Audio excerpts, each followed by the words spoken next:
G-O-G-O-A-Q.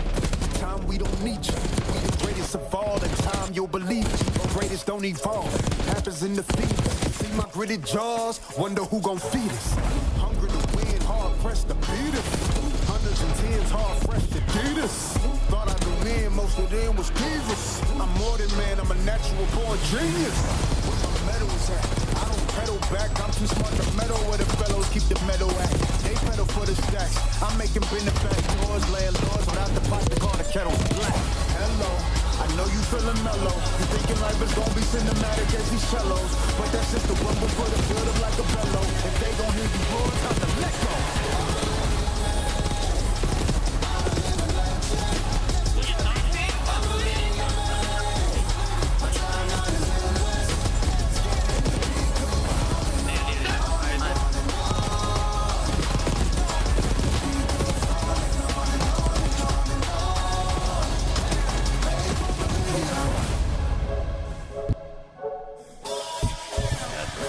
G-O-G-O-A-Q. Time I don't need you. Lifespan forever, ever, ever, ever. Jesus said we never, ever, ever, ever beat us. Death will never, ever, ever, ever see us. Backflip out caskets and pieces. With black boots and black suits with creases. With no committee that give us pity for Jesus. We cause vibrations, give us sedatives to season. Render the season with a season. This ain't my kingdom, this my teaser. They say I'm cocky pointing fingers, cause I say my life is mine to live at my leisure. Who used to dream? Everything I dream up is something I achieve. You are underachieved. I'm Kakarot, I surpass you, Vegeta. Standing by God, pull your seat up.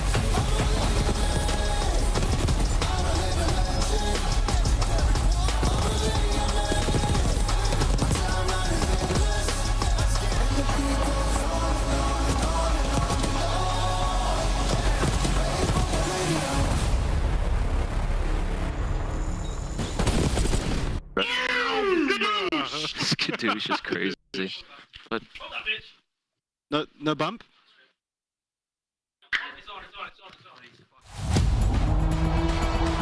Contest from Nero. This is far from over. Nero 3. Nero is going to shut it down.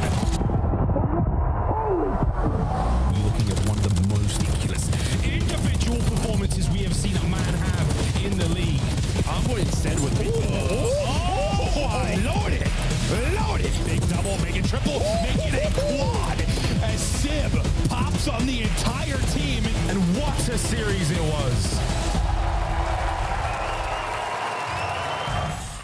Yo, I got it. Okay. I have our B run through. Okay.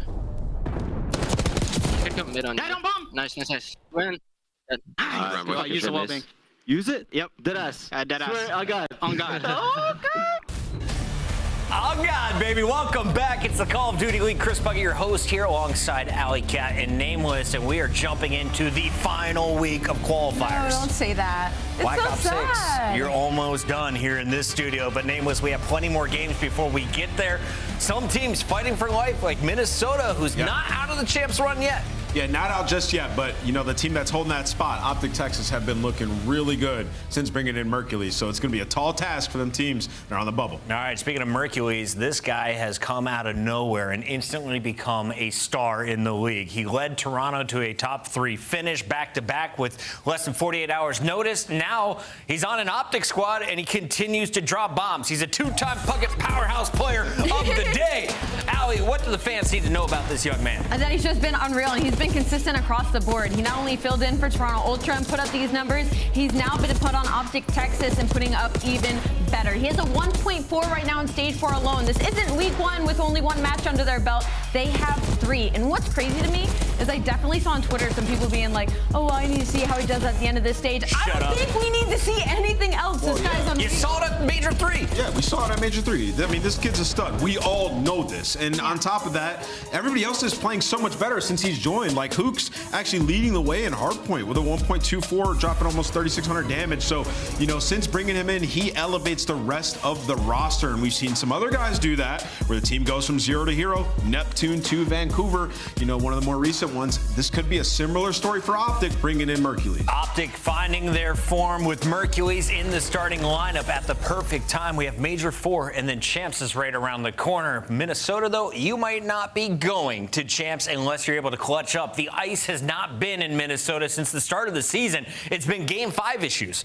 What's happening currently in our Major 4 qualifier, Alley? They're tripping up over themselves. I mean, I just keep. We got a dub over LAG. We did number 11. Over LAG, but I mean, you think about the weight of that, right? But obviously, in the run of chance, every win means everything. But for the side, Mr. Rocker, they're tripping over themselves. I go back to that red card S&D where they're planning the bomb where it gets stretched out by Kismet, right? Like, yes, we end up closing out the series, but it's little things like that that are causing these Game 5s and these losses. Yeah, I mean, they're 1-4 in Search and Destroy, right? So it's not just ice, it's also like Search and Destroy issue at this point when you talk about Minnesota. So clearly they just have to lock in there. And in particular, like Nero and Geo not having the strongest split in Search, where last stage it was Estrio not having you know, a strong performance in Search and Destroy, right? So that's just been the bane of this team since the jump. And you know, when we do get to those Game 5s, we keep calling it ice, but it's a combo of also like not good preparation as well. They did get one to fall through the hoop, as you mentioned, versus the mates, but that's one of the worst teams in the league where you shouldn't even be in a Game 5, right? All right, Minnesota, you have been riding the struggle bus. We're not going to beat you up anymore except for this graphic. Yikes. Except for this graphic is insane. And what's so funny is you think about the beginning of the season, like this team was able to close out. They were the Game 5 icers, and now it's just fallen off and they just got no clutch. Yeah, overall, go ahead. I was just going to say, like, yeah, clutch records, this is going to look tough the last 60 days. The hard point has been a lot better this split. Like, they're 3-2, but their 2 losses have been 30 points or less, right? So the hard point, they've taken great strides forward, and they still have a big opportunity in front of them. Just got to figure out Surge. You're in 10th place, but you're tied with Cloud9, who is in 9th at 125 points. Who is holding the door on 8th? Well, currently going to champs would be Optic Texas with 165 points. They trail the Breach, who should be feeling quite comfortable. Remember, you can get a max 100 points at Major 4. Yeah, and what was massive for Boston as well, Chris, was the win over Optic, right? That was a huge match to sort of keep them down there, extend your distance, and also potentially land a winner's bracket spot going into our next major. You know, for Boston, I feel like we all have seen best team? Yeah, they're just the top 16. Until they can break that, like get through and have a win versus Toronto or Vancouver, it's been the hard point, the difference in those matchups. I've been touching on it a little bit this stage. It almost starts to see some weaknesses from Boston Breach, and the fact that I feel like they live or die by Snoopy still. He had a 0.6 going up against the Vancouver Surge, and they got bopped in that series, but when they do well, it's usually Snoopy that's at minimum sitting at a 1 point. So they feel the kind of that pressure of his absence, and I don't know if anybody in Boston Breach can fill those shoes when it happens. Yeah, I mean, the search has been excellent for Boston recently. The respawn's fallen off a little bit. You know, you've lost 4 straight controls, 3 of those being on Hasi, you know, a map that you felt comfortable on in the last stage. And then the hard point as well. Recently, I mean, what are they, 1-7 in their last 8, right? So gotta get the train back onto the rails here. This has been a solid hardpoint team all season. Boston's the top 16, but if you're looking for top 2 competitors, look no further than Atlanta FaZe and LA Thieves. Thieves, of course, winning the most recent major after Atlanta won the first 2. I need some water. Let's take a look at this squad. And Ali, break it down for me. What makes the superstar team so dangerous? And are they still a threat going into our Major 4 qualifiers? They're off to a slow start. I'm actually going to make a really specific point here. I think it's because how good they are at control. I think that their search and destroy and hardpoint, obviously it's been strong, but we got to keep it real. They got handed 2 losses early this stage versus Miami and Atlanta. And I think in this situation, like LA Thieves, the difference is that them and Atlanta, apart from the rest of the league, is a lot of teams are struggling at control right now, and that is not an issue LA Thieves have had. Yeah, I mean, you got a superstar roster. You're starting up 1-0 in every series, right? Like, you're going to win hard points as well. For them, you know, starting off 0-2 this split, they lost 3 search and destroys in a row. This Atlanta FaZe beatdown, though, is brutal. Yeah, it was, right? Which is obviously, people are going to beg a lot of questions where LA Thieves stand currently. But, you know, I have a lot of faith in this team. You know, they took Atlanta to a Game 7, round 11. To me, as a competitor, I look at that and I'm like, you're 1 decision away from winning. Like, to me, it's a wash in terms of these teams and where they're at. But yeah, the search. I mean, Chris, they lost 2 round 10s and a round 11. It is what it is. They will figure it out. Thieves, after winning 1 match last week, will now jump onto the left side of your screen. A 1-2 record is good enough for top 6. Ali, it is a mess at 1-2. Look at that. From Thieves all the way down to Breach. Well, one of them is going to get their second win today, but a lot of room to go on this. It is a very awkward bubble as we head into DreamHack right now, because a lot of the bubble teams aren't doing what we were hoping they were going to do in their split, and a lot of them are still struggling. It's making it lit. Let's take a look at your bubble teams on fire today. LAG looking to play spoiler. Optic Texas looking for 10 more free points against the 11th seed. Carolina Royal Ravens, though, really could be the match of the day. You have Minnesota desperate time as we have that 4:30 matchup, and we close it out. Boston, upset of the day against LA Thieves. Does it happen? Best match of the day. I don't know. You have to wait until last match to find out. Stay tuned when we come back. Kismet's crew's going to get a dub before the season ends. I believe in it. Stay tuned.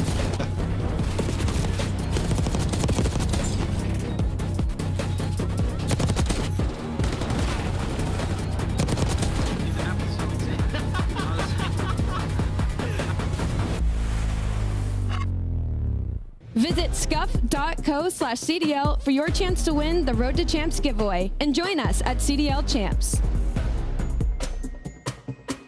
The Esports World Cup is an official partner of the Call of Duty League.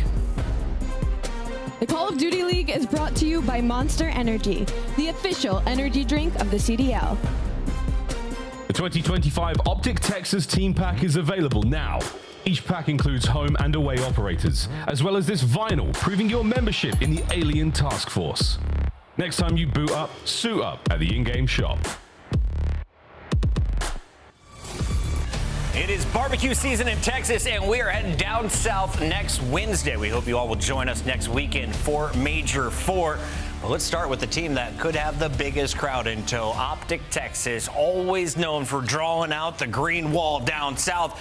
Allie, this squad has finally found Mercules. It seemed to be that missing piece that they've been searching for since the start of the season. Absolutely, been their missing piece. And what's crazy about it is Optic Texas never had a slaying problem. So the addition of a 1.4 from the side of Mercules just makes everything a little bit worse for the rest of the league. But the biggest scary is going to be that Optic Texas is fundamentally teamwork. They look so much better during this split since adding in Merc. Vibes are higher, Ant. Yeah, vibes are definitely higher. And I think, Mercules being a little bit more aggressive, allows Dashy to play his role, which works out really well for them. And then Hook has been performing this way, especially in the respawns. Another thing for Optic is we just got done talking about, LA Thieves and Atlanta, what they do so well. Control, starting up 1-0 every series, being able to diff your opponent. They've won all 3 control maps this split so far, and Mercules is leading the way. KD damage, everything. He's ridiculous in the game mode, so that helps them immensely going forward. I really do think this is another situation of Neptune to Vancouver. Everybody starts to perform. It feels like that. Mercules to Optic is going to fix their season. All right, quick question, Allie. Who is the oldest player on Optic? The oldest player on Optic right now, I'm going to go with Dashy. Dashy at 26 years old edges out Hook, who is 25.6 years old. That's 25 and 7 months. Yeah. All right, let's jump into this opposing squad. I tried to buy as much time about other teams than LAG, but we have to go to them because they've been in the league. Yeah. They paid for their spot. They belong here. They have a world champion in Kismet. They have an awesome fan base. And challengers players. Let's take a look at the roster, Allie. I mean, on paper, it would have been such a good roster. On paper, multiple times, I feel like we were all very excited about this LAG squad going into it. And I will say, their last matchup was much closer than maybe we expected it to be. But across the board, as Chris would say, they're on a 12-loss streak. So there's not a lot to talk about when it comes to this team, unfortunately. But, they're playing champs essentially. Are you going to hype me up about a Game 5 against Minnesota? Well, they went to 2 Game 5s in a row. It was Miami and Minnesota. And the hard points have been a little bit better for them. They've been putting up some fight. And, for LAG, we keep saying it is a showcase for these players individually. And so far in Stage 4, Kismet has been a beast. He's got, he's got 3,100 damage, a hard point, right? Lunars played better in that last match, especially in that Search and Destroy, right? So the showcase for the players, I've been impressed by some of the individuals on the team, and they're not giving up. LAG, I'm not really that disappointed in you. You're in a tough spot. Best of luck today as you're taking on the fan favorites in Optic Texas. If you're looking for one of these guys to play spoiler, who has the potential to lead the lobby? Potential to lead the lobby, you have to easily go with the answer of Kismet because the way that he's been playing recently. But the one that should be, I almost kind of want to put some pressure on Johnny. There was a lot of hype. We thought he should be in the league. He started off really hot in their last series in that map 1, and then it's like a fall off mid-map. And suddenly, from LAG went from leading in hard points, they get comebacked on because they lost so much frontline pressure. No, legitimately, we've given Johnny a lot of gas because of his on-screen, his POV. But statistically, the split, he's been one of the worst performers in that role, right? So he needs to have some impressive matches these next couple. And then why is this match impactful? Well, of course, Optic would earn 10 more points. That'll put them 50 ahead of Rocker and Cloud9, who are chasing the champs race. For LAG, gotta beat Falcons. Just how bad is it? You have 30 points right now. Yeah, but look, there's 95 points back of the next place. But Chris, there are battles within the leaderboard, and it's LAG and Falcons right now. You cannot be 12. I'm being so serious. Yeah? Because you go into 8s, and you got to be like, yo, Falcons place higher than you. You cannot hear that if you're Kismet, if you're some of these guys. So yeah, you got to come in and you got to get a couple upsets. Playing for pride. Some players have been stellar since coming out of challengers. Others have fallen a little bit short of expectations. Optic, though, they have definitely, I think, found their form, except against Boston. What happened in that Game 5? I look at the 3-0 against Vancouver. I'm like, that's hella impressive. They just came off a grand finals. You see the 3-0 against Slash's Royal Ravens, who are looking stronger. But Boston takes them the distance. Yeah, I mean, if you think back, to the Hacienda, they just made some questionable decisions. Okay. The round where you all go towards Rock and Snoopy Jiggle Peaks and you commit to it. Some of the earlier problems that Texas was having, just throwing their lives away. So for them, I think Search won't be a massive issue, but it is the main thing that they need to focus on going forward in order to take down some of these top teams consistently. Allie, Allie, as we come on over to our maps and modes, break down the numbers for me. I know Optic has the statistical advantage across the board, but where is a weakness in this 5-game series if there is one?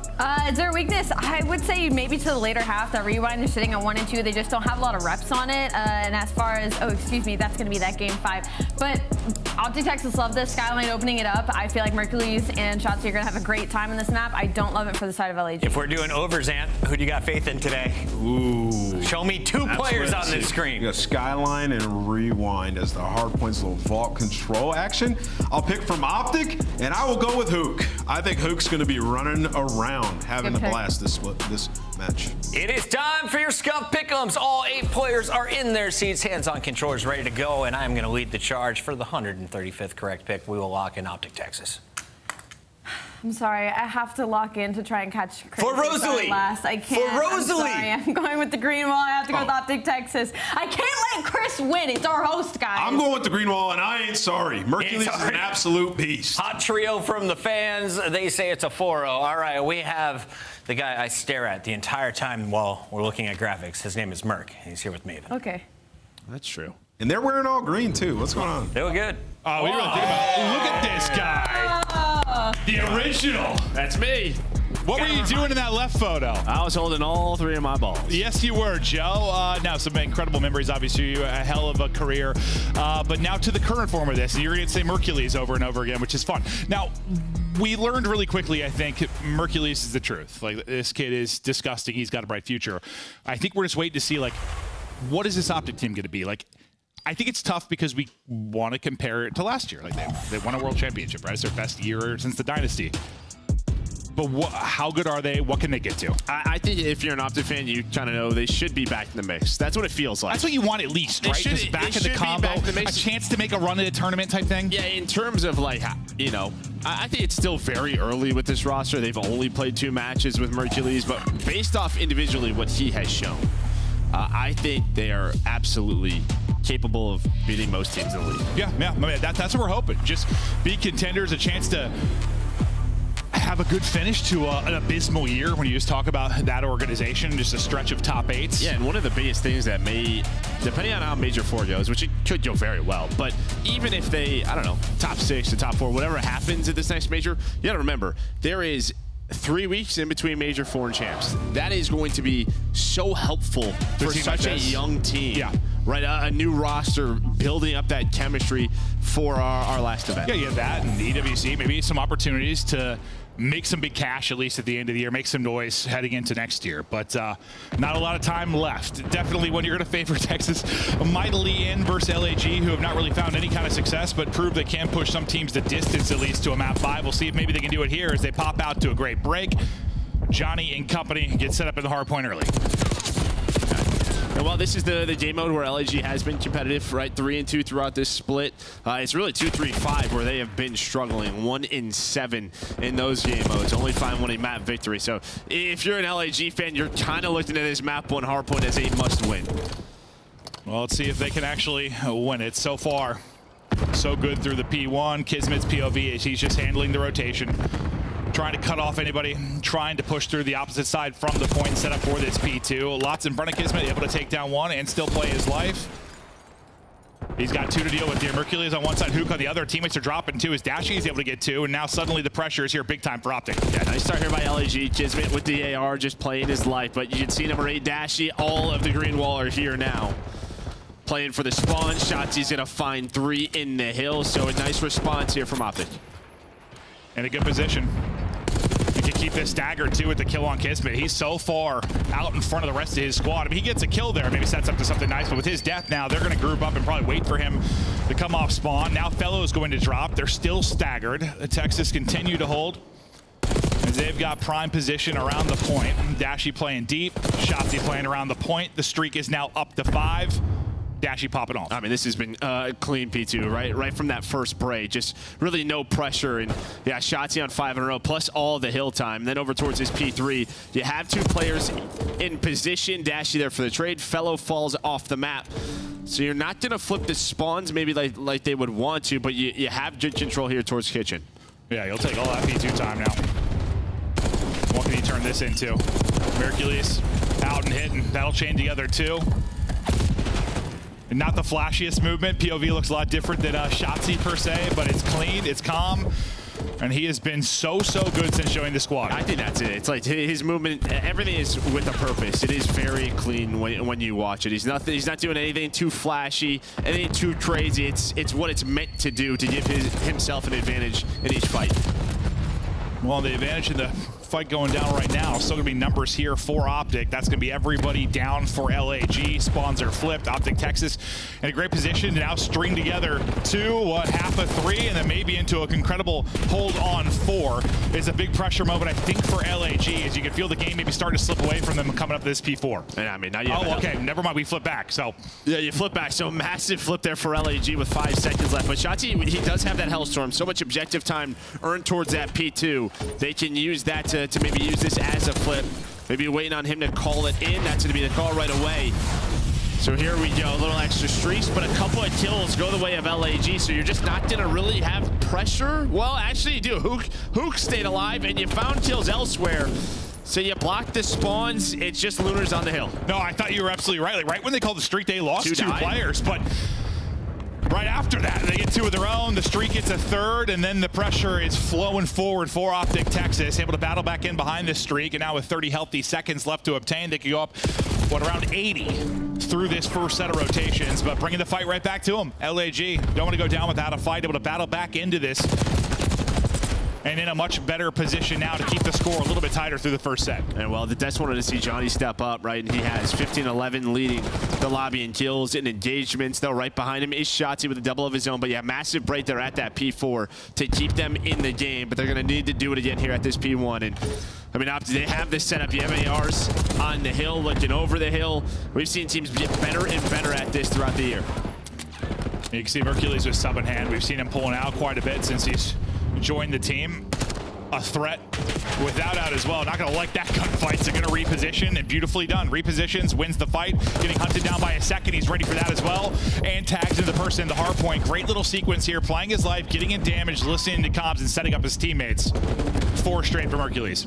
Just nice patience here. As you said, as the SMG looked up top, just didn't see Kismet. Yeah, grenade smoked in his way. But the other thing is teammates still have control. You do see Johnny, though. He's going to flip. So nobody was on the hill, and that's when things normally get messy, and they do right there. So Optic now have to react to these split spawns. The 2 that spawn out for LAG just trying to battle down through 3rd and group up for this P2. They'll have the numbers here for a second, but it's about to be a 3-on-3. Parallel spawns for the 2 players spawning out. How does the 3v3 skirmish go? It comes down to a 1 versus 1. It's going to be Dashy on one side, Kiz on the other.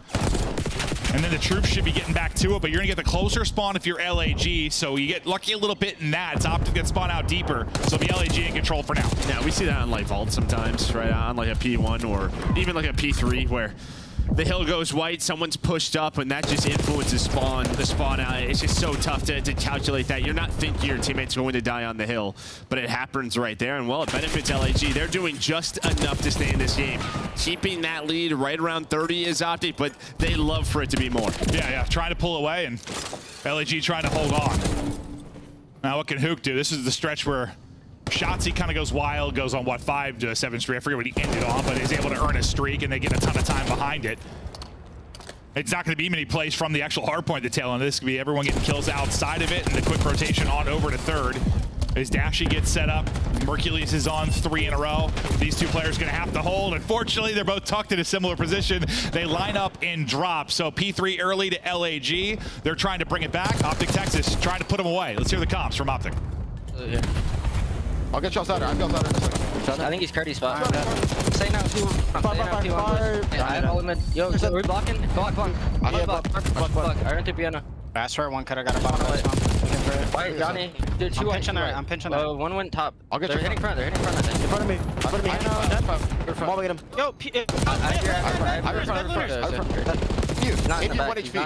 Yo, one more time behind the bar. If you could chow out, I think last over there. Pretty sure that's right. Johnny. I'm one shot. It's chowed you. Nice shoot up. Marble. Yeah, P1 fell. I'm gonna pressure roll. I need a P1. I'm wrapping top. I'm going top. I'm trying to pick up short. Okay. We go underground. Use old. I'm holding top. Do you have top mid? Yeah, I have top. I'm repeating top mid. Top D done. Nice Like one guy's maybe underground. Underground dead. Yeah, they're all gonna be left, guys. You heard. They're gonna run me though. I have left. Yeah, I'm helping you top. Yeah. One's long right now. Yo, P1 on you. Piano. One's really weak long. Hold on. Yo, two go left, I think. Left. There's There's be one left on me. I had to give it up. Top on me, Johnny. They can be left. Watch your left, guys. Okay, Johnny's top. He dropped front bed. They're right bed. We'll get back one time. One shot. Okay, stay alive.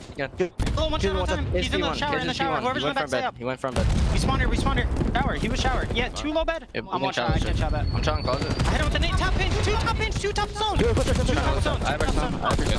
2 on time. One's still shower, fella. I think that's a little long. Nice, good shot. He's spawning them. Wait, they're spawning on my piano. Grab that time. You want that? There's one left. There's 20 off tree. Front tree here. I bumped up. 2 could spawn maybe in the back. Look at the back. One guy's white plat on me. White plat, kids. Lunars. He's top on me. Top on me. One's top on me. Lunars white plat. What do you do? I'm dead. 2 top T and top AC. Yeah, he's really weak top. He's going piano. One shot at 5. Kiz. I'm gonna go left. Wrap top. I want to go piano. Top, yeah. Alright, Kiz is really weak plat. Low-key, I'm playing the left. I got 3 left, bro. Alright. Top on me. He's ironing it dead. I got him. I'm aping time.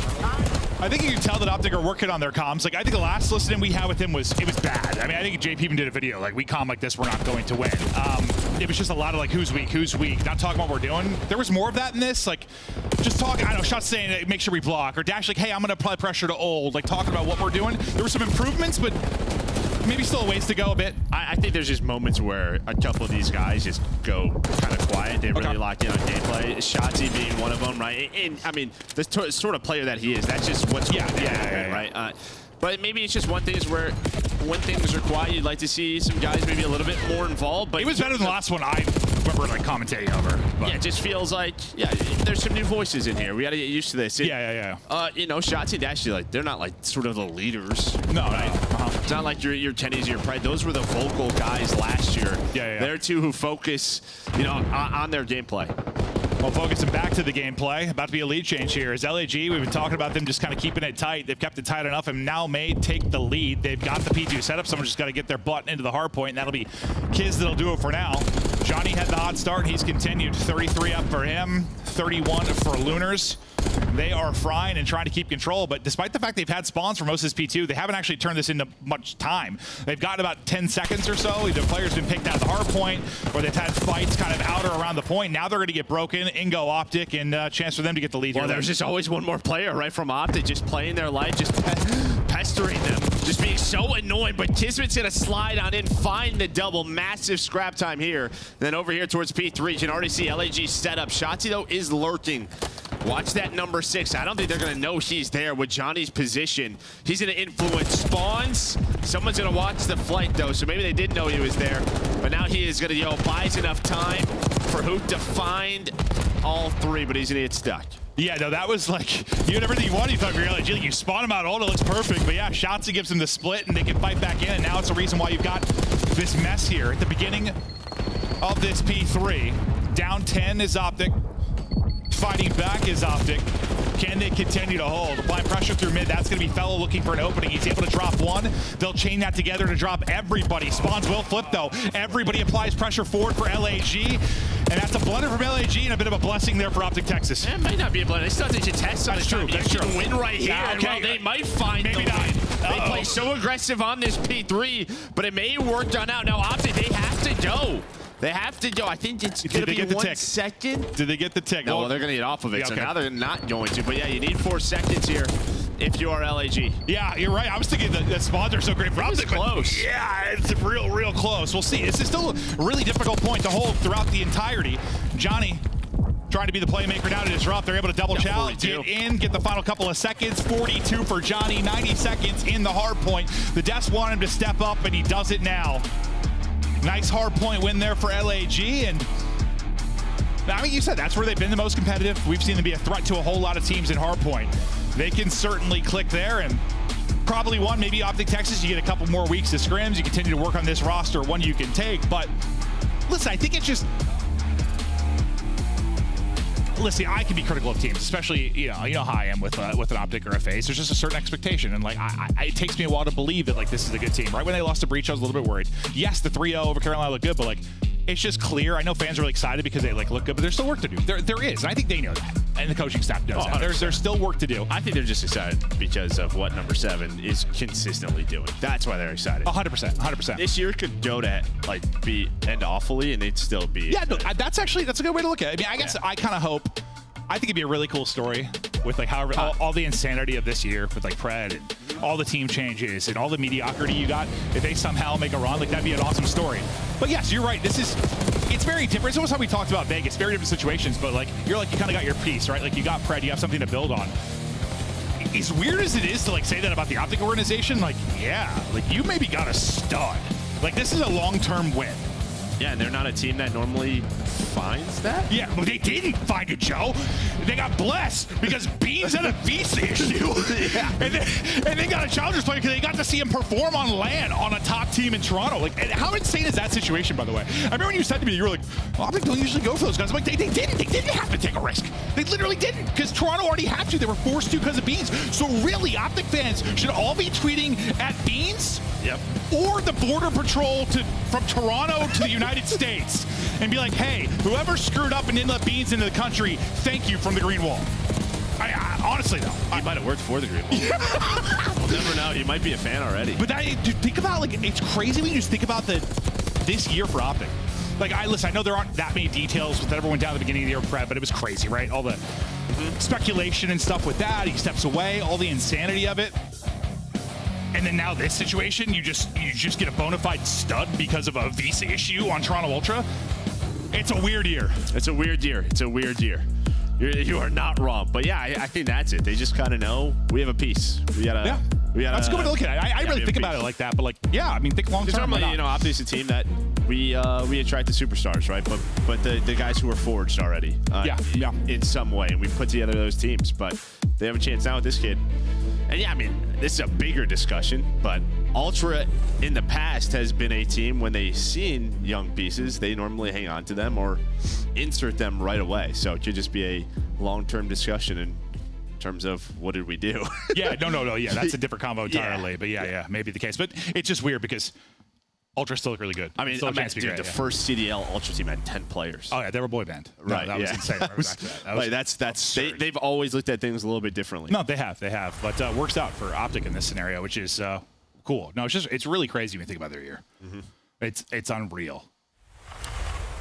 And I mean, like now you just have. I think another big thing is like now you just have a true flex player. Like yes, obviously Skies gave it his all, but he's just not a flex. Yeah, just not.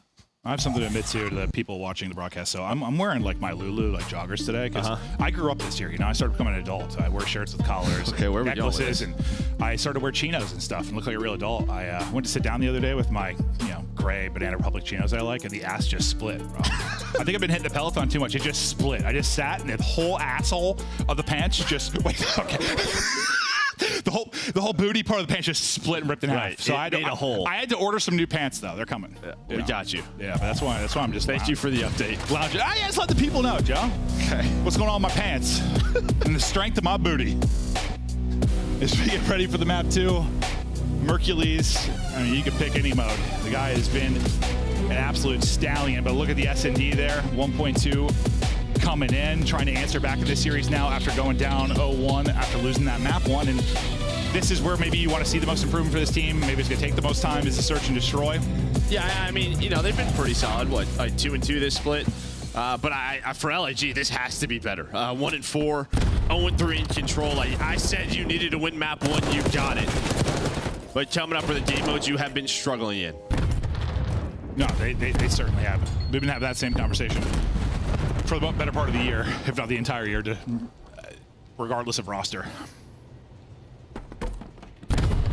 Dude, I said this to you before. I was like, I wonder, I know Johnny's been playing the best, but I do, with hindsight, I wonder if they just took Linz out and Johnny in with that original team, how it would have played. I always wondered those hypotheticals, what-if type things. 1 for 1, though, early as we get into the 3-on-3 bomb recouped for Optic Texas, and now we'll see the plan of attack. The defense for LAG is on rotation over towards B. A wide open, and Optic going to get that information here shortly. Yeah, it's just going to be a question of how quickly are LAG going to go through the flank? Are they catch them on the bomb? Well, it's actually be through middle of the map.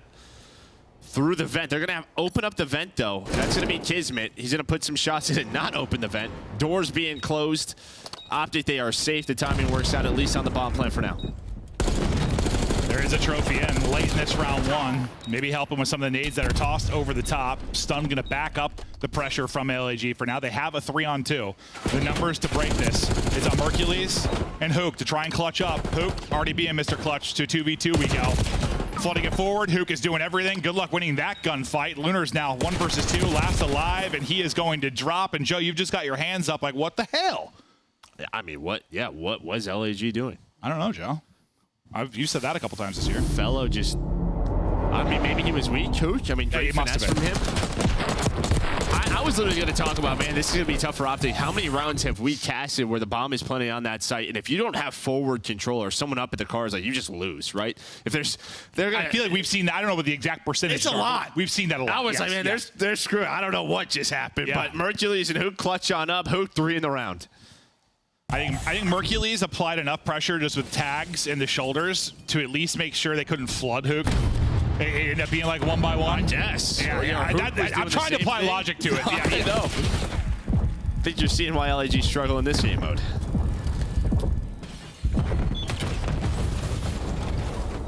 You're just thinking, I mean, you rip Mercules once on that, and he can't chow again, and the round's over. You just fly Hook, but it just, never presented itself. So I got to imagine a pretty good finesse and shots there from Mercules to kind of help out. I know Hook gets all the kills, but they couldn't flood him for a reason, I'm thinking. Plant in, 4-on-4, holding the garage, holding the line is Kiz. Mercules able to get a pick, though, from deep. Such an important position on the map, and he is locking it down. Mercules now with 2 in the round. 1 player remaining, all on Lunar. Shotzzy gets 2, Mercules gets 2, and I mean, we talk a lot about, like, I don't know, Booze is a guy I probably bring up a lot, but like that kind of deep courtyard guy, the AR on both sides of this, like, you can take over rounds. Just absolutely. Literally what we just talked about just happened, right? Your forward guys get taken out, and you are just stuck back there. In the last 2 players, obviously it's a 4 versus 2, so it's difficult, but as soon as you lose position on the bomb, retake comes in clean for Optic. Yeah, you just have like all these cars. There's so many headies to like push forward. Someone with great cover to push up, and you just slide by a car. You're just wasting time. Yep, not really a free line of sight from deep. But you have 1 straight shooter on either side of that. They can dictate around like Mercules did early on. It seems like everybody's streaking a little bit for Optic Texas right now. Up 2-0 in the search. And they're looking towards A again. Whoa, Shotzzy hit down to 7 HP. Trying to get some more nades off of that, but Mercules just gets aggressive. Shotzzy can't avoid cars. He gets hit by every car at the dealership. He ends up dropping, but Mercules is able to get forward and drop 1. Trying to reposition for the fight. Beautiful stuff here, just picking them apart. Incredible gameplay, give him a chance to get the round. Johnny gonna be last one up, turns into a 1 versus 1. Him and Dashy now. Dashy's got the read. Dashy wins the gunfight up close, and Johnny flabbergasted. I'm also flat. Did he just hip fire headshot him? Was Johnny weak from the car explosion? I need to see this again. I'm a little bit flabbergasted as well. This damage 120. No, he just hits shots. Okay. He must have been a little weak, I guess. A little weak, yeah. A little weak. I mean, he is one. We talk about like those close range AR guys. He's one of them because win it up close. But Johnny, definitely mind blown. But again, Mercules just, I mean, Shotzzy was phenomenal bait, I guess, kind of at the beginning of that, because it kind of set up Mercules to swing in, because I think they tried to apply pressure after getting damage into Shotzzy. No, yeah, as soon as they, I mean, but yeah, Mercules just gets the first one, and then he just holds that position. That's just locking it down. Great stuff out of him in this search. Dude, Shotzzy was just eating the cars for the team. Johnny frustrated after that last gunfight. Feeling better with the last one. He's so weak, and Mercules tries to hunt it down, but he can't get the angle, and then he gets caught.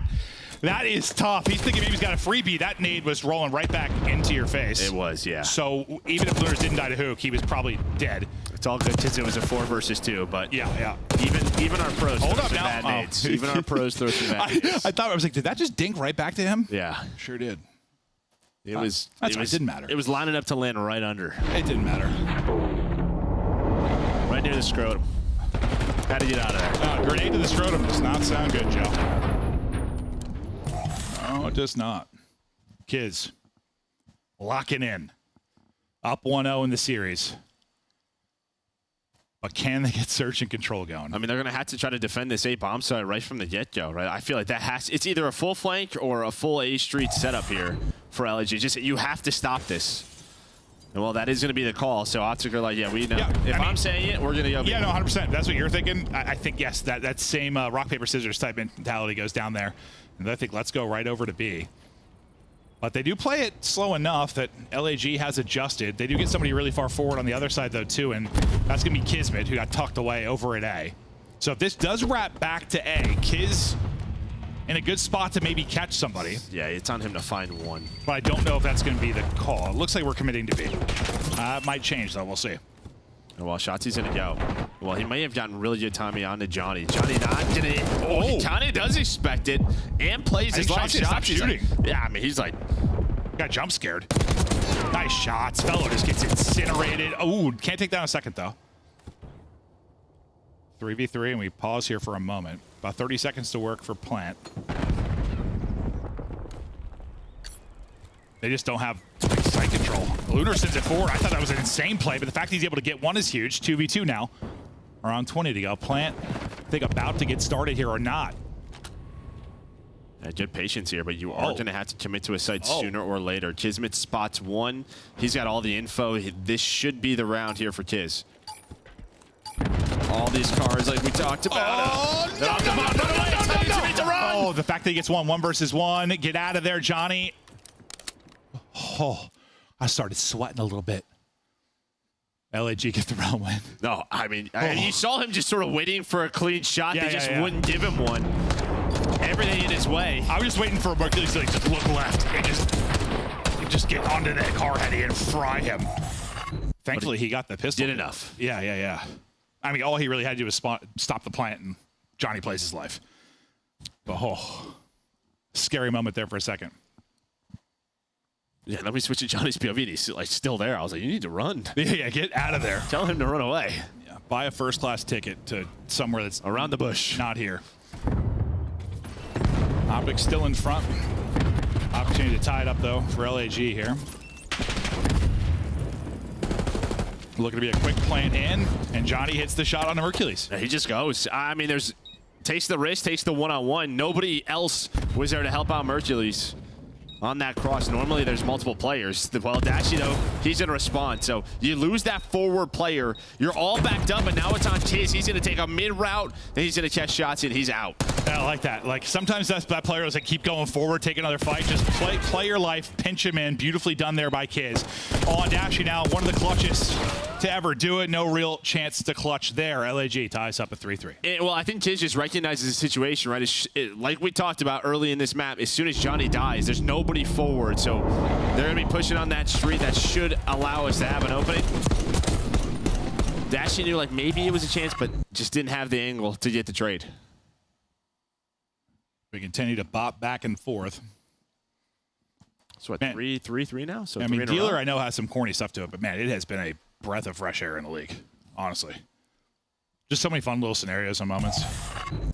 It's not Vault. I mean, I wish it was stretched. Like yeah. A little wider, Yeah. I don't know how fun it is to play for the pros, but it's fun to commentate.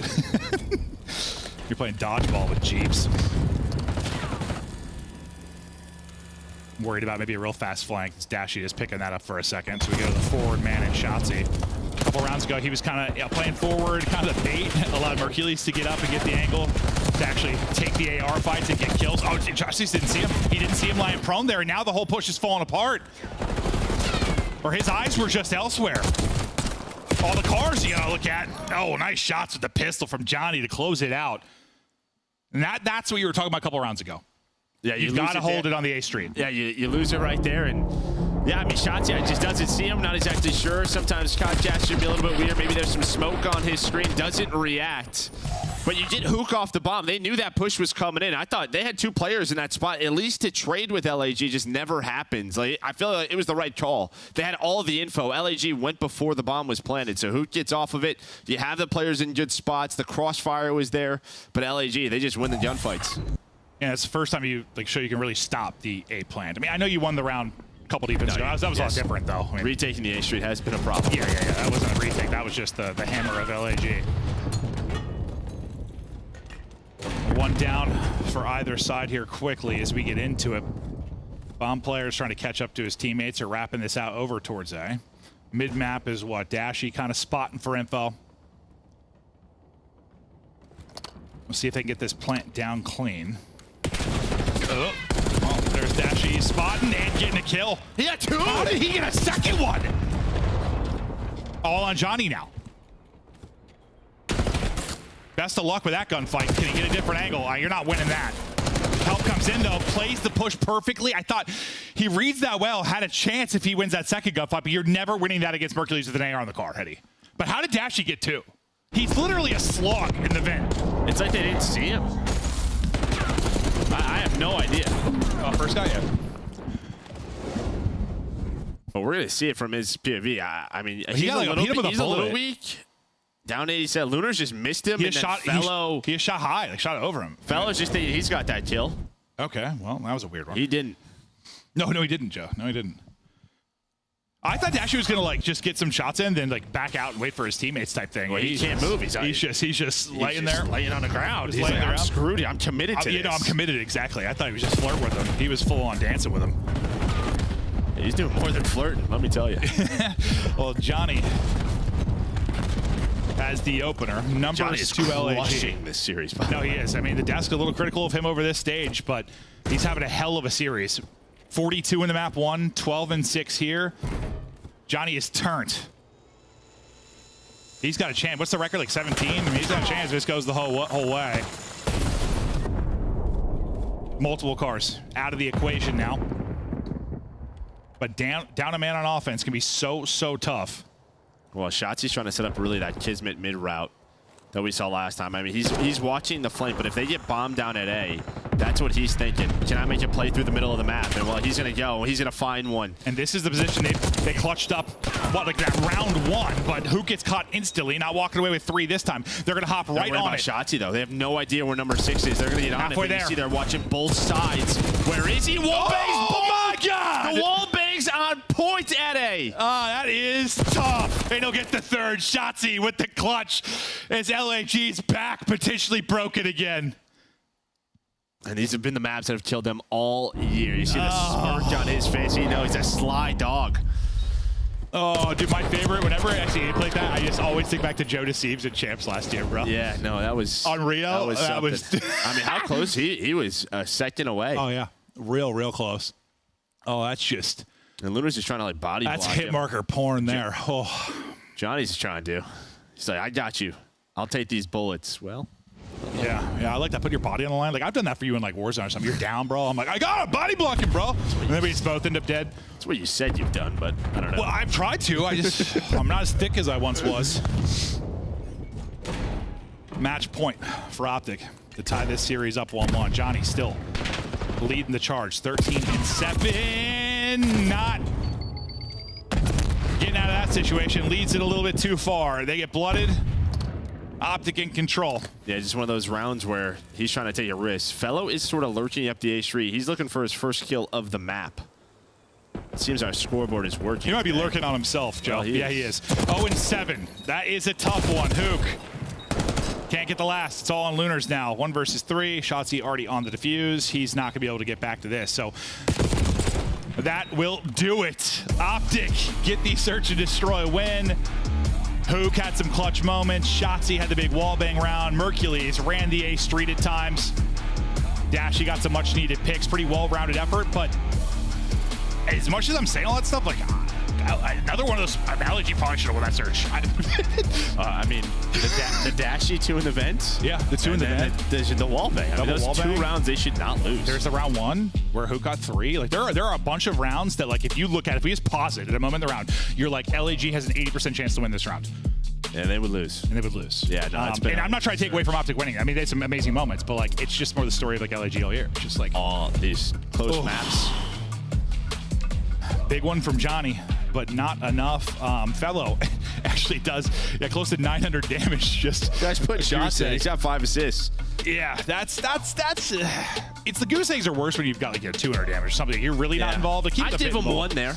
Yeah, we can skip a fake one. Skip that's one. a Photoshop. Yeah, like 5 assists counts as a kill or something. Yeah, that works for me. All right, well, speaking of ones, we're tied up 1-1. We get ready to go to a vault control. What are your overall thoughts so far in this? I mean, yeah, I think if you're LAG, you're happy you won map 1. If you're Optic, probably want to be a little bit more dominant, but I mean, you're all tied up. Yeah, still getting there. Still a new team. Des, take us to the first 2 before we get to the control. Fellow, it's not your fault your teammates are dirty thieves. 846 damage for 0 kills, Ant. I mean, you got a donut. You got a scoreboard. It says a big fat 0. Like, you got to get a kill. I owe LAG an apology. I thought they weren't going to play this way. Today, they come out with some fire. Johnny dropping 13+ kills in the search and destroy, but it's the hard point that's most impressive. They get a dub to open up the series. Is this an issue for Optic? Let's actually start with the search and destroy here, Ali. We jump in 3-1 on the scoreboard. LAG, back-to-back rounds. It could be a little bit worrisome if you're Optic Texas. I mean, you do end up clutching and closing this out, which is ice that a lot of teams in the league would like to have, and players like Hot Hoop, like Shotzi, like Dashy. And obviously, like I think Merc maybe was touching on, is like the wall banks. Like, this is almost a situation where LAG should have kind of won this map, but there are just some things that were put up. This right here, what you're seeing right here, this is like egregious. This is bad communication. First of all, the other side of that gunfight, when you look at Lunars, looks so bad. He just completely whiffs. We've all been there before, but I mean, this is world-class players. You got to be able to execute that kill. And then Fellow, I don't know what the communication is, just not able to pick up on the trade. And this right here, this is unfortunate. This is the second time now we've seen Optic whip out a wall bang on this map. 1 at B, 1 at A, where it's just like... they're putting in the time, right? Where at least they're getting the community to send the right TikToks. It's just like, facts. It's just like a bomb site breaker almost. It's like, we don't want to go B.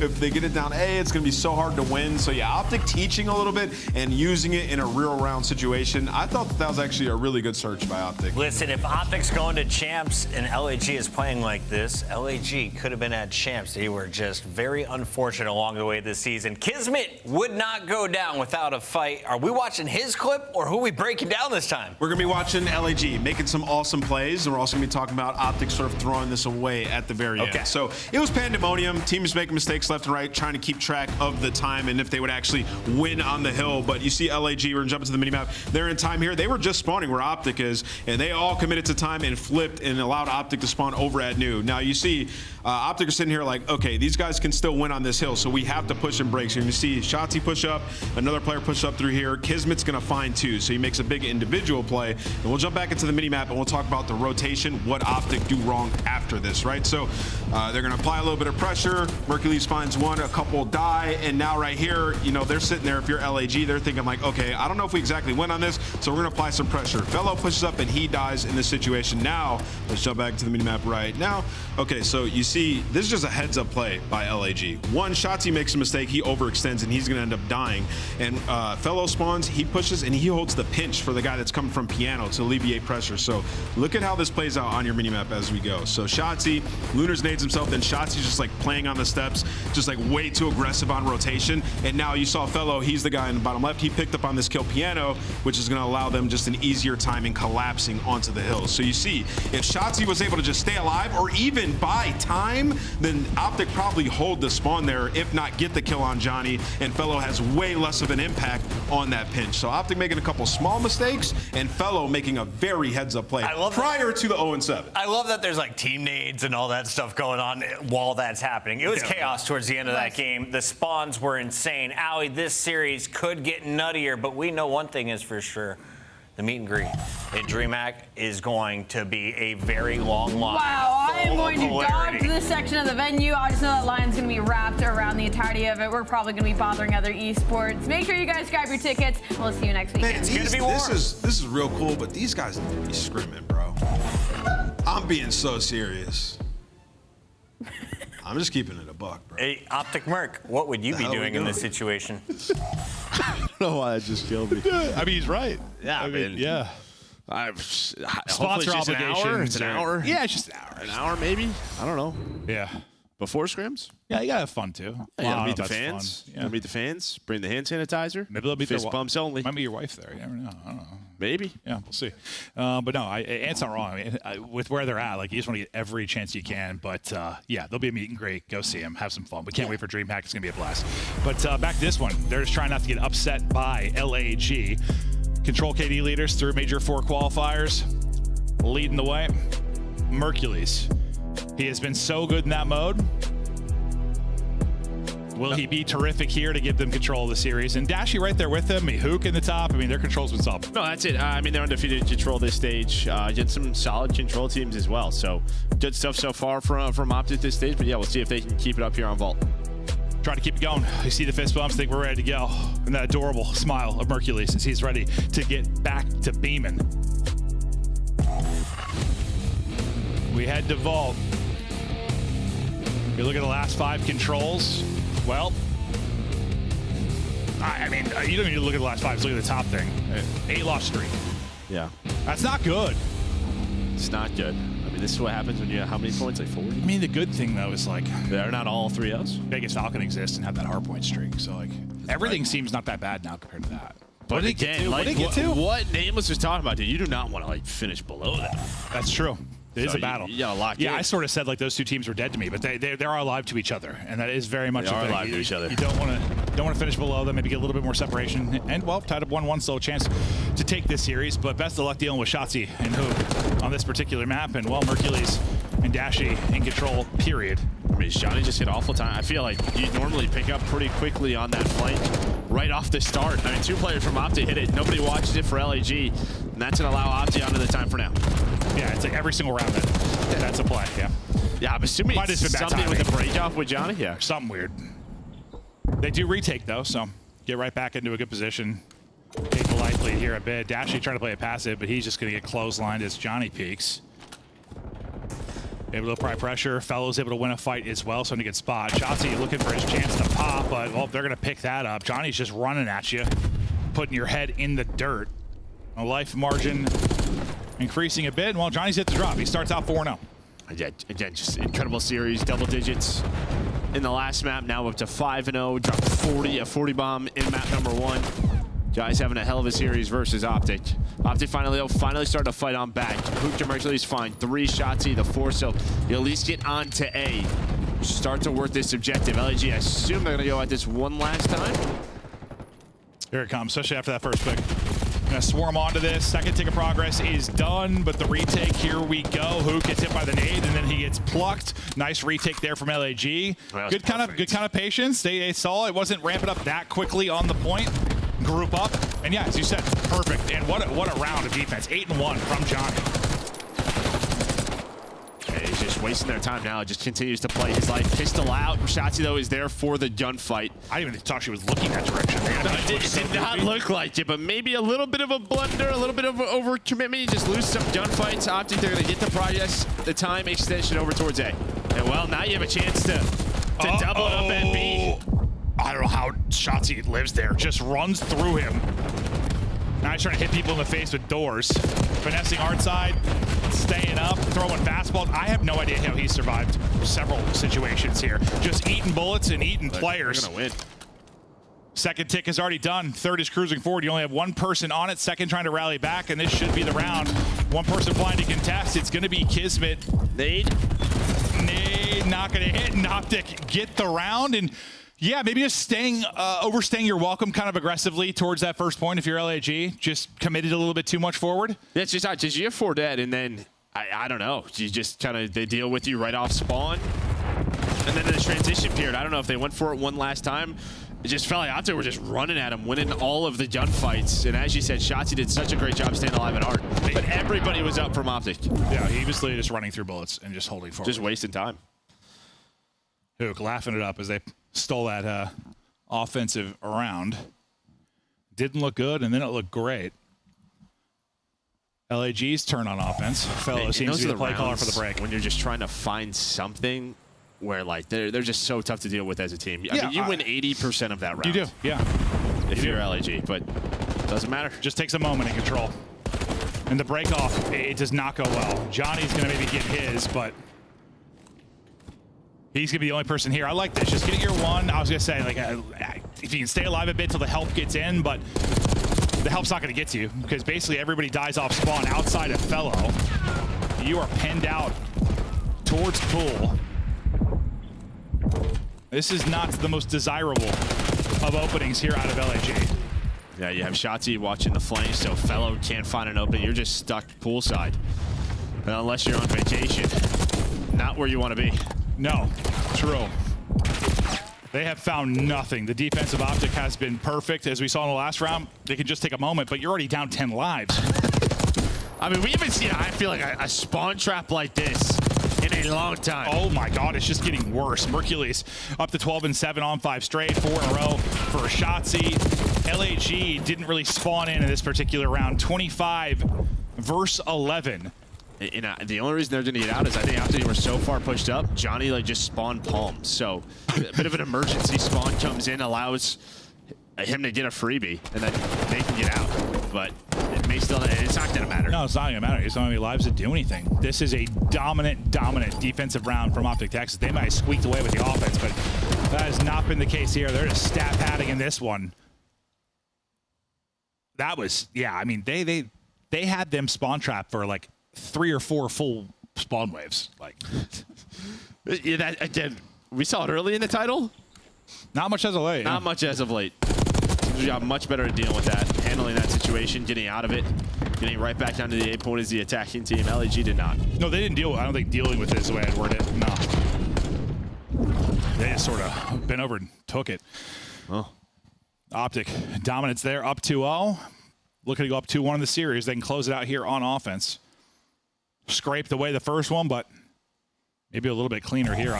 I mean, it's just, you got to be demoralized if you're LAG after that round, after how the search got away for you, after how the round, I mean, it was already bad. Like you said, the round 1 was tough. Round 2 looked like they weren't having fun at all. I don't care what kind of pool there was, what kind of alcohol refreshments they had. They were having a miserable time. Not a great time. No, and not a long time. Sunburn all over. Yeah. Little team shot on there from Dashy and Mercules, and Mercules gets caught, but Shotzi, he's just sending it on forward. He's 16 and 5. I mean, the fact this is a 1-1 series went to a round, it just does not feel like it in this control. I feel like I'm watching a ranked play game. Oh no, this is starting to become a slaughter. Holy hell! All 4 dead for LAG again. Optic Texas looking to capitalize here, get the second body on it. Mercules trying to stack it. He'll get back to it. That should be B done. And you've only gotten 2 kills so far. This, if you are LAG, like the first round again, pretty solid, but the last 2, dude, they might have like 10 total kills or something in that ballpark. It's not improving. They're 4 dead again. Let's get to the next map. Let's get to the next map. We've seen enough. Shotzi's to call on a streak. We've seen enough. Here we go. Boom! Yeah, bringing it out, hitting the missile 3 on it. In probably the most dominant control we have seen in a long time. Yeah, that is a fast one. That holy hell, we're talking like a 6-7 minute control. I don't know what it officially was, but less than that. Get me out of that one. 5 minutes and 34 seconds. One of the faster controls we have seen on the year. And yeah, I mean, I'll be honest. After the map 1, I thought we had a fight. Yeah, maybe a fight or map just 2. They sure won. I mean, I guess we shouldn't be that shocked that we know LAG are bad at 2-3-5, but I didn't think it was going to go like that. That was really bad. Holy hell. I mean, fantastic for Optic. The control is looking magnificent there, but LAG, like, we might as well skip the map 3. We get ready now for another control. We'll see if LAG can steal 2. Sorry, control. Oh, God, sorry. Hopefully not. LAG's like, what? That's my bad. This isn't a best of 7. We're going to another hard point. We'll see if they can take 2 and get it to a map 5. Wow. I don't know what the fastest control of the year was. There probably is one faster. That's got to be close. Woo! My God, blink and you missed it. Like the ARs this series are just getting smoked. We talked about the stats for control for Optic Texas. Well, they just probably moved further up the leaderboard. Yeah, I mean, you have the Fellow is ready for this series to be done. I mean, he had the 0-7 map 2, 6-15, and it's interesting. Like we have these conversations about sometimes when something happens, like Mercules, right? Like he comes in from challengers, and then all I see on Twitter is everyone's like, bro, there's a million people in challengers that can do this. Why don't we have more people? Like, listen, there's a Fellow. He's been in the league and out of the league a million times. Like he goes back and wins. He goes back and dominates challengers, and then he can come in here and get torched. Like for every success story, there are several non-success stories. Like a lot of times, like it's about the player's talent, but also like what team you get on. Like sometimes you come into a brighter spot than you do come into an LAG. But mean, there's been some great stories this year with the likes of like Neptune and Mercules, but there's been a bunch of bad ones too. I just can't believe you sounded pretty much like Kermit the Frog there when you did that voice. Did I? Yeah. Oh man, I don't know what Kermit the Frog sounds like. That's lit. Because I'm not usually, if I tried to sound like Kermit the Frog, I wouldn't be able to. But the fact that I can do it, I'm not thinking about it. Because you've heard my accents before, like, oh, would it be Scottish or something? Yeah, like, you know. Doing it all. We have been playing with Swan lately, so hopefully. Oh, dude, the second we start playing with Swanee, I just suddenly think I'm like an MI6, bro. It's good. Well, he is saving the world right now. Let's get British. Oh, dude, I can't wait for the next Mission Impossible movies next week. I can't. Dude, I saw something that blew my mind. Listen to this. Okay, here we go. Random facts. I saw a post on Instagram that said that Tom Cruise is currently older than Ian McKellen or whatever when he filmed like Lord of the Rings, like Gandalf. Oh, now he's jumping on a plane. Tom Cruise is older than Gandalf when they filmed Lord of the Rings. Think about that. Yeah, dude, he's, I don't know. That blew my mind. I was like, Tom Cruise is 62, dude. He's a freak. Holy hell. Speaking of Tom Cruise, let's look at some absolute freaks. Johnny versus Shotzi. Talk about the hard point stats. He had 42 out of Johnny to help lead to the win in the map 1. Kind of comparing the subs here. Advantage to Johnny in that opener. Optic looking for payback now in the map 4. Who will be the Tom Cruise? Who will be the Gandalf? Both are cool. Yeah, both are pretty sweet. Yeah. Come Shadowfax, we ride. Well, both had a lot of hill time. One almost 100 seconds for Shotzi. I mean, most of that was in that first P2. But yeah, Rewind, I mean, seeing Optic with Mercury is looking pretty solid so far in this hardpoint map. That's why they picked it. You know, we got a lot of his POV, some awesome plays out of him kind of individually on the last Rewind that we watched from him. It was a good result, and we're looking to get more of those here. Mercury stepped away for a second, so we're not hopping into it yet. Hopefully he'll be back, and we'll be ready to go. And to get dialed in, try to close out the series. Yeah, felt good for LAG after map 1. Since then, it's been heartache and pain. Can they rebound now into the map 4? Yeah, I mean, the good thing is they've been through it all. Yeah. The entire year. Yeah. They have been tested, battle tested.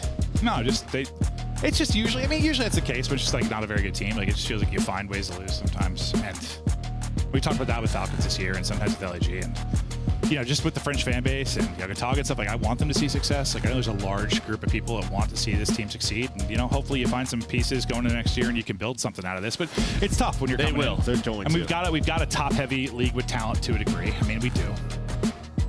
That's what I do. We're going to will it to happen. I always wish we had more parity like the NBA or something like this right now, but, like, I don't know. I guess it'll always be kind of top heavy when you don't have, if you're not drafting out of college or something. Like, yeah. I don't know how that would even look, but I always think about that. Well, yeah, you don't even need to draft anybody. No, I know, but if there was like somehow a draft, we just reset it. Like, everyone's off the teams. We're drafting, dude. Yeah, the lottery stuff was crazy, right? I don't know, my brain's all over the place today. It's all right. That was wild, man. It's the last weekend. It's rigged. It is the last weekend, so I can be as freaky as I want, huh? Absolutely. They can't fire me at this point. There's so many rehired. I mean, they already tried. Somebody get rehired. That's the goal. That's true. Just keep hiring us, dude. We live here. We love it. I love the CDL. I love Call of Duty. I love all the fans, each and every one of you. Even though the colleague baited the shit out of me with their posts for the MVP race. Baited me so hard putting Sip at 1 for me. Engagements are up, though. Bro, all my mentions was like, you're an idiot. I'm like, I didn't even tell them to do that. Ah, whatever. It's all right. We're having fun. Whoever runs the social media account, you're going to get drop kicked. I swear to God. All my mentions were on my, I swear. Nice little gunfight win there for Kiz, and it'll be Optic though in the point early. And I don't know, what are your big? Listen, we had Rewind for a bit early in the year. It went away because of this stupid decision, and now it's back. And any like, I don't know, thoughts about it more recently? And it's changed from the beginning of the year. We didn't really have it that long. Yeah, it was like 2 weeks. We do is very fundamental, rotation heavy. I think it's a map where you could absolutely destroy teams. Similar to like Hacienda. You can just go on these big 100-point swings based on rotation. So I'm glad it's back. No, me too. Me too. Shotzi continues to hunt. Tracking, able to stay on point. Out to 6-1, trying to get back to full before the next fight, and he's able to do that. Whoa. He didn't react to it. He didn't react to his own nade. Yeah, I was saying his dead nade hit a player. So I thought he was going to react to the one down, one shot, but doesn't. But it doesn't matter. They have the rotation one. They have spawns that are locked in it down. Can I ask you something? Yeah. Okay, so we know Shotzi runs around a little too much sometimes. Like, he likes to move, right? He's the movement king. This whole thing, he moves, right?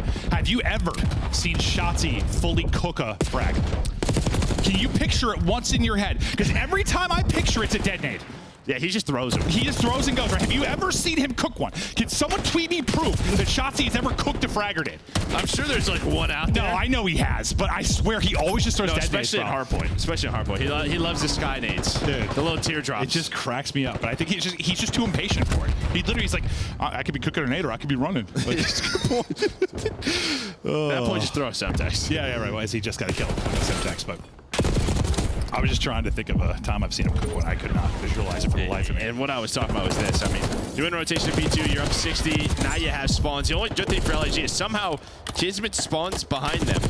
Oh, that is tough. And now LAG are going to spawn behind them. That is tough, and that's one of those things. Sometimes you have like that kind of horizontally central hard point. You can get splits, but that's a painful one. Thankfully for Optic, you're up 70, but if you had number 7, I think Mercules was posted up. He was back there. He was definitely back there. Maybe he's got to be back there further, a little deeper. You really got to throw it back. Throwing it back. Yeah. Now blessed a bit is LAG, and they'll bring it back a bit. One you'll review if you were Optic Texas, certainly. So they'll turn this into a healthy amount of time. But fighting right back in is Optic Texas. Pushing this lead out again. You've got spawns for next. If you're LAG, now what can LAG do with this? Yeah, as I say, this is, your opportunity to get back to the game if you are LAG. Over to here towards this P4, you have the spawns, Muddy Hill, Johnny's at the street. Tough start for Johnny, 1-9. Not what we've seen from him throughout this series, but yeah, you're going to start slow, especially when you don't have spawns. You're in a lot of tough situations, but here you should start to bring it back. Lunars, his chance to heat up, start shooting. I mean, maybe you feel pretty good you're in this game right now. To some degree, considering Johnny's start, and he's kind of in the hard carry from the slang department. Still within 50, but this can certainly get out of control quickly, or will it? Because with 30 remaining on the hard point, fighting in his LAG, looking to get the rest of this time, and if you get this, while you're down 20 or so points, you're in a pretty good position. Lunar's not able to finesse the pillar, but it'll set stuff up for Johnny to maybe get rocking and rolling. And that's it. You have the positions, bring the ARs out, lock down the street, and yeah, sort of that spawn flip towards P3 hurts Optic a bit. Yeah, I'm sure they'll go back and see. Maybe they're just up a little bit too far in the middle of the map. Spawn kids behind them, but pays off for LG. You're within 20. That's what I hate, those moments as a caster when it's just live and it's fast. And like, it's like I see it like once the spawn happens, but I can't like perfectly picture it 3 seconds before that to see if there was another issue, I have to see it again, but definitely a split that hurt him. Chance to push it out again, though, with 45 seconds remaining here. But Lunars, he's gunning. Nice movement there into the second. Finishes off the weak player. Contesting, though, from the other side will be Hook. Dashy set up at the truck as well. Gets to the heady and wins one. Johnny pushes that out. Kind of splits right now from Optic Texas. Another one of those kind of mid-hard points where you'll see some splits. Doing a good job dealing with it so far was LAG, though. Now it's contested. Once again, they're able to deal with it. And honestly, they've turned this scrappy hardpoint into a lot of time. Yeah, good stuff from LG. It just feels like there's always one more player that buying time for the reinforcements to get there. Then they have nades. They have the advantage in the gunfights. And, well, Johnny is up to 7-14 now. So starting to turn it around. And, well, they're within 17. So they're down 65. Bringing it back. Oh, yeah, no, it was looking like an absolute murder, like the control, at least through the first couple of hard points. Turned around a bit, but back into DBD go, and Shotzi, he's lining them up. Let's see where the break starts for LAG. Hook tucked away. Damage into a couple, maybe slows down the push from LAG or softens up the retake for the other Optic players to shut them down. That seems to be what it does. Who got a bullet or two into a couple players? I think Dashy and Mercules ended up getting those kills. So building this lead once again, and Shotzi, I mean, these moments where you have setups just allows him to get out and get moving. I mean, you just have not contested this really at all. Kismet's trying to make a play for P2, but he's by his lonesome. That's how the game started, too. He was trying to, like, flip spawns. He was hoping to do so, but there was no one to help him. So Optic, yeah, P2 rotation 1, P1 time. They earn another 40 there. No, they've been dominant through these first couple of points. Looking to replicate that, but it's Gorillas that are down 1-2 in the series. It's Kismet calling in a streak. They're trying to bring it back. We extend this to a map 5. Let's see the cops from LAG. Stay yellow. They're pushing me out. I don't see this guy in stage. In yellow, on it, first left. In one pinch me. In two in yellow, two in yellow. Two there. One in yellow, one shot. Dash in yellow.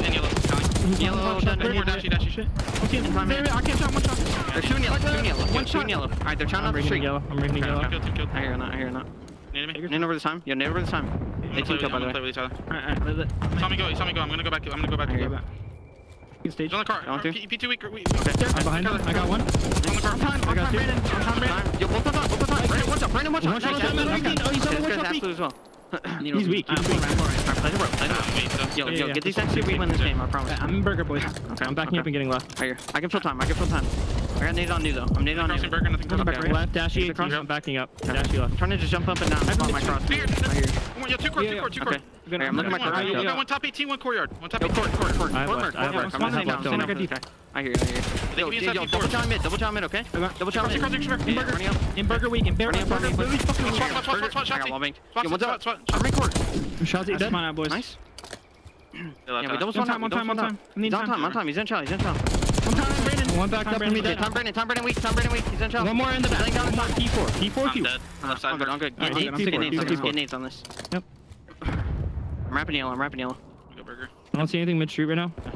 I'm nading over this time. In blue, under stage, near up. And one's right, Jen Tyler. We're good. Let's get through to new here. Let's bang old and get through to new. I mean, they're talking about what they want to do. It's just not really working too well. They just sounded sad, honestly. Down 100, Optic, close to closing out the series.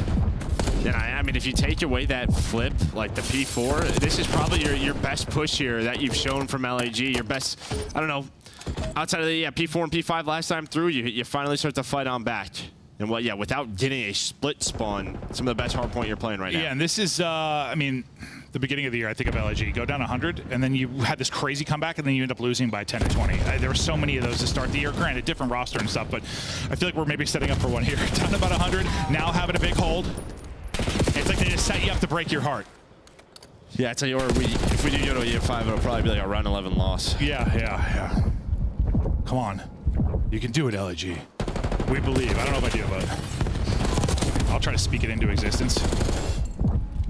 A fantastic hold here. Maybe looking for or maybe getting the full 60. A little bit of a contest, but not much of it. Pressure now going to be to Kiz.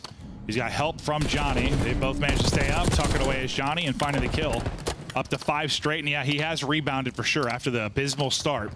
Trying to turn this spree into something. Did Kiz get the Hellstorm? I know Johnny got his. I wonder if Kismet also... They might have 2 Hellstorms. Well, Kiz called his in when we were to listen. No, I think he was very close to another one at that hill. So we'll have to keep our eyes on that. But for P5 and P1, it may not even matter. No, so he didn't get it. So you do have a Hellstorm, but with these couple of hills, you just have to get the game to a better position. Maybe like a P2 for a chance to make that really work. But I'm not sure it's going to get there. We'll see. They need a break, and they need one soon. Trying to get back to full and then swing. Here we go. Challenge out. Nice little 2-man game. Kismet able to get 2, fellow some damage in, and that's the break-in. 17 points needed for Texas to take this one. Yeah, Johnny's gonna call it right now. Kismet, an opener there for him. Trying to slow down the reinforcements. Big win. There's the streak, as you said. Johnny able to hit on that. Close to eclipse the 200 point mark, and he'll get a second one. So nice sequence here from LAG. Down 100, now down 30. Bringing it back, and now into our third set. And this is where Optic Texas have been dominant. At this P1 and P2. You have got to be way better if you're LAG. Your first chance to really work with an early setup as Kismet gets out to a spree. He's on another one, 32 and 19. Trying to find here we go. Here we go. They have to flip. I don't know if they're going to be able to quite yet. You see, Burger Spun still in for Optic. Dashy, the only player inside of DVD. He actually wins a massive gunfight. The problem is, though, no real help quite yet. A little bit staggered is Optic. Not going together right now. Finally, all going to spawn up street side, but another Hellstorm is earned. Kid's able to earn it. Yeah, it's going to be what? Your third Hellstorm you've had. Kismet taking out everybody, including teammates. May not matter. There's the lead change. They're up. They're looking to take it. Will it be heartbreak or will it be victory here for LAG? Still holding, still frying. The help in from Lunars. They might take the map. What a comeback it would be. We sell the dream. You believe in the dream. We're going to a map 5. LAG take both hardpoints. A monumental comeback. And where they've fallen short so many times in that scenario, this time they get it done. Sometimes you just gotta speak these into existence. I guess we did. But again, this LAG team, I've seen this before. I've seen it. They have gone to the Game 5. Dude. They have gone Game 5 in multiple series.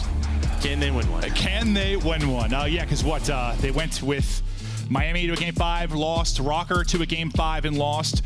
Optic, their Game 5 loss was Breach, right? Yeah, they went to a Game 5. So neither of these teams within this qualifier, I think, have gotten a Map 5 win, though they've been to it a few times between them. Wow. I said I was trying to sell the belief. I sold it hard enough to myself. Great stuff there. Kiz, hell of a map out of him. 36 and 20. Johnny, what a rebound. After the slow start, remarkable comeback. That is because you keep on listening like, bro, they are just demoralized. No, yeah, because they were 4 dead like 4 times in a row or something. Like everything they called out just didn't work out. And then after that, they erupt. And like think about this game, like with that spawn that happens, right? Early.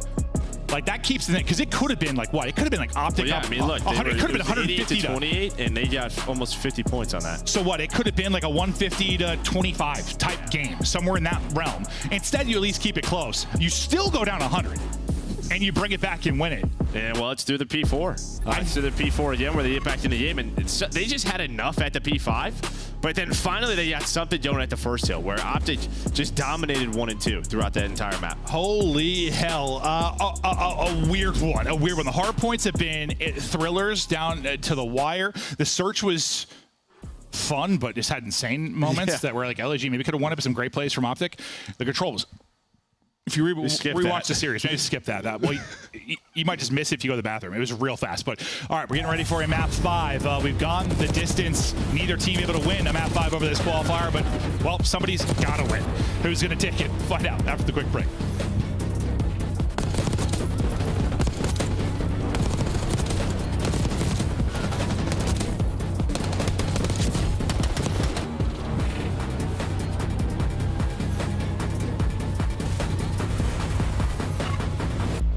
The Esports World Cup is an official partner of the Call of Duty League. Upgrade your game with the Scuff, the official controller of the Call of Duty League. The Call of Duty League is brought to you by Monster Energy, the official energy drink of the CDL.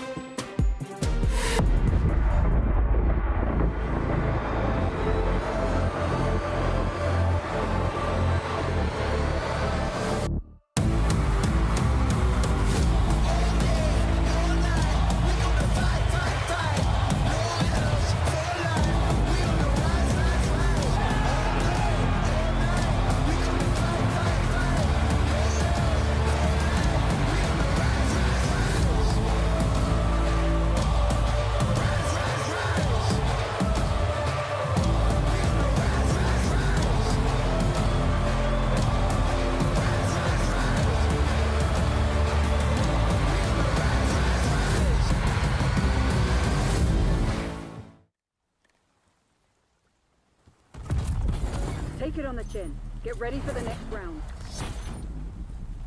Wow. Okay. Well, something to note. Never f***ing dive off that ever again. Wow. Okay.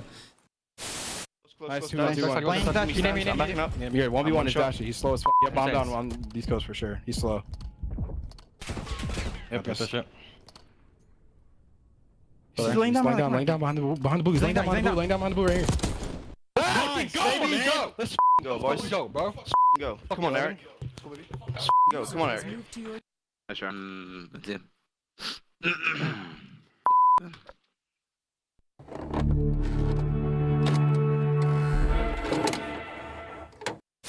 Jump shot, travel cut. Purpose uppercut for him, shot top. Oh, we can't travel this? Well, that's tragic. Let me slow the middle. Oh yeah, I forgot. I think that's like... Nade hit one a couple times and stunned mid cut. What am I doing, bro? One guy's in Nade's mid cut. Cerca del... El otro tiene que estar por el under, creo. Going alley. No en el Eli,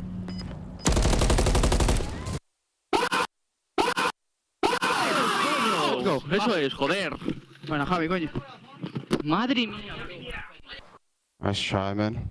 Oh. I calmed it, dude. I said, like, wait for that. I know you, man. I know you. Yeah, weak, close. Nice. Don't want that calf. Yeah, calf killed me. Top out. Calf weak. Falcon. Alex, jump down. He's still in yellow car. Weak. I can kill him. Up point, bro. One's out now. Mid cut. Too slow, buddy. You haven't got time to go dumpster. You haven't got time for that. I got world starred. Oh my god. Yeah, he was shooting guff. I've just seen that in the death cam. The guys jumped off plan. I'm like, surely he's getting his kill. Yo. It was bad. It was bad. Pure guff coming out. I had the wrong attachments on. Yep, he's absolute. Guff is holy shit, speak. Yo, tell me how. Tell me how.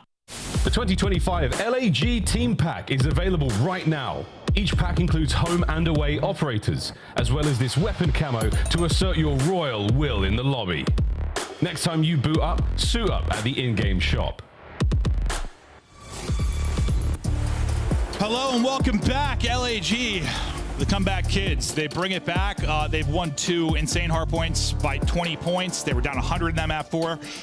After, I mean, great response from them, not only in that hard point, but just in the series overall. Like, because that map 3 was awful. No, I mean, the search, they probably feel they should have won. Or, yeah. Game 3, they just got blown out. And then both hard points, it just feels like Optic is, I don't know, a hill away. Yeah. It's just like they stayed alive in both hard points enough to make it doable. Like, just enough. Or they won a big, you know, a couple of P4s on rewind. Shotzi was shooting bodies, dude. In the listening, they were like, he's weak. He's one shot. You hear him calling, and the kids just like takes the fight, and Shotzi just fries him and shot his body. I'm like, dude. I mean, I love it. I always shoot bodies, but came back to bite him. Incredible comeback there from LAG. They haven't been able to close out many of those comebacks. They've been in that position a lot, but this time they get it done. Now, we go to Protocol, Search, and Destroy. Joe, what are your thoughts on this map 5 for these two teams? Any major advantage? Yeah, I mean, this new Optic, they haven't played it. I mean, on the year, they're 5-2, but with Mercules in the lineup, haven't seen it. And then for LAG, yeah, you haven't seen it either with this team. So it has been some time for both. Well, I think eyes got to be on Johnny. 1, because how he's going to play this map, but 2, because the series he has had. Shotzi will get the first blood, though, onto Fellow. This is this position where you're just hunting, trying to find him. Dashy takes some shot. You see the ping. Johnny gets the kill, and that is... Oh, a little pop there from Johnny. Mercules put in the dirt. He was going to probably drop either way, but he was hoping to at least get 1. Now you had that first blood, and suddenly you don't have numbers anymore. Prime position now for LAG to get this round 1 victory. I mean, yeah, I don't know if Mercules just stops shooting there or just gets caught off guard. Thinks he has a freebie, hoping to find it. Either way, great shots out of Johnny. He just goes prone and pops. Yeah. Bro. He just gets, Gets cambered. Absolutely. That was probably disgusting from his POV. Hook, a chance to bring it back, but Johnny's like, all right, Johnny was the guy to watch. And Johnny's maybe going to have an ace in this. We'll hop on with the plan again. Shotzi only went alive to clutch. Johnny working on his ace. I know a lot of times we watch the one guy alive, but I'm kind of trying to see if Johnny's able to get the ace. He's close to it. He's going to take the fight. Give them all 4. Done. Johnny, ace, round 1. LAG are up. The guy had double digits in map number 2. Finds the openings, winning the gunfights. Even just great awareness there from LAG. All right, we're going to take our time with the bomb. Let's rotate it. If there's one player through, it's going to be Spiral. Kismet hits the slide, then Johnny with the response. And he had 402 damage. Like, I mean, Johnny just, he did. that was all Johnny. All Johnny. Hey, what, 13-6 or something like that in the map, 2. They're chatting away. He is feeling it right now. I mean, he does get caught, in that round 10. I end up hurting him because they lost that map too, but just a take over round 1. Optic, if you get the first blood, just got to do a better job than capitalizing off of it. See if they can improve on that as we get deeper into it. We're waiting for their timing. They're trying to sell a fake, but Johnny's really the only player over towards B, so he would let them know if something was going on that side of the map. Lunar's just going to back up, make sure there's nothing happening in top 3. I think Dashy's like, I don't see anything here, boys, so maybe bring it this way. Oh, this might set up Johnny. Yeah, well, I mean, we've seen this spot. He's just going to have to find 1. And, well, they might know exactly where he is now. He called to the car. He starts an H. Oh, I thought they were, but then Johnny gets 2. 6-0 start for Johnny. Oh my God, it's the Johnny show. Oh, what is he seeing? The tip of his dome, apparently. That was a literal haircut. Johnny's thinking, I'm thinking back-to-back aces. What are you guys thinking? I'm in. Give them all. Give them all. No aim assist there. I will really to see him. 10 seconds to go. go. Johnny is going to get shut down. Dashy finds the timing. All going to be on Mercules to be the hero, though. 1 versus 2. 8 seconds left. They'll close it out. It is Johnny. Ace in round 1. The first 2 in round 2. Yeah, when he called the car and you said, like, they know where he is now. They throw nades forward, and then he just they're pops both it. just throwing it. Nobody's watching this. They both have nades in their hand. I don't even know if they were throwing the nades here, by the way. I am so confused. I mean, Johnny called in a car from right there. I'm not fading. From right there. It spawns right in front of you. I don't know. I got questions. But maybe they just didn't think he was going to peek it? Maybe, yeah. I'm not sure. Yeah, no. Either way, all I know is I was mind blown when he then got 2 kills. Tom's a little off there for Optic, Maybe. and it hurts him. Johnny be good. Up 2-up. Oh, Johnny might be in trouble now. Oh, can he get out? Not going to get out. He gets dropped, but it's still LAG with numbers. They're all here. They all commit. Now, okay, uncommitting. One at a time. Let me up the damn rope. They get out. Everybody's sitting there spamming the button. Oh, my God. I got numbers. Should have been real bad. Yeah, no. Should have been a major LAG round. How LAG can we LAG this? Who's going to LAG harder? Kismet finding the opening right up the gut, or, well, Lunar's actually the one getting the kill. Scurrying away will be Shotzzy. Last alive, 1 versus 3. Bomb about to get planted. He'll hop down. He'll get dropped. LAG just dominant in this map 5.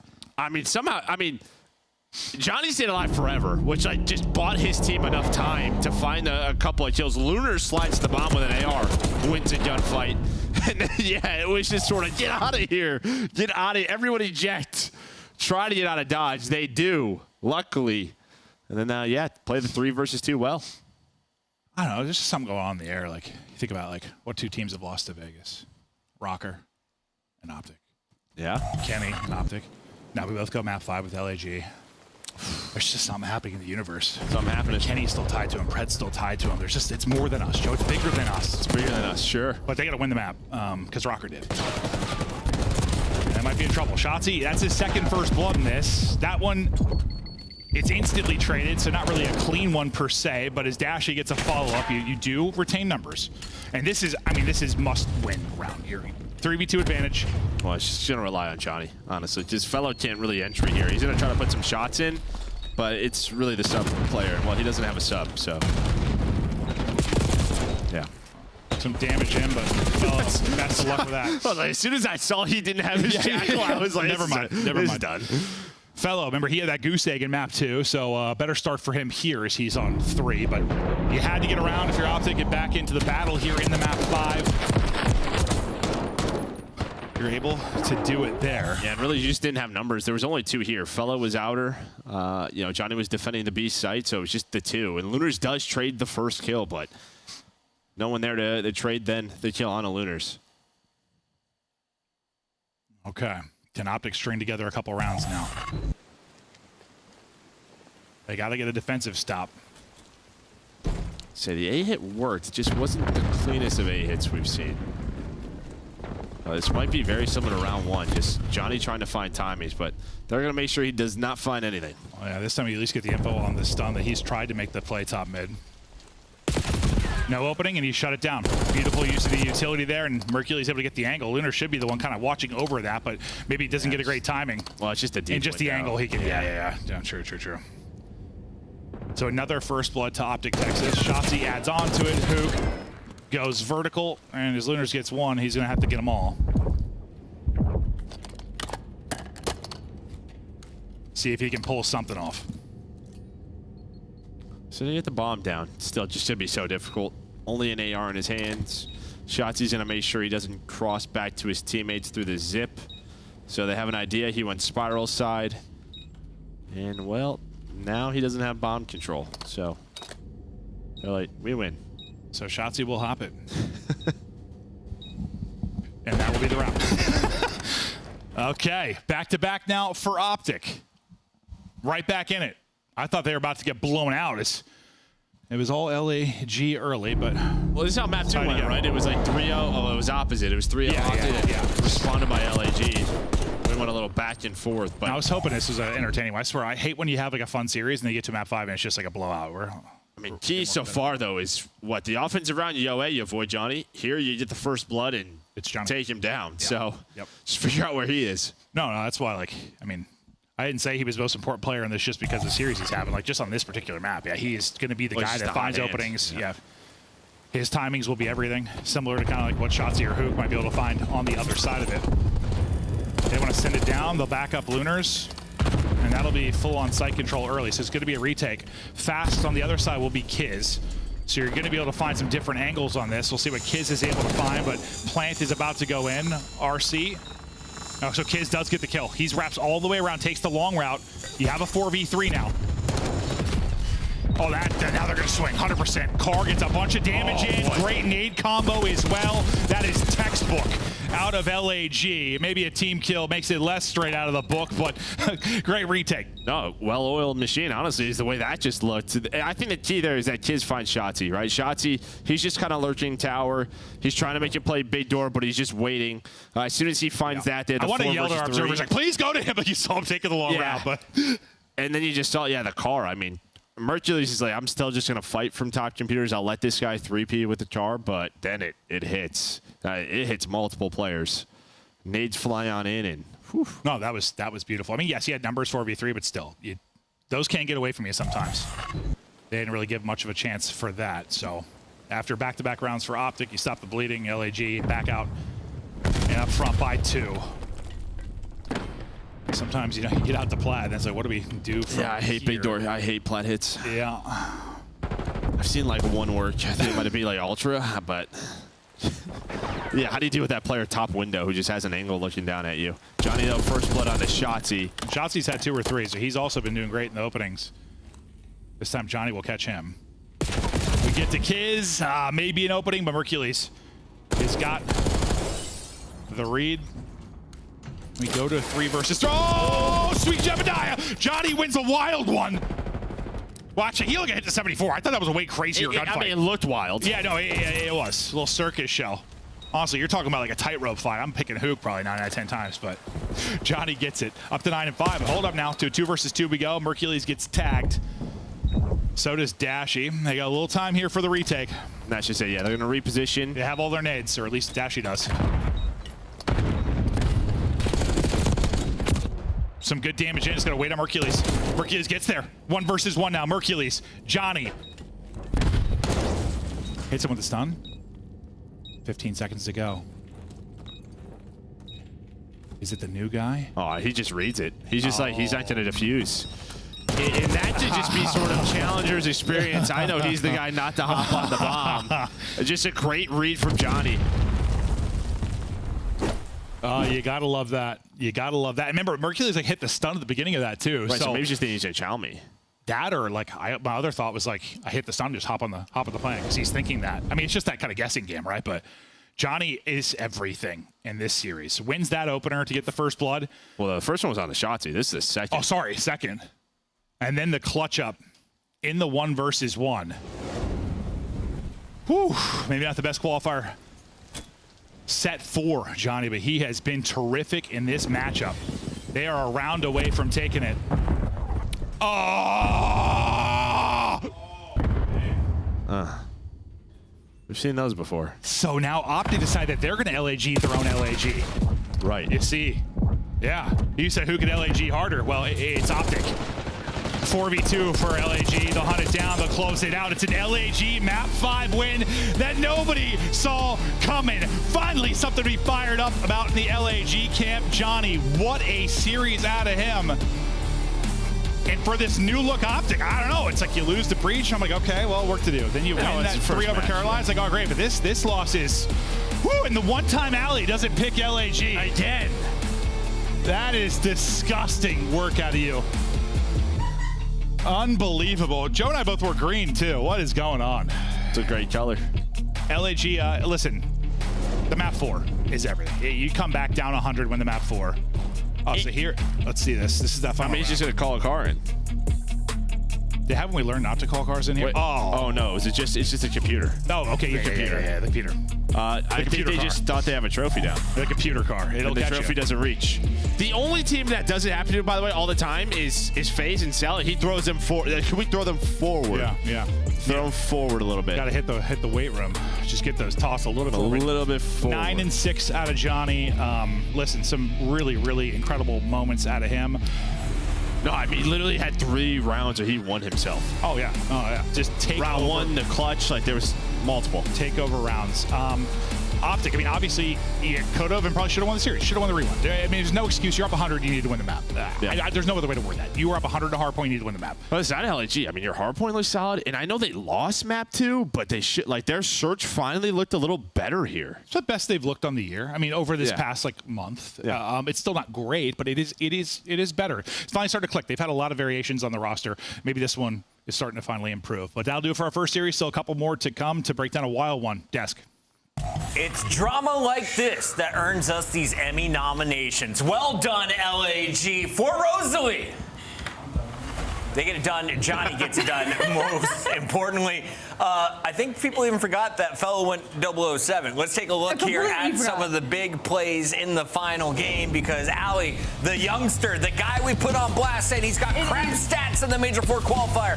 Oh, he changed all of those today. It is so unironic. I feel like every time we get really hard onto a player, the following series, they show us why they should still be in the conversation. We're talking about a guy that had a .49 in Search and Destroy, now single-handedly winning them maps. An unreal series across the board out of Johnny. And the fact it only took that much for LAG to get a win, it hurts looking back at the rest of the season. You looked up and you're like, did he just get an ace? Yeah, I mean, round 1. Set the tone, baby. Set the tone off the rip. I mean, he's just fearless, which I guess, sort of, plays into the .5 that he had coming in Search, like taking those risks. He's going to continuously do it, regardless of having a bad split. And you see off the rip, round 1, Chris gets all the way through mid, makes a huge play, kills 2 Optic players in the spawn. They just were losing him constantly. And there's just so many rounds where he demands the attention. The round where he's on the back heady and Dash is just staring at him for over a minute of time, taking him out of the play, letting his team win, finding first bloods onto Shotzi. Like, this map was all Johnny. And then you go back one map before that, the rewind, probably the biggest lock-in moment of the year to rally back when your season is essentially finished and come back 100 points of flawless 3-hill spread. Like, that was amazing from this LAG team. With this loss, Ali, Optic is now officially the only team in the CDL to have lost to the Falcons and LAG in 2025. Oh my God. That's not a record you want to be setting, is it? No, aren't the good teams supposed to beat up on the bad, or is this the time to take those L's? Bro, just as you start to get excited about Optic, they do something like this. Yep. But LAG, I mean, to their credit, I mean, that comeback in the hardpoint was unbelievably good.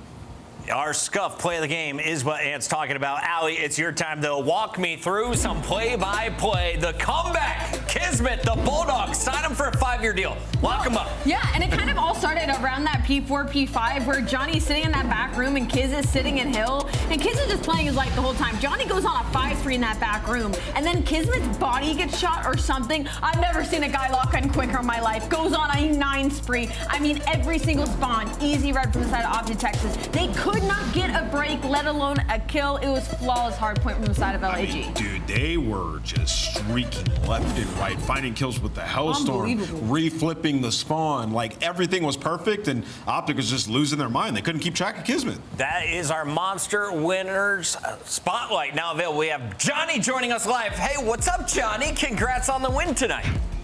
I appreciate that. Thank you. So what happened, dude? You were dropping .5s, and then today you're like, what if I just drop 13 kills and another 9 kills with a few aces along the way, a 42 bomb and the respawn? Was it a server change? Was it gameplay? Why was it working for you today? Nah, to be honest, I would say at least for me, it was a morale thing. You know, when you're like losing like a lot, it's really just like, it takes a toll on your just like mental health. Yeah. And I would say like I hit a reset, like did like a lot of just like book reading and just like mental resetting, and just realized like I just got to lock back in and play how it was in like Major 3. I'll be honest, I can't read. Can you give us any titles though that we may want to download the audiobooks for? Shout out to my coach, Mind Gym. Shout out to Mind Gym. Yeah. Awesome. Yeah, Mind Gym. It's a great book. It's a good one.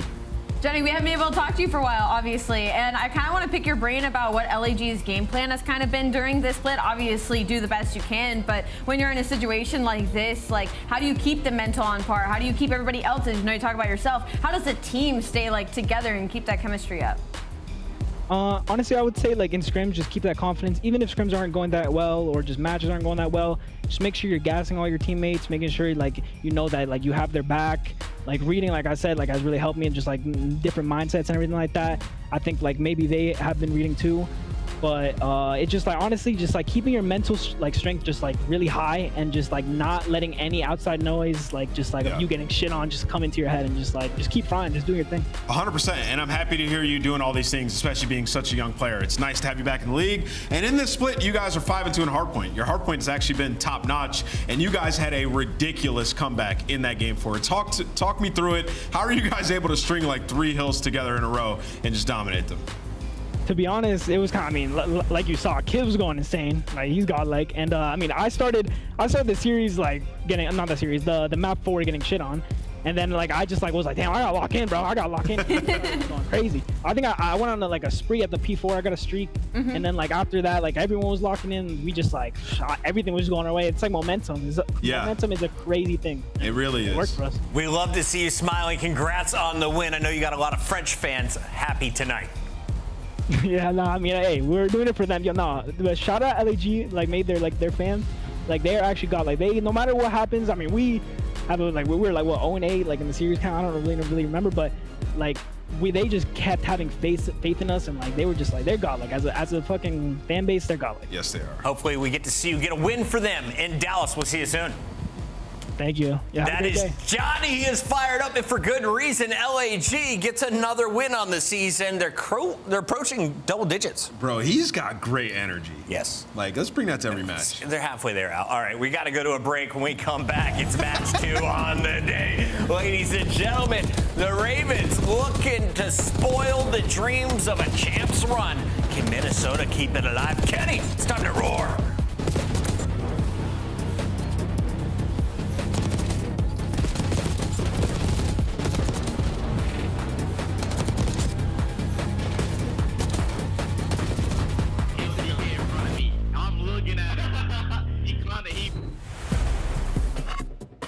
Visit scuff.co/CDL for your chance to win the Road to Champs giveaway and join us at CDL Champs.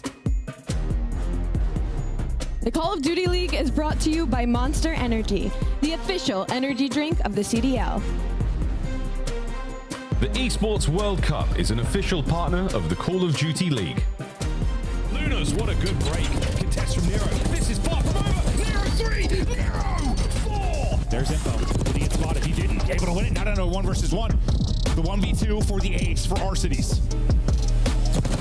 He's able to win. Arcides with the ace. Retake chance for Hydra and Ghosty. Red gets the ace. So you have an Arcides ace and now a Pred ace. It's going to creep inside of the point, though. They're just going to break right in through the front, and that is going to shut it down. Or is it? Yes, it is. It's a triple from Trip to close out the map 1. I love Gwyn, do it. There's no one there. He's defusing. He's defusing. Oh, no, the crowd gave it away. Oh, no. 1v1, 15 seconds.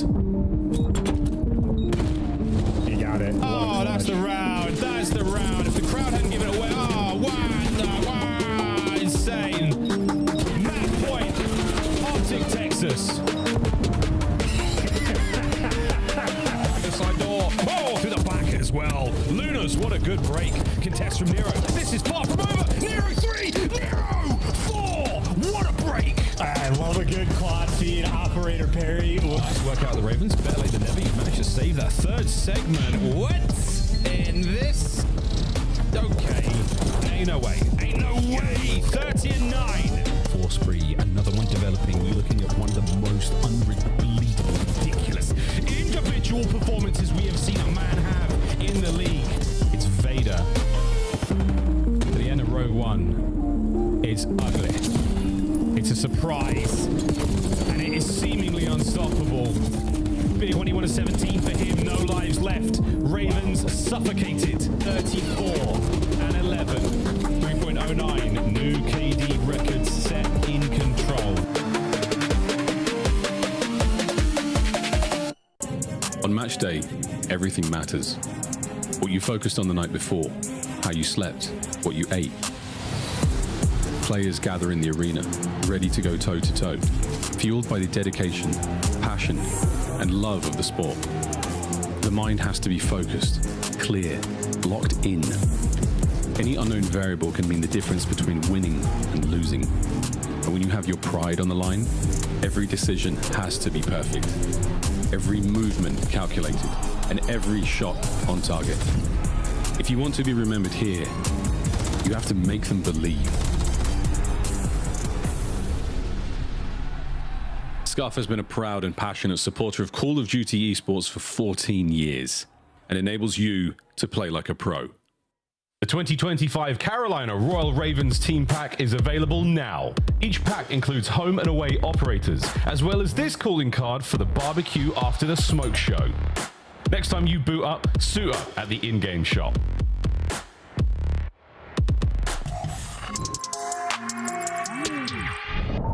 Stack it up. Oh, this could be huge.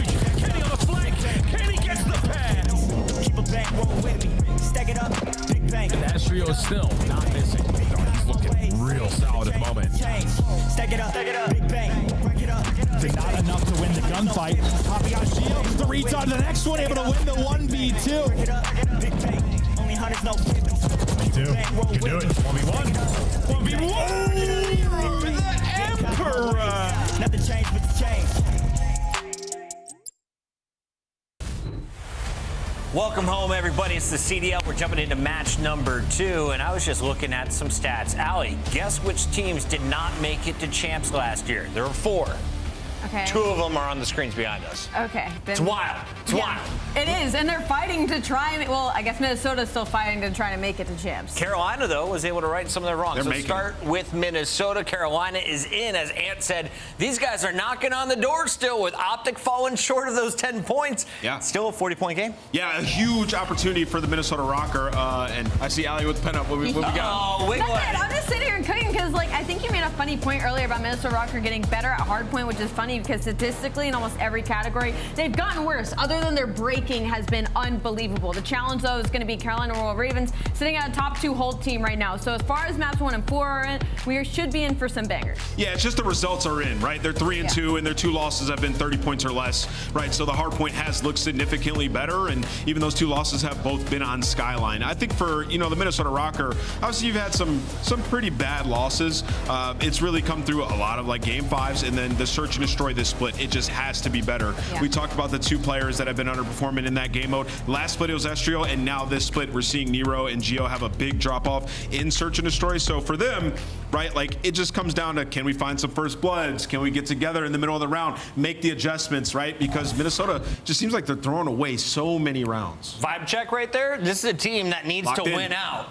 Locked in? Yeah, they look locked in. On the other side, we got Carolina Royal Ravens. I bet you TJ's smiling right now. Let's take a look at why, after failing for the last 2 years, Royal Ravens go to Carolina in 2024. Now in 2025, they bring Slasher into a starting lineup, and Gwyn is who we thought he would be. Yeah, Gwyn's been great. I have something I want to pose about the Carolina Royal Ravens and the roster change. So I get they bring in Dylan Rex for the added slaying power. So far this split, he has done that in hardpoint, right? But they're 2-8 in their last 10 hardpoints. Now I was looking at like hill time, and for Dylan Rex, he is far and away the lowest hill time we've had in a player on the season.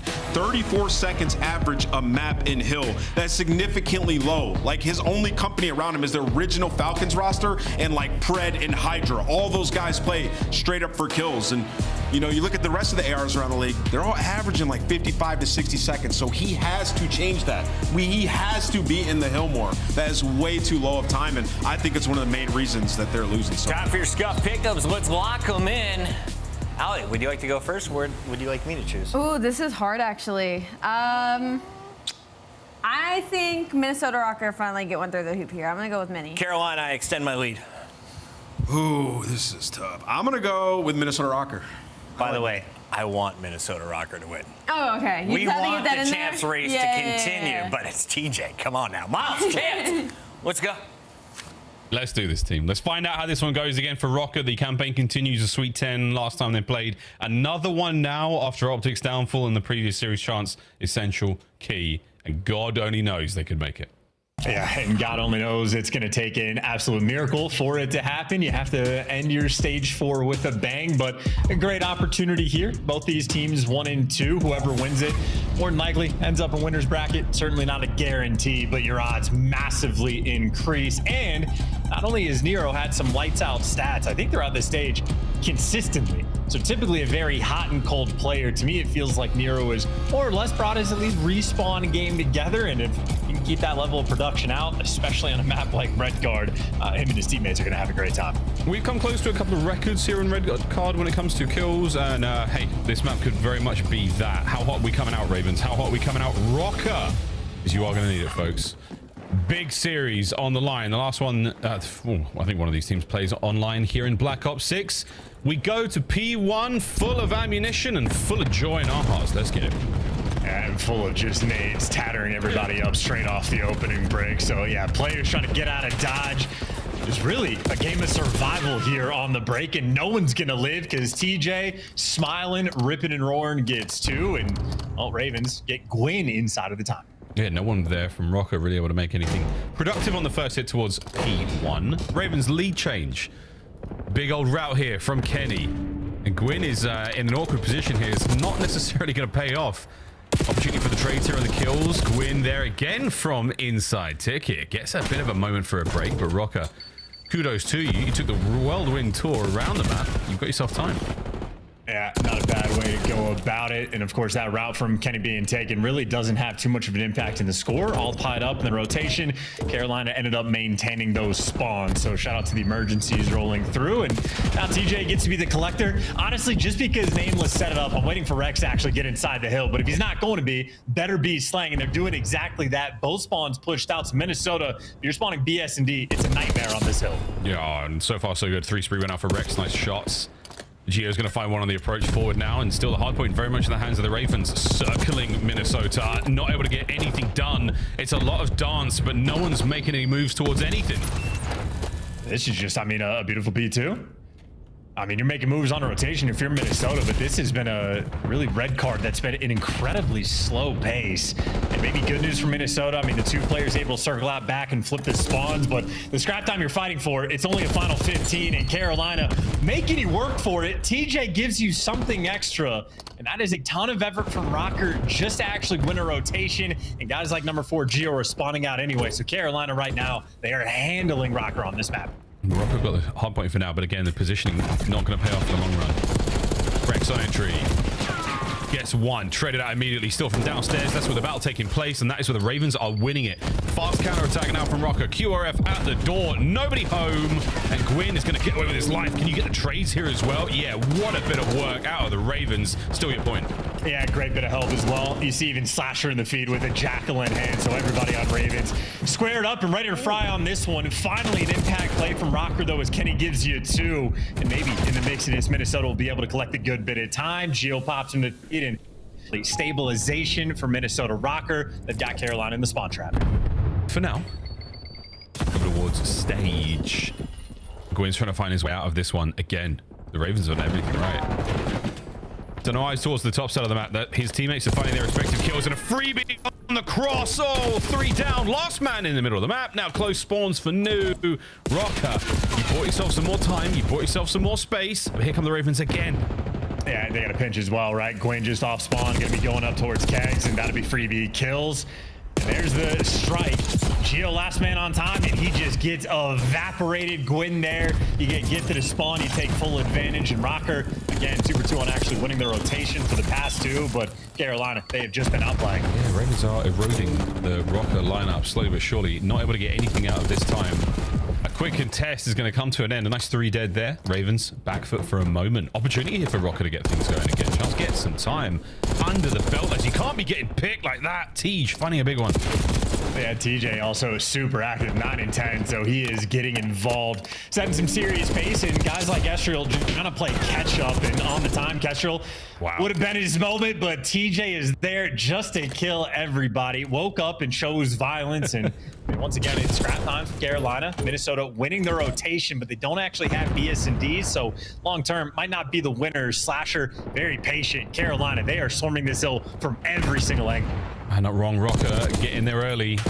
And that is an angle you did not watch whatsoever. Rex right on through. An opening now for some serious trades. Kenny, last man left alive. He's going to stay there on time for a moment longer. A couple of kills his way. Slasher now dealt with. Minnesota survive. Minnesota starting to catch pace. Yeah, it's a huge bailout play from Kenny. As he off man standing, didn't get to see it, but 2-piece he picked up. He kept the play going for his teammates who get back and involved in. I mean, all things considered, I feel like Minnesota have been playing a decent bit worse through the first few hills, and it's a near tied up game, and Estrel had a slow start. He's picked things up a little bit, so maybe Rocker be able to orchestrate something here, but still though, Carolina shooting their guns. Now they're ahead of the rotation. You got Slasher patrolling over towards Big Steps. He is in position, but without the spawns. Second set. Good go around the first time. Rocker again, slow start for them. The grit still present as we go into this one now with time going their way. Positioning not so much, but they make short work of Slasher. Kenny back at it again. And a strong start from Nero. He was talked about before the match started at 20 and 13 going in off second, and Kenny finding kills all over the place. The battle of the trades is not going to be a trade. Oh, Geo, good shots. Still a man over the hill. He's going to be a purple one. Rocket are in, and Estrel a bit windy. Yeah, and this has just been a bloodbath right now. On the map, on the P1 as well. Neither team really wants to get in time for the moment either. You're playing for the kills, and Minnesota able to get the majority. Rex last man standing inside a ticket. Kenny's gonna dance with them, and he's gonna drop them to get the right side spawns. And Minnesota finally, all the guns getting hot, the best they've looked, and they let the spawns go. Number 8, Rex, he's gonna spawn over back towards P2. Minnesota might be heads up, but they got a lot of work to do before the new time pops. Yeah, Nero might be on top of this. He might see him, and that could be the play. Wait. Rex, he's found a corner. He's parked up, and the spawns are now there for the Ravens. TJ cuts down one man. Gio on the other side now trying to make his way on the inside. 3 dead again, and another split situation. Yeah, and Rex is just out of the picture. I mean, he's able to get the 2 kills, maybe to keep him off of time, but with the gift of a spawn like that, really didn't get too much off the back of it. And so much so that Carolina, now they're just spawning in depths, and I mean, they don't even have the hill time. So this is a long-term problem they're going to need to solve, and opportunity for Kenny just to keep applying the pace. Gets one before he drops, but you see in the feed, feels like Minnesota always have that extra edge. Oh, here we go. Minnesota Rock, a bit of a lead. Rotation on potentially. Let's go for a listen in. One shot, Rex. Top 3 and tickets in. Top 3 and tickets. Tool. Leave season. Yeah. Alright, spawn a flag. He's top mid behind you. Weak. Flag dead. He's dead. Yeah. Oh, he's already close. He went out. Yeah, go ahead. Rex is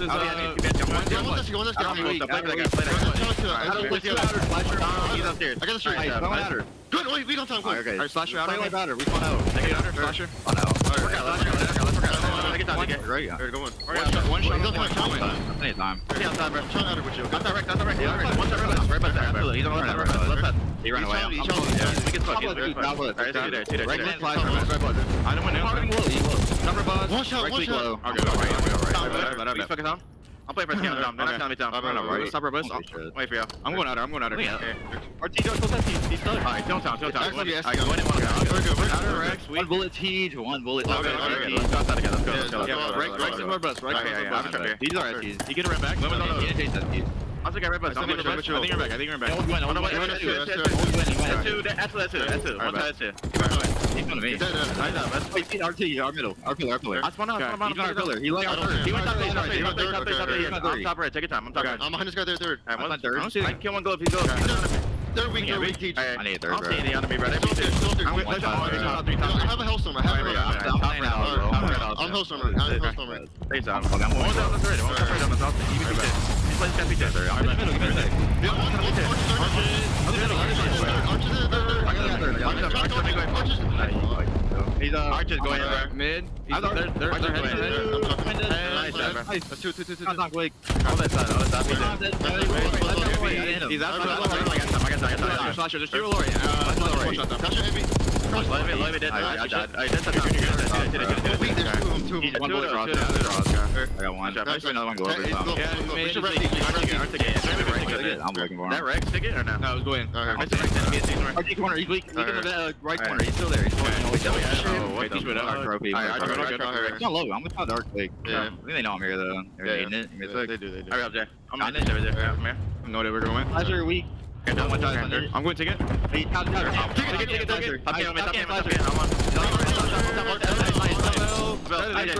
a ticket. Weak to cam. I need off. One shot ticket. I'm a camera, so I'm going all the time. Load out. Flasher weak. I close the break. Mid. Where are we guys? Last guy's underneath office. He's like one office. Might be out close. I don't see him. It was a flasher. It was flasher. One shot. Need the camera. Mr. Flasher. It is a slugfest of a hard point chance. Yeah, red card when it is like this, it can be absolutely brutal. Want to tip it to Rex, though. He's got a minute in time, so already addressing a point that Nameless touched on, and Rex really kicked off that hill the appropriate way. I mean, the two-piece over towards BS&D makes her like that much easier, and now he just gets to be a roaming slayer, shooting guys in the back. Minnesota, uncomfortable, head on a swivel, can't find any sense of direction, and they're welcome back to their spawn. Third set, big one indeed. We're about to cross the 200-point mark for the Carolina Royal Ravens. Starting the way this map went, it was a strong opener. Tej on the hunt, looking to keep this going. Trophy doesn't get taken out either, but we'll deal with that when we have to deal with that. Counter's now on from Rocker. What, another big one from Tej. He keeps the play going. 20 to go on P1. Yeah, this is a great time to be able to soak up on a P1 as well. The final 20 is going to be a pretty massive benefit. You already built yourself a 50-point lead, and I mean, Rocker now forced to fight for old just for the final 10 seconds to scrap. So in Carolina with the lead, you can play a little bit differently. Arrow trying to strip things from you, and all of a sudden Minnesota seemingly winning every single gunfight. Slasher, last man standing for the squad. He's waiting for his teammates from BS&D. That was a ridiculous kill from Kenny. So you've got those players through B, to the back side of the hard point, through the front now, and a bit of a wrap as well from Gwyn. That can be massive, but it's going to take some time. Rex opens up with a nice opener. Couple there from Estrel and Geo. We're going to still hold the hard point if we are Rocker. We're still keeping the spawns way out and a bit squirrely, and it is a wild setup chance, but it is working for now. I mean, you're doing what we can. I mean, even Carolina, they might be chalking up a lot of this hill time if they don't start winning some of these gunfights. So, like, they're in position for the rotation, not actually going to be able to collect. And now Minnesota Rocker winning every single gunfight, winning the trades, and have the extra man for the job. So the 50-point lead, as you say, gone. Going to be nearly tied up going into new. And now Carolina can't afford to make a mistake in this moment. You have to secure this rotation. They will be good to go on that front, but that is a P2 that just got them everything. Kez pulls streaks. He's going to hit these players out in the open. One man on the new time, and that is going to allow Rocker free reign to fly across map. Catch out at least one. Tons of intel passed over. 2 dead now. For the Ravens, Rocker trying to make their way forward. Gwyn holds it down. What a 2. That was a huge play from Gwyn. He played just off the time in his stairwell, and he set the trap for the players to slide in. So Gwyn might have just had a bailout moment. They thought they had Gwyn trapped in. They were trapped in with Gwyn. Lead change, though. Rocker, fight forward. Rex now from upstairs. 1, waiting for reinforcements. A big nade. There's the second from Tej. An opportunity for a break here. Ravens fly. Ravens are in. That's their time. And you got a guy above. You're reading it well. You're getting the trophy out. Rex doing all the little things right. You get the trade on Geo, and now it's everything forward. Every kill in the feed is gone. And keep in mind, the game clock might come into play with 30 seconds left. White time or contest time is going to make things mixy. And Rocker in position on stage. In position for the win. Final few moments will go to the Ravens. What a break attempt this is going to be for the map. Rocker, hold on for 20 seconds. A big one to open things there from Slasher. Gwyn on the right flank. Keeps the pressure on Estrel. On the attack towards the backside of time. Ravens are in. TJ. What a map. Is it over, Chance? I think it might be, man. Ravens pull it all the way from the jaws of defeat. Good night. And I mean, like a stressful fist bump coming out there from Gwyn. I mean, that is a red card where you have to work for it from start to finish. Every single hill was bloody. Every single hill was a battle. And that is the type of map that is just exhausting to have to deal with. But in these types of stressful moments, like that play from Gwyn, honestly, outstanding. Like your teammates are getting streaked, you're overwhelmed, you're getting pinched from up top staircase. And just that little slide, hop off, and be able to pick up with the 2 with the names at that range. Little things, obviously. I mean, everybody has to be able to deal in that capacity. Rex got the hill time, he got the kills. Maybe we should have known, Slasher putting his hat on, that he'd be able to keep the pace with TJ. I mean, that's an electric game. All 4 players down the line there from Carolina. Hefty contributions. Massive 4Ks across the board there in the damage department. Nice work from Rocker on the assists. As you said, well, we couldn't help but notice it.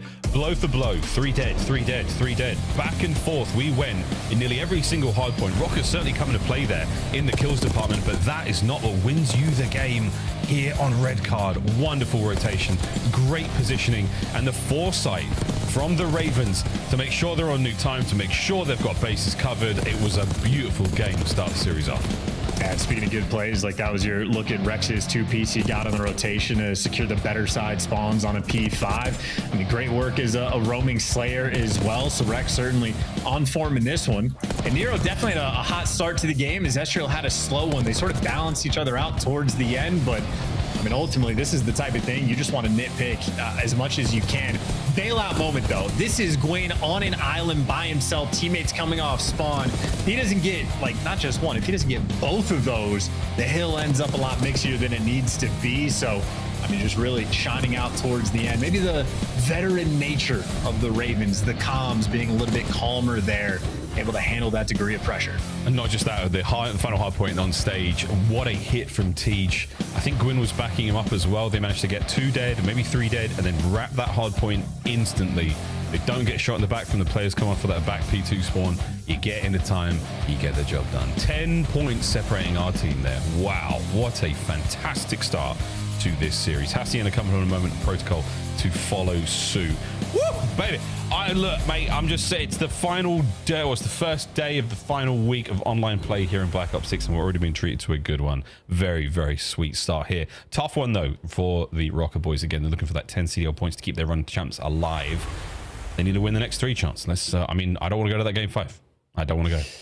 I mean, maybe just keep getting the reps in for the game 5s. I don't know, because they've at least been getting on the board recently. They won the first 4, lost like 8 in a row, and now they're about 50-50 in the game 5. So maybe they have that potential. Certainly, Ravens is not the team I want to go the distance against. And funnily enough, Miles, the 2 S&D maps we have in this series, we haven't seen this Rocker play yet in stage 4. So mixing up just a little bit in the veto process. So new things going to be discovered for Minnesota Rocker, and their hard point has been sort of their main contributing factor to their wins. 3-2 now, 3-3 in the game mode throughout the stage. S&D has been a problem. They do have the 1 game 5 win. That feels great, but ultimately they have struggled in the mode, and struggling is not what you want to have when you're going against a team like Carolina, because guys like Gwyn been on point, 1.33 KD, comfortable in the maps 2 and 5. Yeah, very, very spicy squad when it comes to search and destroy Ravens. So a tough one here for Rocker to bounce back from. I mean, the only stat that really sticks out for me in a big way is the 3 kill rounds. There are 4 of them for Estriel, but again, it does feel like he's the sort of player when you're getting bodied by Atlanta FaZe, his KD's great. So when the chips are down and your teammates are getting slammed, Estriel is always looking pretty good. Can he look pretty good when the boys are singing pretty? That's the question. In we go now to Hacienda. Map number 2. Ravens coming in this one hot after a 10-second victory there on Red Card. Oh, this is how it's gone this season alone, Chance. Geo not having a fantastic time.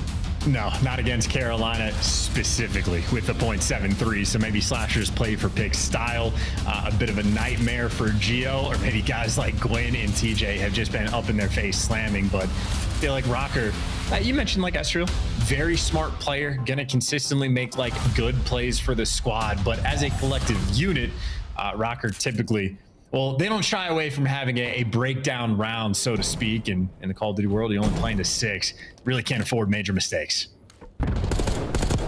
Well, online mistakes, maybe, but at the major, no major mistakes, please, chaps. Fast plant towards B on the cards here. Geo, he brings down Teacher, and that Halo gunfire, that's the only thing he can walk away on. Estriel on an immediate wrap. Estriel might be in position to absolutely slam him. Rocker, get it done at Rock. That is 0 time wasted as well. That is the type of suffocating experience that if you're on the attacking side of things, before you can even figure out what's happening, everybody's dead. So, hey, Gio, nice job on the first blood. And Rocker, you see all 4 players there for the chow, for the swing. That is the type of teamwork we are expecting and looking to see from Minnesota. 1 down, 5 to go. We mount this Minnesota miracle. Nice 2 there from Estriel towards the end of the round. Should net him that bit closer towards an RCXD. Halfway to be precise. 2 more kills, sweet. Get a stun in there maybe. And a no-show right now. Over by the A-bomb site. It was all Slasher, and he will see this too late. Oh, he's hitting a nade as well. I love it, though. They leave the bomb side open. Might as well capitalize. Gio, though, does get overwhelmed, so Minnesota are going to try to hold this in a 3v4. Yeah, they're coming like a wrecking ball, Teej. It doesn't matter. He's got the coverage there from Quinn, and it's an immaculate approach. Nearly until Nero and Kenny find their respective kills. 2v2 now. Less than 30 seconds to go. And the trades are just a little bit late. Now you're running out of time. Now you're in. Yeah, Rex is going to fall. That is a 2v4 clutch unless Slasher can do the impossible, and he gets slammed immediately. Kenny and Nero just winning their ones. And I mean, I love the dichotomy. Round number 1, we're seeing Minnesota as a full collective team, everybody getting involved, so they're there for the trades. And somehow Carolina managed to, in the span of 10 seconds, take 4 individual gunfights. And unfortunate for them, they lost them all. That's tough. Win your ones is something we like to say. There's a calling card out there at some point here in the competitive COD world. But yeah, win your 1v1s. It does help.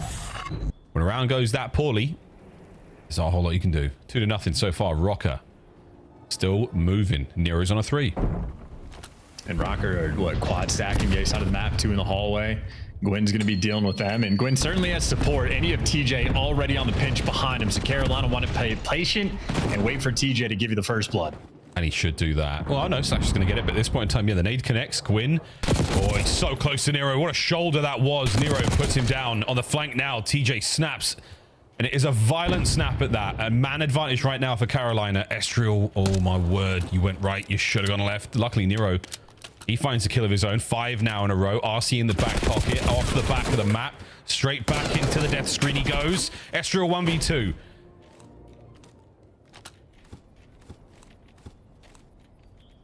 And we've danced and danced. Oh! It's our way into a ridiculous round from Rocker. The COD gods be blessed. Oh my God. Estriel, what a kill this was. Oh, I want to say they lined up, but at one point they were attached to the hip. That is unbelievable.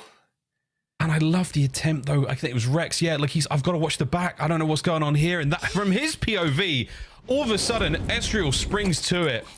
2 AR players versus a Jackal. They all walk into a bar. Ouch. Rocker up by 3. Classic. I mean, well, and you know, the S&D right now looking like a bit of a joke from Carolina, so I suppose it is perfect. Estriel, though, going to walk into a nade and going to have to deal with a ton of pressure. He's eating stuns, but he has Gio there for support, so if not for TJ for the 2, you would have just had a dominant round, but things are going to be a little bit interesting. 2v2, Nero through the middle of the map, and I mean, Kenny's behind him as well. And Call of Duty timing continues to absolutely provide. Look at it just falling into Minnesota's lap. And Kenny, you know he's squaring. You know he's challenging. Minnesota Rocker running it down. I say fiercely confident Minnesota Rocker round. The timing certainly helps, but again, the quick detective work and the good comms, watching those doors be opened in, you know, the position that they are, you know what's going on. There's so many little things, so many breadcrumbs that Rocker are working with right now to put together this delicious dish that is the Search and Destroy so far. No complaints at all. It's all going their way, and the Ravens are still left stunned here on Hacienda. Yeah, I think the pace is something that's a little bit too much for Carolina right now when they're trying to make the aggressive play calls. Well, they're spinning in circles right on top of each other. Meanwhile, Minnesota, Nero's just seemingly always in prime position for some trades. But now Minnesota has stacked up the B site. TJ, he's made it through, but I think he did get spotted, but Rex had the coverage anyway. And now you're chasing a ghost. Number 4 has been looking for TJ the entire time. Couldn't find him. This could be another 2v4 clutch in fairness to Nero and Gio, but either way, Carolina have everything on the minimap that they want. Yeah, bomb planted as well. Nero's going to go back to Old Faithful, that top dark position.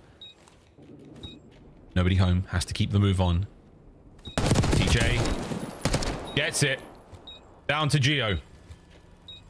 He was seriously hoping for a kill there to help him out in this 1v3, but 20 seconds to go. It looks like the Ravens will get on the board. Kudos to them, a well-fought round. And Geo's going to run around and find nothing here, folks. Okay, I'll take it back. He levels up in the close range gunfights, man, I'm telling you. He does. I'll die on this hill. Yeah, what? He's going to get slammed. Oh, wait a minute. Good shots. Good shots. Ravens get on the board. Yeah, Geo just going to make him work for it towards the end, but nonetheless, 4-1 lead for Minnesota Rocker. Respect the aggression coming out of Carolina, just running it straight down the gut through the middle of the map. And TJ loves to do it, flanks multiple directions. And in spite of the fact that Rocker privy to it, I think they spot TJ coming that direction. He just had Rex there for the coverage, gives you the first blood, and you're chasing the ghost of TJ. Not a fun experience. It's spooky, man. It's spooky.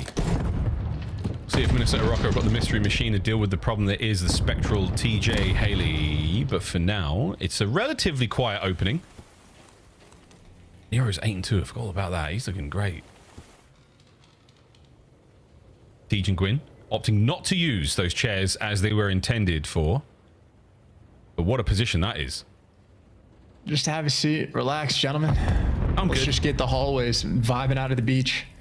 Take a seat, please. No, I'm good. I'll lie on the floor. Tej, speaking of lying on the floor, catches Kenny taking a nap on the bomb. Esriel gets snapped onto. And this is a lovely round from the Ravens. Still the 2v4 opportunity. We've seen Minnesota do it once. Don't want to give it to him again. And, well, Slasher going to shred Geo, Nero in a 1v4. I'm not going to count him out. No. Do not count him out whatsoever. The last two. Backs against the wall here by fences. Rex is in a good spot. Don't go A. Don't go A. Nero brought down. Ravens find their second round in a row. That's hysterical, too. He could have just gone and planted B for free, but Carolina posted up. Yeah, playing the man, not the game. TJ found himself in the corner.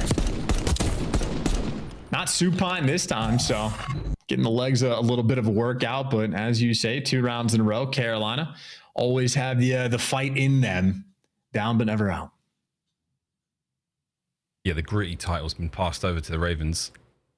The first 4 were so strong from Minnesota, but now a little bit of breathing space has given the Ravens just enough time to get themselves running through bottom middle right now. Gwyn. A little bit of a roundabout timing here, looking to catch somebody, but you're not going to catch a soul. Rocket have gone all towards A.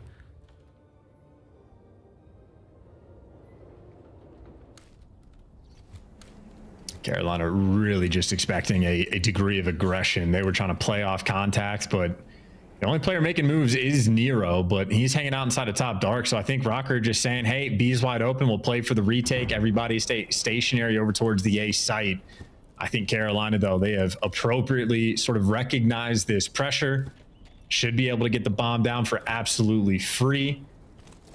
And by the looks of it, yeah, Gwyn just planning in the safe spot. Can't get his feet shot out. Rocker really committed to the retake idea. We'll see if they have something cooked up for it. But as far as the minimap goes, number 5 Slasher pushed out distant in towards lobby. It's looking good for Carolina. It's going to have to be a fast hit. It's going to have to be real quick. Slasher, here they go. Yeah, definitely saw him. So that's going to be big. That flank is now wide open. On the other side of the map, though, the battle is now on. Slasher, can he get both? His teammates find one on the other side. So it's not over yet, and it's all now down to Nero, and they know exactly where he's coming from. Ravens have got to get things moving, and they do. Great work on the hold. Yeah, absolutely beautiful. I feel like that might be the top of the round that exemplifies why Geo has a 0.73 KD against Ravens, because they just, completely calculated, responded to pressure, sort of figured out where the Rocker players were going to be playing. Is the B side open? Yes, it is. Plays safe, and Slasher just tucks himself into a cheeky spot, and the second he sees both of those players cross through back lobby, as long as his teammates don't tweak and get 3v2'd over by this site, it's a guarantee round win. 3 and TJ's on a 7 spree. Row. Damn, son, that's a lot. 7 near the Hellstorm. seen a few of those in Search and Destroy this season, and we can definitely see another one. Back over to his not chair, but a chair spot for Tej. No one here from Rocker going to show face after the initial nades. I mean, this is almost like what they were doing on offense. Just spread the map. Wait for Rocker to do something, but A is clearly going to be the call. TJ might have extra kills in front of him. It's a 7 spree. Doesn't work out. Kenny gets the drop. Rocker, first blood. Yeah, it's a great first blood from Kenny. You cut down the streak run as well. Win. Oh, yeah, he gets it. Estriel taken care of. The bomb now laying on the ground. Shots there from Slasher. All down to Geo. The possibility to pad those stats and a flurry of movement and a chaotic turn. Okay, 1v2. Oh, I mean, listen. Unless he clutches this, these are just stat padding kills. He could do with the stats, but we'd love the round. Because at this point in time, the Ravens are looking at 4 in a row. Here on Hacienda, Geo knows he's got to go. He knows he's got to move. 1 at close range. And now to the pistol to Gwyn, who wins it. And it's 4-peat now for the Ravens in Search. How close you came, Geo. How close you came. Oh, good night almighty. Yeah, he levels up in close range gunfights with the aims. Swear to God, every time wins the unwinnables. But nonetheless, that's also 4 kills Geo has in 2 different 1v3s that they don't win the round. So that's 4 of his 5 or 6 kills that are very low impact. And the only reason I'm bringing that up is because that's a round where Minnesota Rocker got the first blood and proceeded to not trade out a single kill. I mean, somehow Gwyn's able to just slide through connector, isolated gunfight, and he's able to keel up before the trades even potentially roll through. So Rocker, just a little bit more pep in their step. They'd be in a good spot, but now the momentum is just gone. It really is a little bit, though. You are seconds away, moments away from a round win.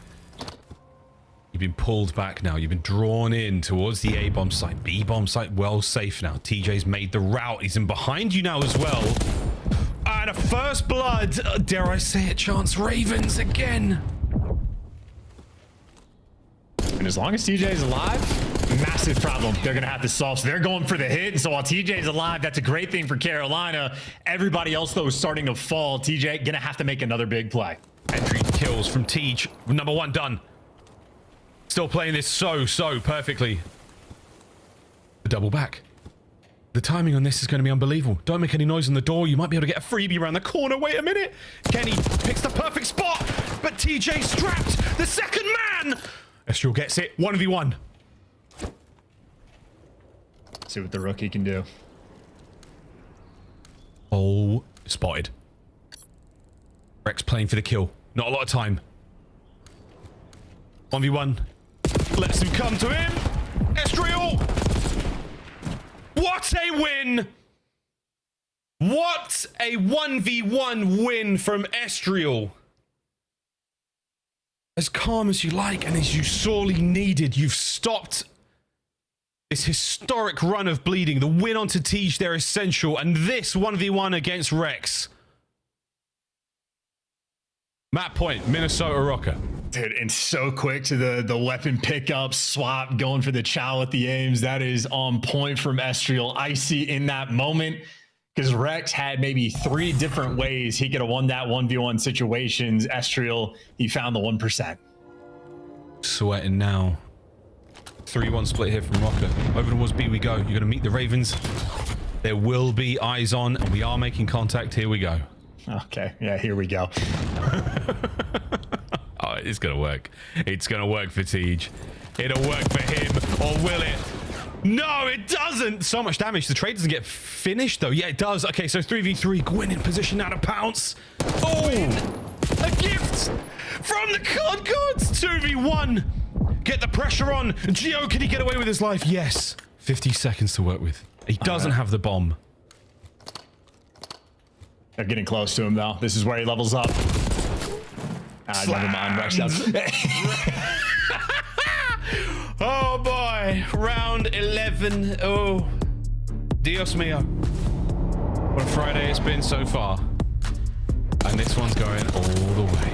Yeah, and Rex might be 5 and 7, but I think he just immediately made up for that 1v1. I think in the top hallways, pretty sure he leaked on Nero there in a gunfight. I thought Nero had the drop on him on the mini map, but Rex was there to give him the hands, and Rex there for the final kill. So love to see a rookie after choking a 1v1 and be able to get your team into this position.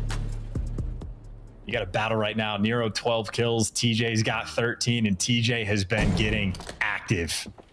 The Rocker resolve now put to the test. Same for the Ravens. Opening salvo comes to an end. Gwyn, heavy damage.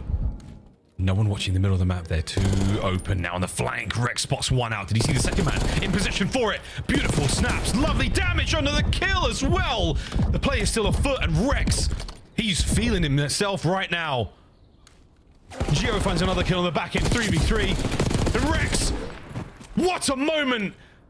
Estriel makes it a 2v2. Slasher needs to kill him too. He's got a little bit of help. There you go. You got the first kill. And now you're trying to figure out where the last man is. He is in the depths of spawn with eyes on bomb. No. Go back, Gio.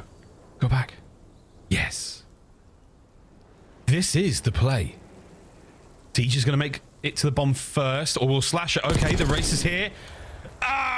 Yeah, wanted that kill real bad. Now you're in trouble. A bomb will be planted. The plat will have a man populated.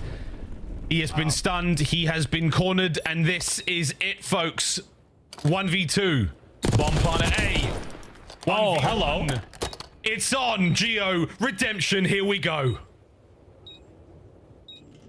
TJ has been doing this since he was 12 years old. Used to clutch ones in his pajamas. Gio, newer man on the block. PJ Haley gets put to bed in round 11. Good night, Ravens. And good morning, Minnesota. 1-1 in the series. And all TJ could do is smile. They just trolled that like no other in the round 11. That was a ridiculous round too. Half the lobby is just battling over towards lobby, funnily enough. And yeah, Slasher, I mean, trolled it a little bit. You got the stun on him. You did everything. In from Gio, padding stats in multiple 1v3s where he's picking up kills, making it interesting, but ultimately for no success, finally it's a 1v2 instead, and he clutches it up. Shout out Gio and shout out Minnesota Rocker stealing that map away.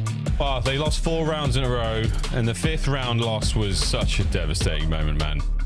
I thought it was happening, but no miracles here. Just the resolve of Rocker when it mattered most. GG's there. Oh, man. A long game has to end at 11:54. That was a beast, man. Well played, though. Round 11 comes to a close. Double-digit kills there from Nero and Gio. Good stuff out of those boys. Wow, 2 close maps to start this series. Protocol, who knows how this one's going to go down. Looks like Skyline is definitely on the menu. At the very least, and should we get to the dealership? Frankly, I'm with it. I'm absolutely with it. I'm ready for it, man. I'm ready. All right. You say should, Miles. We're absolutely going to be going to dealership. We know how it goes for Minnesota games. We know how it goes, folks. Over to the desk. Did they know how it was going to go? Don't think you did, anybody? They turned down the freezer. The ice was there in that round 11. Or it's getting real hot in Carolina. I don't know what's going on, but that was a spicy search and destroy. Both teams trying to throw it towards the end. Can we talk a little bit about the beginning, though? Because you highlighted that Carolina needs one man to sit in the hill more. Did Dylan Rex give you what you needed out of your hard point? He did. I think he had 93 seconds in the hill. I mean, that's what they need to be more involved. I mean, you look back when they were good at hard point, Vivid was averaging close to a minute, right? Like not at the top, but still considerable more amount of time than what Dylan Rex was giving them. And you could see just a different result. And I think it's something for them to look at going forward. Slasher was slaying, put down a ton of damage, only had 13 seconds. So yeah, maybe let I was going to say, I don't know if they both can do 45 seconds. Let's figure it out, boys. In the meantime, we got our search and destroy highlights, and they're all Minnesota at the start of the game, but we're jumping in here at round 6. Walk me through the comeback from Carolina to force a round 11. It got dicey. Yeah, it was just some really good adjustments from South Carolina Royal Ravens. They realized how aggressive Minnesota Rocker were trying to play and how overly confident Nero was kind of flying at them. So instead, they give up some area on these bomb sites. We saw TJ just getting some really quirky angles over on the B sites to get a couple of picks and playing a little bit slower, and then obviously you make it to that round 11 and you're just thinking the whole time, wow, Carolina is absolutely trolling this. Yeah, I'll echo kind of what Allie's talking about. Carolina slowed it down. They started doing this like back-to-back setup on their defensive rounds in middle, whether it be TJ and Rex, or if you saw Rex and Gwyn do it one time as well, where they just kind of took their time, waited for the information, then pounced on it on a couple of retakes, which started working out for them really well, even on their offensive side, playing slow, committing a guy to the spawn. You saw like the round where Dylan Rex right here, all the way in his spawn, just knowing that at some point I'm going to catch some players from mini, and I mean he did his job. He finds two, Slasher finds the other in here, 2v1, and then they just threw it away. So amazing adjustments by Carolina, just not icing up in the clutch. The 1v1 from Estriel, and then the 2v1 from Geo and Estriel with clutches so far. Start to track them, Allie. They need every single opportunity if they're going to grind their way to champs. Doubled their clutch record in this season in that map alone with those two plays. It's quite impressive stuff in Search and Destroy, and we still have 3 more maps to go, but we want to dive a little deeper into that hard point. Just a 10-point difference at the end. What'd you see, Nameless? Yeah, this was a banger hard point. Red card, a map that, we've seen Geo frying on time and time again. Also, Minnesota have done really well on red card, right? So for Carolina to come in and take this, I thought was massive. You saw Slasher have a really big performance for hopping on board with him here. He wasn't the guy in the hill. It was Dylan Rex and Gwyn picking up a ton of time, letting Slasher sort of be the guy playing spawns, pushing out cuts. Is that how it works for ARs? Is like one gets the hill time, the other's supposed to push forward and slay? I mean, not necessarily. It's kind of everybody's game. Everybody needs to get in the hill when they need to. It just happened to work out here. I think when I'm talking about Rex, though, it's the average over like 8 or 9 hard points since he's come into the league, right? It's just far and away way too low.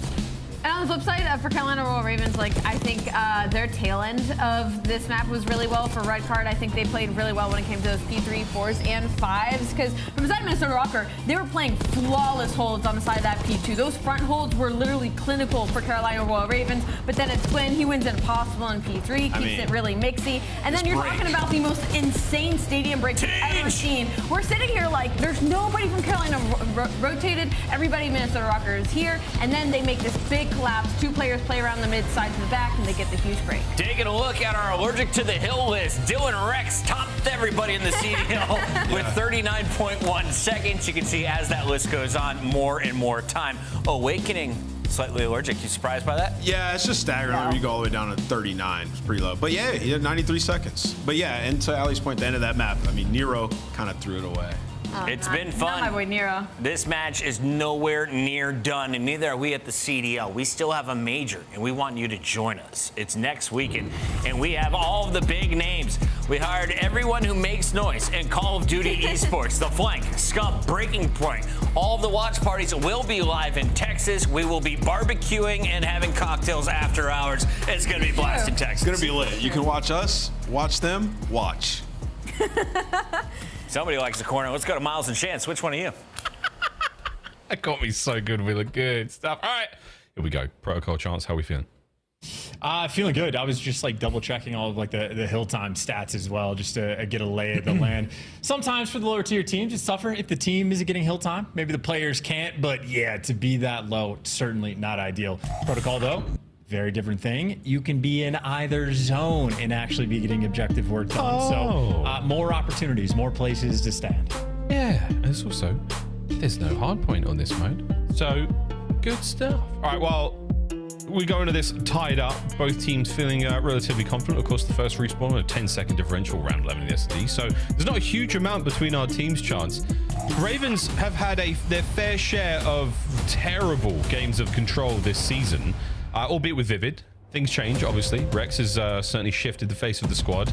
How are we feeling about this matchup, though, mate? We feeling a little confident either side?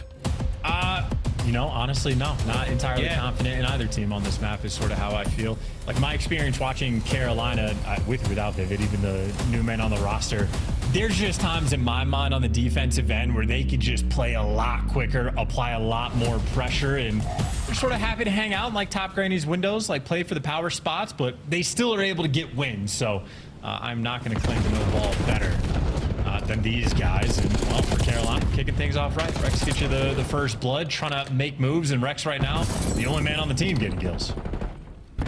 Well, he's dead now. What you gonna do, what, Slasher? Rips Kenny off. Flying towards time. No one is really. Ravens battling out spawn at your side of the map, safe. Can you get your 2 submachine guns through that door? You cannot. Well, one of them at the very least. Slasher trying to provide that coverage from upstairs. Not going to happen, man. And Rocker holding mid-map with an iron fist. Finally, Gwyn, finally done. Great defense so far. Good shots out of Rex. Not an easy gunfight to win, but this is, of course, just to get yourself out of spawn. Nero full sending it, and he ends up getting one before he falls, and he does just enough to make sure that his teammates are there to sort of keep the pressure up. Finally, though, Carolina make it towards the zone. You see Gwyn right now feeling the pressure. You got an SMG player trying to force your way to a point. It is not a fun situation, especially if you don't have a trophy. At least you stop the clock. We are tied up on lives, and Slasher finally taken out of his home. Finally, 3 dead as well. Ravens back foot now in spawn. Estro is the closest we've seen anyone getting those spawn kills, but the timer is ticking away, folks. 25 on it. The life lead here from Rocker might not be a considering factor for the dub. Keep him at bay, keep him off time. B zone's going to get some love in a second, but Estro should be able to pounce on that. Or who knows, could be both sides now. TJ's in, the clock has stopped. Segment A secured. Well, yeah, TJ, though, just overwhelmed. So now you're stopping the clock over towards the B zone. But Kenny has no interest in that. He knows Carolina could be playing for the A zone, and he has already done his job. And he's got the reinforcements, a little bit of support, who actually turn and run because Gwyn is still dancing over towards B. So Kenny giving his best effort on the A side of the map. In the meantime, his teammates are dying. He wins the, longest gunfight we have had maybe this year. That's been taking place 2 segments on B. Oh, nearly a second. Tej segments on B, but no one's going to get there in time. Wow, what an effort that was. Nearly got the job done, but walking away with 3 segments in a round that Rocker absolutely had you pinned down in. It's not a bad thing whatsoever. So take what you can out of that one going into the second, but Minnesota looking good. Yeah, and I mean, honestly, impressive dance moves coming out of Kenny, right? Because I think the play for Carolina is very much, we're leaving Gwyn on the B zone just to sort of buy us some time and buy a little pressure on the map. But Rocker, I mean, sort of, it's like triage. You're just making what decision you need. How many reinforcements do we need to send what direction? And ultimately, Rocker handled it pretty well. So Kenny, nice plays in that moment. Estriel, nice round overall. And defense might very well be the name of the game. Time for the Carolina players to post up in some windows. Not quite Petrograd level of windows, but it's a lot. There is a P involved. And there is a Geo and a Nero involved in this opening hit. As Rocker have got themselves on towards A with a little bit of love here towards the zone on the capture. Wrap in possession now by Slasher. He's going to get towards the back line. Is he going to be able to get any kills? He's going to stop the capture. Hey, that's good stuff. Estriel, you're going to get a few out of this life before you get into trouble. Trade's done. Ravens, defense holds. Yeah, one good pinch is all you're going to need. Slasher there to provide. And now a lot more aggressive is Carolina on the mini-map, crawling around their spawn. 2 players round trips. They root out the first guy. No trades rolling through. And TJ wins the gunfight. He did get caught and isolated, but nonetheless had the jackal in hand, so he's ready to go. And now, unfortunately for Nero, has a world of responsibility set before him, and yeah, simply overwhelmed and dropped. 35 seconds burned off the game clock, and Rocker not too much pressure, but pressure that aim is Geo. 2 players on the A zone. Nice 3 spree as well. Fast gap. Second set gone. Getting out deep right. Those nades are not going to connect. Trophies in play as well. The A zone is complete, folks. Well done, Rocker. Oh, wait. Oh, called it a little too soon. And they're going to drain this segment as well. Ravens, what a save. Yeah, premature gets you every time. Got to be prepared. The stacks have to be on point, and 40 seconds left now in the round. They get the instant 2 kills, though, so they can at least start making moves out of their base. Gwyn gets caught. Kenny with a nice read there, and you got 2 segments on A. Might as well force it through, as they are just going to be on both zones. Nero looking for spawn kills. His teammates looking for the objective. Gio's got this one lined up. Is that not going to connect? Maybe. Go, Nero, go! 1-2 to his name. Kenny picks up the other, and the trades are done. A gone. Life count way in the advantage now for Minnesota. Rocker. Oh, and the spawn. Oh, it's gonna hurt a lot. Nero on that spree. Can he keep it going? Sure can. What a run. On towards the B zone. We shortly will fly, and Nero has not stopped it yet. Unkillable. I mean, this is a 6 spree, 18 kills in only 2 rounds. He's getting tags on TJ. Head on a swivel, ready for the pressure, but yeah, a little too squirrely. The heater ends up falling flat, and well, you got a 3-life lead, which is good news. Bad news, though, everybody's back in spawn. Slasher winning some crazy gunfights by P1. He gives you 3. Slasher on defense has been on point. And the life count is gone. It's now 8v7. Raven's only down by 1. What a resurgence from these boys. Starting to warm up the grill. The cookout is on. Gwyn gets 1, traded out. Still, the battle inside lockers is on. Rocker committing heavily to bring down Rex upstairs. The nade connects. Damage in, but he gets away. No, Kenny does pick him up as well. So 6-5, Rocker slight advantage. Nice late gunfights. Number 6, TJ solo man. Traded. Well, Slasher wins the gunfight on Kenny, though, so it's a 4v4 on either side. And unfortunately for Rocker, they got to cross the map. Yeah, they're going real fast. 10 seconds to go. Oh my word, boys and girls. It might not be happening. Anyone in position to contest it? No. You're down a man as well. Esriel out the play. TJ Gwyn get their kills. Oh my word. We're going 1-1 here in control. Yeah, huge moments on the defensive end. I think Slasher had a couple big plays.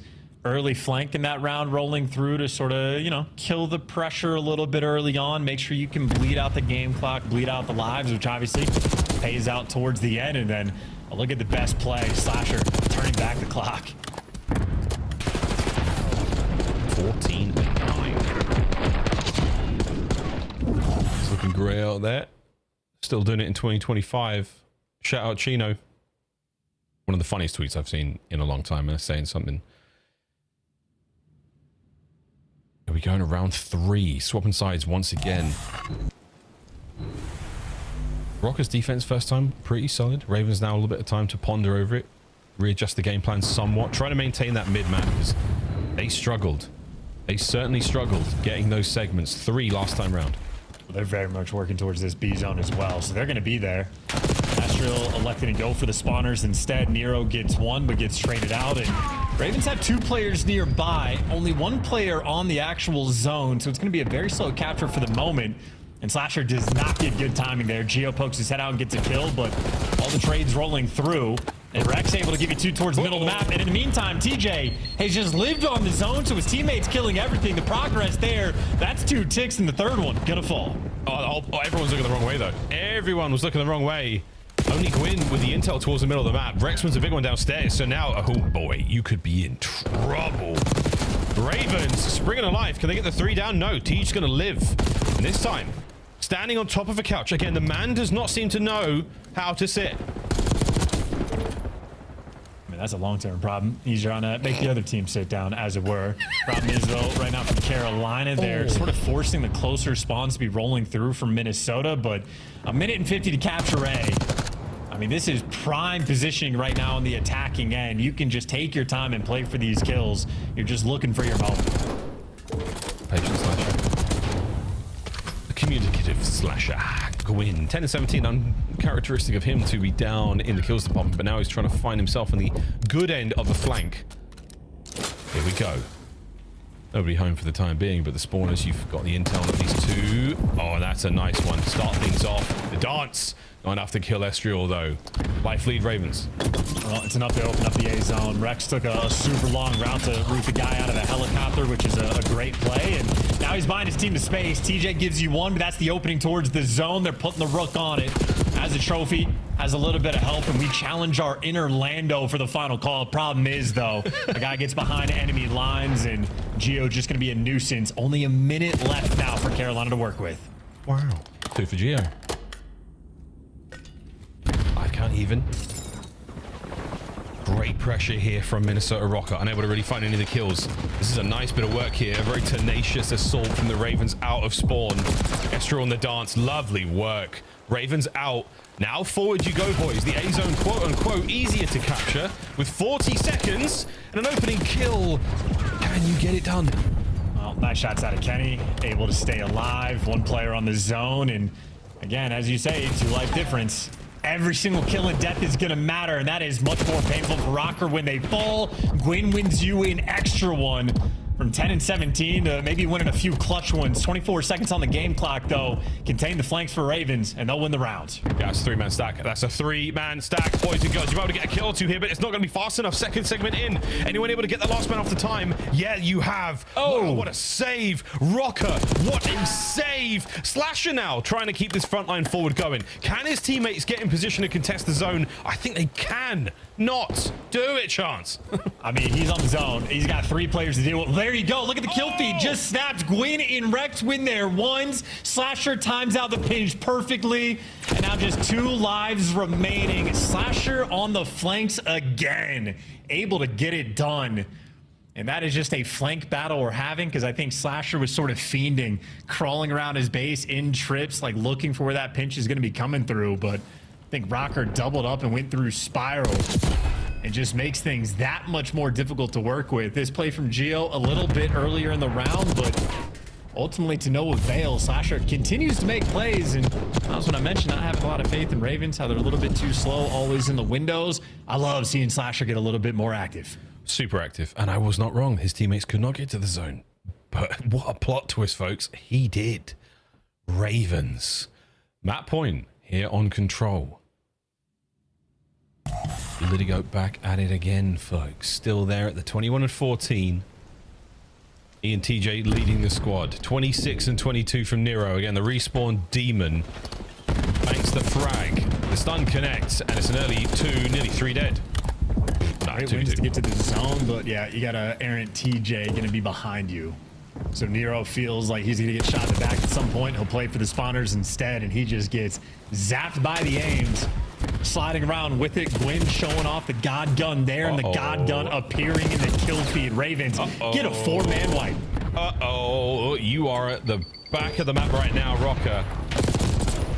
Minnesota now fighting forward, not going to have a lot of success. T finds his 9 HP. He's got tons of coverage from his teammates, though. Oh, doesn't need it. Wonderful timing onto the second man. No, the Slasher picked up on the flanks. Here we go. An opportunity for Rocker to get out. A little bit of space to work with, and that has been absolutely snuffed out. Yeah, slammed. Now you got you lose helicopter control. If you're, they might be forced to go towards this B zone where the entire Ravens team is posted up on headies and roaming towards the middle map. This is a nightmare situation, and Kenny might get the kills, but if they try to break out at trips, Rex is just going to be there to shoot him in the back. Yeah, this is very, very tough. 24-17. Not as ugly as some of the games of control we've seen today, but okay, we've made it out. We've got a little bit of air in the lungs now, and we are running it. 3-man capture. A's going quick. That's it. Ravens know they've got to make a move, but it's too late. The zone is nearly gone. Yeah, and in Rex, instead of playing it from the helicopter, he goes for a rat back, and he just waits a little too long before getting in the mix. So, yeah, 1 play, and Rocker end up finding the route. Now you got Kenny on a 3 spree inside your base, looking for some spawners, but does get dropped. This is a pure square up around this B zone. Rocker, they're looking to overwhelm. Yeah, they get the trades. Yeah, they do. So they're fighting forward now. Big moment for Rocker once again. We could be going to 5. Gio, what spot this is. Stuns and nades over the top. Can you get the kill on the first? You sure can. Teammates do as well. 3 dead. Stack the zone, boys. All 4. Yeah, 2 players on it, though. Ravens maybe have 1 shot to try to re-break this. Here they go through tower. Gio, the first gun up. Shots are in. Capture is as well. Minnesota forced the round 5. I mean, damn, both of those is just like a blink and you miss it, end of the control. To get the A zone, not easy, because again, Rex was on the helicopter, could have put some pressure on the A zone, but he allowed basically 2 ticks of progress to fold through before he tried to make a play on it and simply gets traded out. And then the B zone, just unfortunate. A clean 4 down like that. Rocker, 0 time wasted. Everybody full sprinting towards the hill. And we already know how this is going to go. I mean, winning this control just means you lose the skyline, because we're absolutely going to a map 5. Yep. Oh, it's not over yet, boys and girls. Nero's arguably going to get 40 this round. 4 spree from him, 2 out of Estral. Opening love taps on a Slasher there. At the same time, though, you get the B zone capture done slowly. And that helps keep the pressure on. Trades complete. Man still on time. TJ get it done. Didn't heal up though. Yeah, it never healed up and just a little bit too much pressure. So Rocker clear the base, get everybody in the power positions. You got a Kenny up top, players on the A zone as well, middle of the map covered. Prime position now, got the real estate they were looking for. And then Nero jumps off the map. Sick. Sick. Yeah, go to A. Make him think you're going B. The spawn is perfect. The stuns are great. Doesn't connect. That's fine. A massive stack right now. 3 on A. Second seg. Rex with a covering fire. That should be enough to get the capture done. Last ditch attempt here from Rocker. Oh my word. Oh my. They save it. What a moment. Kenny with a big 3. Yeah, and now you just stay on the map. If you're Minnesota Rocker, by the way, Rocker got a 4 down. You know what they did? Everybody stacked the point. Carolina, nope, they didn't want it. They're trying to do things a little bit different, and now they're having to crawl out of their spawn once again. What an insane past 2 maps we've had. Oh, it's been great. What a Friday. This is a fun one. 30 seconds to go. Minnesota Rocker, the map is yours. From the hit, Nero finds number 36 in the kills. Wait, there's a man on A. Run, boys. Together. Up through Spiral. How many kills can you get out of spawn? Nero, 38. 5 spree. Here comes number 36. And who knows? He's behind you. For a second. The lineup. No. Jinxed it real bad. Well, I mean, good news is he's able to call out 3 players coming through grass. There's no time on this clock, and I think Carolina, you're going to have to go towards this A zone. TJ's trying to make the route to make it happen, and TJ is behind enemy lines, but with 4 seconds on the clock, and they do not have the reinforcements, TJ, he's going to have to go crazy. Oh, he's trying. He's trying. It's the Raven special. Can you isolate a fight? Oh, he's done. Kenny throws a sweet nade, and Minnesota Rocker take map number 3. Yeah, and their ability to stack the point when they get a 4 down, second to none. Love the objective play coming out of Minnesota. Unbelievable. While Ravens 2 distinct moments, Slasher's massive flank that gives them that great round on attack was not enough to seal it. Minnesota take the lead there. 2-1 going into the skyline. Which Minnesota, obviously, Miles, are going to lose because we're going to be going to bat 5. Obviously, if you've watched the COD League before, you know Minnesota love a game 5. 40 bomb for Nero, 29 non-tradeds, and lovely work in the damage department as well. Well-deserved there. Victory for Minnesota Rocker. A big old game of control goes their way. And they are 1 map away from another 10 CDL points in the bag. A nice little bit of gas on the road towards champs. Here are the highlights. I feel like Nero is like I enjoy the Wolverine comparison. He is like a specially designed weapon. He's just there to go get kills. He'll suicide off the map, but don't worry, he regenerates. He'll come off, respawn, and get back in the mix. Like, anytime I'm watching him near the objective, he'll sit there for like a second, think about it, and go, nope, I want to spawn kill instead. And just endlessly for it. Like, always making that decision, and for good reason. If you're dropping 40 and you got the hot hand, let it fly. Yeah, absolutely. Let him cook. He's in the flow. Yeah, we've talked about this. Nero, he does not sit still very often. A lot of players find themselves in positions behind enemy lines where they will immediately find a corner. They will immediately slow down. Nero ain't that guy, pal. He really is something. This was Kenny's 3-piece to save the zone. Look at the timing on this. Somehow, some way, a pixel away from disaster. Nero finding kills all over the place. Final moments of this round were an absolute treat there. Minnesota Rocker fans eating a little better now. You managed to win your last series. And a grueling 5-game against LAG. Grueling game. Can you make this one a little bit easier? Or are we definitely going to a game 5 chance? Definitely going to a game 5. If I remember right, I think the Minnesota Rocker skyline record, and this is across the entire year, they're like 6-12. So they play it constantly. In 18 series, it's popped up, but a double negative record, as it were. Granted, a lot of that with the previous roster throughout stage 4 with Kenny. How different are things? 0-2. So it's not like this is the map they've necessarily fixed. They're decent at it in terms of like keeping the maps close, but it is a far and away map from being like a guarantee. And I think Ravens also a team that they love to spam the skyline. They're happy for the battle. And I mean, if you're getting Dylan Rex on the hill as well, you're going to have yourself a great time. Yeah, this is the red card. We talked about it previously, you know, the guys who are allergic to the hill in this season at the very least. Rex was one of them. That time, it works out in a big way. 93. seconds of time on red card as well. A lot easier to get time on Skyline. You basically spawn and the hard point should be anywhere from sort of 5 to 10 meters away from you. Do the math, my non-American or my non-European friends. But very close. We're trying to say very, very close. Hardpoint is a spicy one indeed when it comes to Skyline. It has been a lot of fun all season long. I'm quite glad it didn't get taken out of the rotation because let's face it, man, it's fun. It's great fun to watch. We've had some amazing matches on it. As long as everybody's clear that, you know, like I speak for me, you speak for you. We all have our opinions on the maps. And yes, I'm definitely a very slow AR player. So listen, man, Skyline has caused me some problems this year. That's all I'm saying. It's tough. I try to read the spawns and sometimes successfully, but if I can't win gunfights, you know, what are you gonna do? Not get the smallest map with like 3 levels of elevation by P2. Like that's insane. And then if you're like coming out of like bedroom, sliding over towards P1, you just get blasted by sunlight on your way out.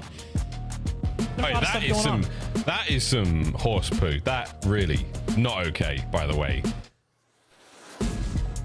This isn't a show. This isn't a Western duel. This isn't a samurai, you know, showdown. Agreed. I don't want no sunlight cheese. No rising sun cheese. Thank you very much. What are you doing, Joe? Channeling his inner Dashi. I'll never forget one of the best COD competitive tweets of all time is from like TK Sharp back at like Advanced Warfare. I can't remember what map it was, that maybe Solar, that had like sunlight on it and players were complaining about it, and he tweeted out and was like, just put the sunglasses like on your character, it solves the problem. And more people than you would expect believed it. And here's the run at the last 5 Skylines for Minnesota. Again, across of the year, not a great record. They've lost 3 in a row. Granted, 2 of those were to Toronto, but then one of those is also to LAG. So like, you know, I'm not making any predictions on the map is what I'm saying. No, we don't. We're not going to be doing that. We're not going to be doing that. What we are going to be doing is running to P1, firing our guns, throwing our lethals and our tacticals, and hoping to catch a kill. So far, the only thing we're catching is a lot of glass, because wow, it is shattering. Zapped. Oh, well, Rex got credit for that kill. Slasher just with the assist. Either way, though, opening salvo. Ravens happy to sort of keep things comfortable, maintain those left side spawns, and just be posted up with an AR. Rex with a nice start at 3-1, and that is 3 players in the top hallway that Geo, he'll just have, well, as you say, I mean, this is your Western duel. He's just going to stand his ground and take the gunfights. Are we going to get him? Looking for P2 as well, Tej. He's going all the way back. And he's done. That should be the flip. Rocker, yep, in position for P2. What a moment this is to run the score up. But don't forget how the first hard point went, friends. It was a bloody mess. Yeah, well, we get to test the hold and resolve on the P2 here from Minnesota Rocker. Certainly a handful of teams in this league can lock it down for a full 60 when they get a setup like this. And right now, Estriel, he's dancing with 3. And maybe losing the dance battle. He gets back down and his teammates already lose the initial gunfight. So already as mixy as you wanted, as mixy as you're gonna get it, an instant break, and Rocker collected none of this time. He had no idea it was 3. He was sitting there. His teammates didn't move their arrows whatsoever, and with good reason. Kenny picks up 2, looking for the 3rd man, who is not going to challenge just yet. That sun is egregious, isn't it? It's a little bit much. What an obnoxious placement with it, folks. Over the top, Kenny goes. Rex into the feed for 1. Traded out immediately. P2 back at the hands of Rocker. Yeah, I think maybe we are, as players, hoping it was high noon, but as the sun sets, maybe it sets on the year, you know? Got champs placements coming up, a lot going on, and Gwyn Morricone right now gets to fly on this rotation, ends up getting dropped by Carolina in prime position, effectively tied up game, but for the Ravens, they were just bodied on the rotation over towards P2. They break down the setup and keep this game close, and now they have the advantage as the P3 kicks off that Geo might just rip from you as he picks up 2, and Geo's gonna kill everything in sight. He's posted up in spawn, but if he kills everything, who cares? Kenny finds another. Woo, Estriel, we're dancing. We are hot on the hard point right now, folks. Rex wins a couple, though, from P1. Great spot to be in. Estriel on the in and out towards the hard point. Keeps the time going the way of his boys. Keeps the kills going as well. Halfway towards that Hellstorm. Still rolling. Still kicking. Still shooting. Slasher brings him down, but the time is what you really want. At Minnesota, they've got it. Oh, we're challenged, though. Might Another opportunity for Carolina to keep the pressure on. Gwyn does exactly that, but yes, ultimately the scrap time Rocker going to get the majority of it. And they're just trying to full send to get through Gwyn, and he just drags everybody to hell. So instead of working together as a team for the moment, I think Gwyn, just with the pace and pressure, makes it so Rocker tucked away in their spawn, and Ravens fully set up for this P4. Holding them down as well. Great work. Rex and Slasher upstairs. Download a Gwyn. Can't get his. Kenny wins at least one of the fights. Traded out instantly. Reinforcements and supplies close here for the Royal Ravens. Nades and stuns right off spawn. Upstairs we go again. Can Gwyn get two? He's doing this relatively alone. Long range coverage there from Slasher. He's gone, so no two-piece upstairs. Oh, pressure on time. This might be the break. Rex, whoa! Rex, the one-man army! Esriel gets it, but enough time to get Slasher in position, and the battle continues. Yeah, and talk about the little things. Rex does enough to just force the one player spawning out in Geo. If Geo spawns in the back, Rocker end up holding on to this time. So quite literally, Rex goes massive in that moment to turn it into a beautifully orchestrated P4. Ravens, it's not a massive lead, but you'll take it by 15 going into noon. Wow, what a I told you it's fun. Skyline, set one done. Set two. We're at the gym, Ken. We're lifting. Lifting his teammates back up into the lead. No, we're not. TJ, what a kill that was. Oh dear, Rex gets two on this live. 45 seconds to go on the hard point, and the Ravens are in. Jackal at that range. TJ wins that 10 out of 10 times. Now TJ gets to be the super soaker on the hill. Makes the reads, trusts his teammates for the coverage on everything else, and now the teammates just need to watch his back for him, and he just never turns for it. Very trusting in his teammates, but unfortunately for him, Rocker certainly just had the pinch flowing. Now Gwyn, well, he's thinking about the pinch. He wants to rotate for the spawns. Kenny's got a cut, and Rocker attempting to hold another P2. Ravens, they are flooding this outer lane. They're flying in. This is wonderful pressure, but a big win on the back there from Geo and Nero. You've still got a man at large. Rex on the hunt. His teammates moving forward as well, but the spawns should still be good. Or is it going to be parallel? Who knows? We'll find out in a second, folks. No, still in the back. Rex has got to win another one up close and personal. Now, right off the spawn, right in the time. Rocker should be in position to get a little bit more here. Yeah, honestly, just unlucky for Rex because he was making plays there for that break. He just never actually successfully blocked those spawns, how close he could have been. And now Rocker, an opportunity, make amends on the P2. It's been good so far. This time around, they're making it through stairs much faster. They do a bit of a kill box. Trades on, Slash up close. All four down. All four down. Rocker, run it up. Yeah, Justice with two on the pistol there. And hey, yeah, running up indeed. Nice shots from the aims. Gets to clean up a one-shot man down low. And now easy. Gunfight wins. Gets 5 before he falls. But this is a P2 that is so much better there for Minnesota. No instant breaks rolling through. And shout out Esriel from delivering them the goods. Oh, wicked stuff. And the coverage of Geo gets rid of Tej in the elevator shaft. 150 to 94 going into P3. Here in our second set, Minnesota Rocker. It feels like your map to lose, boys. I mean, they got to go to game 5. I feel like these are the rules. Did they not read the script? You can't have a 60-point lead unless you're going to lose it. Dude, stop. Hardpoint still in the hands of Minnesota. Ravens counterattack on now, but they still want to maintain that right-hand side of the minimap. It looks good. Does it sound good? Let's find out with a listen in. Wood, there's a top. Trying to shot through outer. On the heady weak. He's close cubby corner. And then there's that fireplace. There's that fireplace dead. I'm one shot. Me. Wood. He's trying to get Wood again. Kenny Wood, you're looking for Esriel. Their side, Esriel. Their side, 2 their side. Both weak. 3 their side, bro. 3 their side. Running there, 3 here. All right, 4 here. 4, all 4 there, bro. Outer side time. 3 left. I left it. You can go bottom bed now, but I'm trying to watch my bottom bed.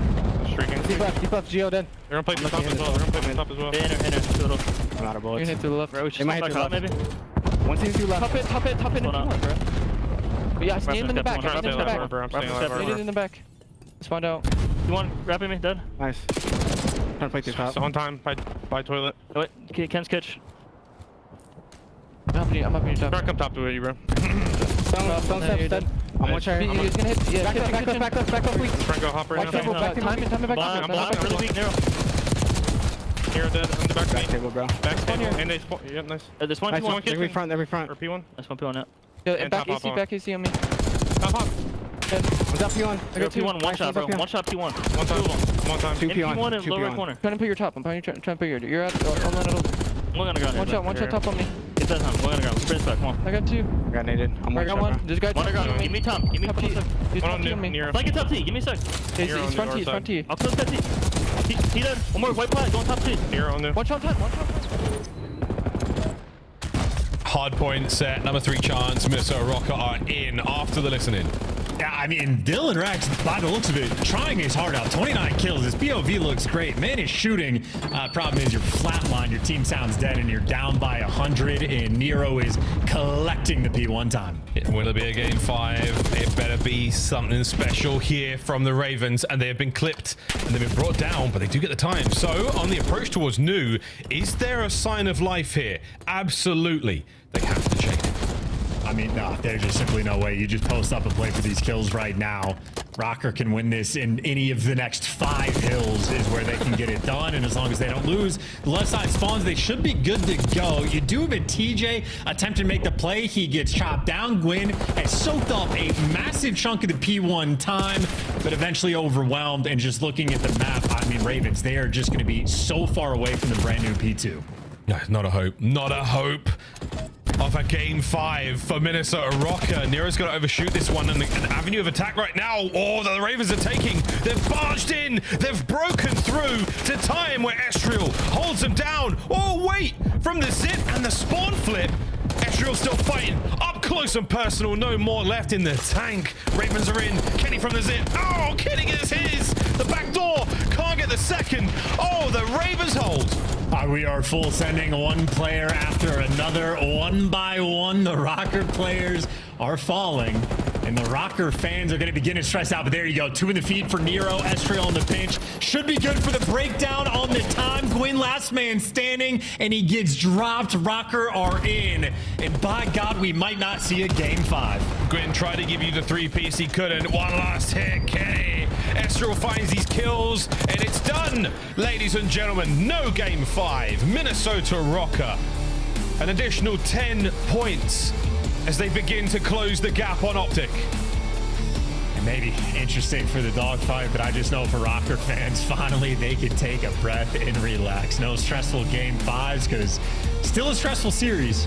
Round 11 on the Hacienda, round 5 there in the control, but ultimately a clean and comfortable Skyline hard point towards the end. A lot of credit to Estriel. Huge money hill they had on that second P2 to set themselves apart. And for Minnesota, as you said, now up to 135 CDL points.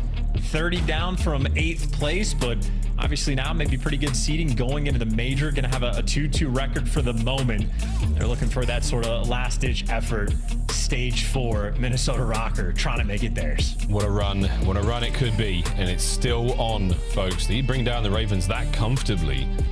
You lose the first hard point, 10 seconds, a clutch up in the round 11. And a great round 5 in protocol. Wow. Skyline for the Ravens does not pay off this time around. Minnesota. GG's in the chat indeed, folks. 3-1 the final score. No game 5. Not at all. And, you know, I do want to tip it to Dylan Rex. Again, his POV looked pretty good, but I think ultimately the team as a whole, Carolina, looking a little bit flat there in that moment. So we'll just count that as a success, and we'll see what the desk has to say. He got a little bit more hill time, too, you know? He had 12 seconds that map. Yeah, but that map won, though. Map 1, what was wrong with that then? Yeah, well, I mean, Slasher's average over a lot of games is a lot higher. Yeah, but this guy went more positive than Slasher did in game 1. Why is it not okay in a game 4? Well, I mean, you look at his average, they're 2-8 in hardpoint last 10.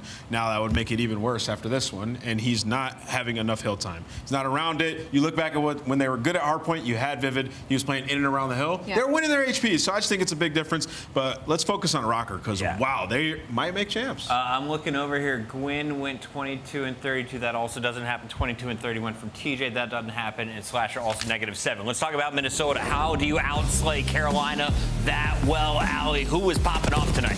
Zero, 100%. After that protocol control, I mean, he just kept it rolling with Skyline. I would talk about this all the time when we talk about Minnesota Rocker. I love when Skyline is map 4 in their series. I don't think they should just open with it, as we saw in that opening map number 1 versus Carolina. They're able to steal that away. And then you get some reps in, you get them warm and comfortable, you get near, you get a couple of pieces, and I mean, sometimes you can just never stop that guy. I just find it weird that, you know, for Carolina Royal Ravens, why are they picking Skyline? You give Minnesota, you know, their 2 best maps in the series. We're talking about in the green room where it's like red card, you know, Minnesota have love. You're able to steal that away 10 seconds, like comes down to the wire. And then you got to go into their other hard point that they love if you're Minnesota.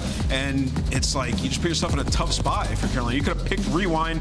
They've never played it on the season. So I guess in scrims, it's just that bad that they're just not even willing to put it in a series. And they're willing to play Minnesota's 2 best maps. And on top of that, like, why are we playing Minnesota on protocol control? That is the only map that they have won in the last 5, 6, 7, and for some reason on the side of Carolina Royal Ravens, like, they're 50-50 across the board when it comes to control maps. So they could have really played anywhere else, but they decided to pick that protocol. Don't love that call. Gio now joins us live in the Monster Winner Spotlight. Gio, congratulations. No game 5 ice required tonight. You get it done in the hard points. Talk me through this series, because you guys saw Optic, of course, fall short in the previous match. You were 40 points behind at the start of the match. What did you guys talk about? And we're just talking about how we gotta just keep winning, bro. We gotta keep winning. No matter how far they get ahead, we gotta play our game and just keep winning. Guarantees, no matter what. Guarantees only. Love that. Big win for you guys on Sun Minnesota Rocker. Gio, congratulations. And as we kind of close out this stage heading into DreamHack, what was y'all's biggest focus during the stage? And do you feel like you accomplished it or not? Our biggest problem right now is like control. We're definitely gonna have to work on our control. And right now it is moving like in the good ways, but we gotta keep making sure we keep on hard on our controls for sure. Gio, talk me through that 1v2. So you're laying down, right? Pause. Yeah. That is our scuff play of the game. Production, are we ready? We're jumping the gun. Let's do it. Yeah, so you're laying down, you're pre-aiming the bomb right here, and you're thinking you're going to catch somebody, so talk me through it. So when they stun me the back hedge, I'm like, bro, I know this idiot's gonna go to my bonfire. So that's why I go bonfire, because like, he stuns me. So I knew he was gonna do that. It's such an easy read. So I go bonfire, I kill him, I wrap around all of this. I'm like, bro, it's planted for a secret. TJ is gonna go mid. So that's why I go back to our close and look mid, so that's his only play. Yeah, I mean, you're in so many clutches this map. You just know when you get in that situation over and over in your head, I know you're thinking like, one of these is gonna go through the hoop. Yeah. They got it, right? I mean, one of them got to fall. Yeah, that was a huge round, man. It gave you guys the momentum going forward. Round 11 ice from Gio. We need a little bit more ice. You guys are now just 30 points back of Optic. More questions for the Rocker, though, because we haven't had a chance to talk to him in the winner's circle in a minute. Yeah, so for you guys, like, what's obviously the goal is to make it to champs, but what's a realistic goal headed into the major? You guys think you got what it takes to make a run all the way through Sunday? I honestly think we do, bro. We have the teamwork. We have the passion. It's just about making sure when we go into the games, not getting over ahead of ourselves. A lot of our losses is we get over ahead of ourselves. So we got to make sure we stay composed in mid-game and just keep working on ourselves. And, like, don't get over ahead. You know what I'm saying? Sounds good. Absolutely. And it's kind of just like with that mentality as you head into the major, how do you make sure everybody is on the same page? Like, is anybody kind of the leading voice when it comes to that mentality? Oh yeah, Kenny most definitely is the leading voice of that. He always makes sure we keep our head straight, mental good. He's a good guy, a good vet. You guys outslayed in that game 4. You dominate a 3-1 victory to stay in the running. Congrats on the win. Thank you. That's Gio. That's Minnesota Rocker. And a day of upsets continues. Boston versus Thieves. Boston's had their number on land. Do they do it online again tonight? Look no further than Snoopy, the Mexican Wonder, gets it done.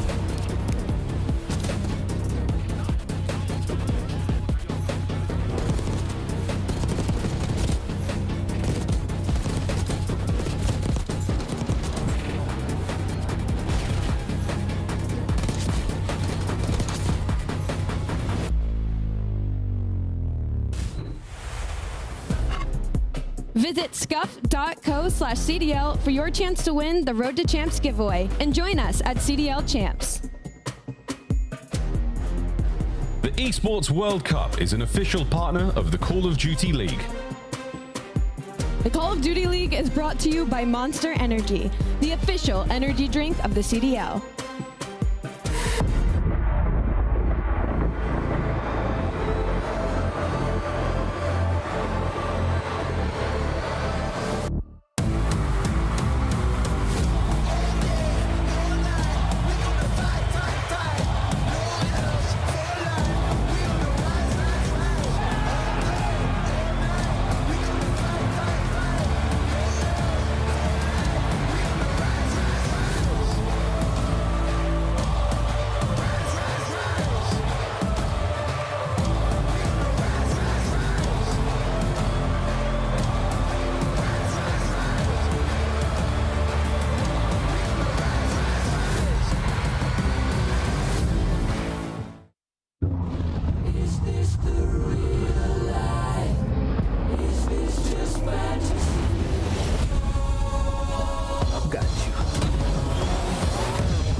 than a game. It's for all who dare to compete. It's more than a team. It's our team. It's more than a feeling. It's unwavering passion. It's more than just talent. It's the grind that got me here. It's more than a moment. It's our legacy. One city, one stage, one champion. The battle starts now.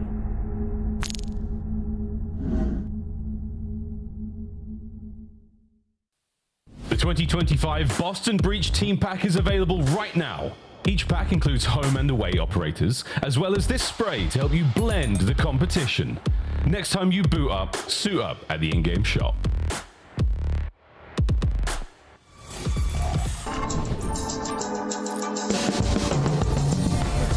I was wide awake and laughing. The doctor didn't even have to slap me. Cut the cord 10 years later, I'm a prodigy. Got more letters on my name than the Ivy League. Now I'm an MVP, CEO, VIP. All the youngest want to be like me. Cause I walk like a champion. Double helix, Swiss pedigree. Call me Red One, everybody got for me. Fame monster, sand squad posture. Big footsteps to follow, so use caution. Never duplicated, imitated so often. Feast on opposition, that's why I stay flossing. If you want the noise, I can bring it.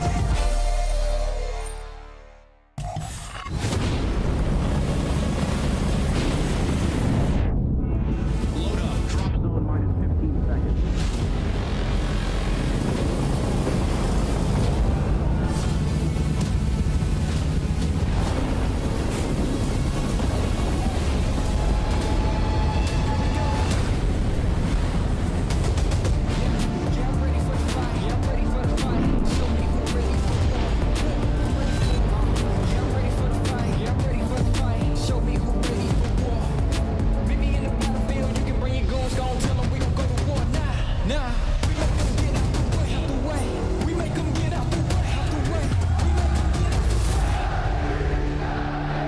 Common spawns, make sure we're counting names, listening to each other. Listen. This time, we take everything. LA Thieves versus Boston Breach. 6 matches between the two teams, only 2 wins, and that's quite surprising if you've been watching our majors. Boston, they're good for top 6, but LA Thieves, you just won Major 3. Let's start with this squad. A slow start to Major 4, coming off the big dub. It was a slow start, but I mean, you obviously head into that Vegas Falcons match, and it feels like, well, they've walked right back in again. So for LA Thieves, it's kind of a bigger question mark. I feel like this will be a really good series to kind of test where they are actually at heading into the major, simply because you can't take those 2 losses, one to ATL and one to Miami, with a grain of salt. Yeah, and like there's been 2 times in the season where they look like they were slumping a little bit, right? The major, where they come in, they lose round 1. You know who that's to? It's to Boston. The first qualifier where they're looking a little bit slow. And you're like, are these guys the super team we thought they were? Who'd they lose to? Boston, right? So Boston, 2-1 against these guys on the season. They've been very comfortable in it. And for LA Thieves, I think it's a great test to see where they're at. That mustache on Hydra is looking ferocious today. Let's take a look at where Thieves are at. Thank you, production. You guys are the best. At her standings going into Major 4. Yeah, they're both at 1 and 2. Allie, at the start of the day, we had 5 teams at 1 and 2. Optic, they're now at 2 and 2 with Minnesota's win. They're up to 2 and 2. It's starting to look like LA Thieves, Breach, Carolina. Who else is going to start in the elimination bracket potentially? Potentially, and I mean, that's got to be one of them, right? And you look at this, you want to say, okay, LA Thieves are certainly the favorite in this one, but then you look at the numbers, like Boston Breach have the edge in a 2-1. And what's interesting about this matchup, when you talk about both teams, is LA Thieves have been struggling on their attack this split. So their attacks and search and destroys, their breaks, they're 12th overall in the league. Boston, on the flip side, they've been struggling in their defense right now. Their holes are bottom 4 in the league right now. You go in their search and destroy, that's sitting at bottom 2 in the league right now. So it's kind of going to be interesting when this series, when they go up matched up head to head, that one's going to be working on attack and one's working on the defense. 195 points right now, and I was just looking at the numbers. Boston is clean for champs. There's no one really going to catch up to them at this point. Are they kind of hard stuck at the 7th seed? What are they playing for today? It really has felt like that, like they've been hard stuck. They're playing today to prove that they can consistently beat like top teams, you know, and it's been Hardpoint getting away from them a little bit recently. That was one of the ways they were able to get through Thieves last time, is their excellent Hardpoint, right? So for Boston, looking to get that back. In the control in this matchup, Chris, it's just an auto loss. Like, they played them 3 times. They haven't won a single control round up against them. Yikes. It's been tough. Obviously, they've had some great strides in the game mode, but LA Thieves, it's just a tall task. So, you know, when you look at the map spread here, I think map 1 is extremely important. We've seen some big red card wins from Boston. They gotta win map 1. I'm looking at the numbers here, Allie. So we've got Gorilla Mates 1-3, Carolina 1-3. If Boston lose this, they will actually be below both of those teams on the standings at 1-3 as well. They've been smoked twice in 3-0s. I think it's 3 times LA Thieves in 3. Go with your numbers. It's been a lot of upsets today, and actually, with my numbers, I'm kind of leaning Boston here. I think they might be able to take the upset. Yeah, I'm going to go with LA Thieves. I think backs against the wall. They need to make it into winners. They're going to get the dub here. La, blah, la, la, la. Merc and Maven on the mic. Match number 3. Let's go. Yeah, both teams 1 and 2 kind of looking for that winner start. I guess I'm hoping Thieves start to get back into form. I don't know. What's the most fun storyline of the year? They win Major 4. FaZe have 2 wins. They have 2 wins. We have some collision at Champs. That'd be fun. That'd be fun. Yeah. Yeah, it'd be a good time. Yeah, I don't know. That's probably what you're looking at, I suppose. But they're probably the favorites. Even at 1 and 2, they're probably still the favorites going into. Yeah, I mean, it's just one sloppy weekend. Yeah, right? yeah. Against some good teams where you lose a 3-0 to FaZe, a Game 5 to Miami. But they're locked in here. I think, again, we talked about it there last time versus FaZe. Just a little bit of pressure isn't a bad thing going into a major where you're in a must-win scenario, and that's where we're at. There's a lot of teams right around 2 and 2, 1 and 2 right now. So. Yeah, qualifier heating up. Yeah, no, I just want want some storylines.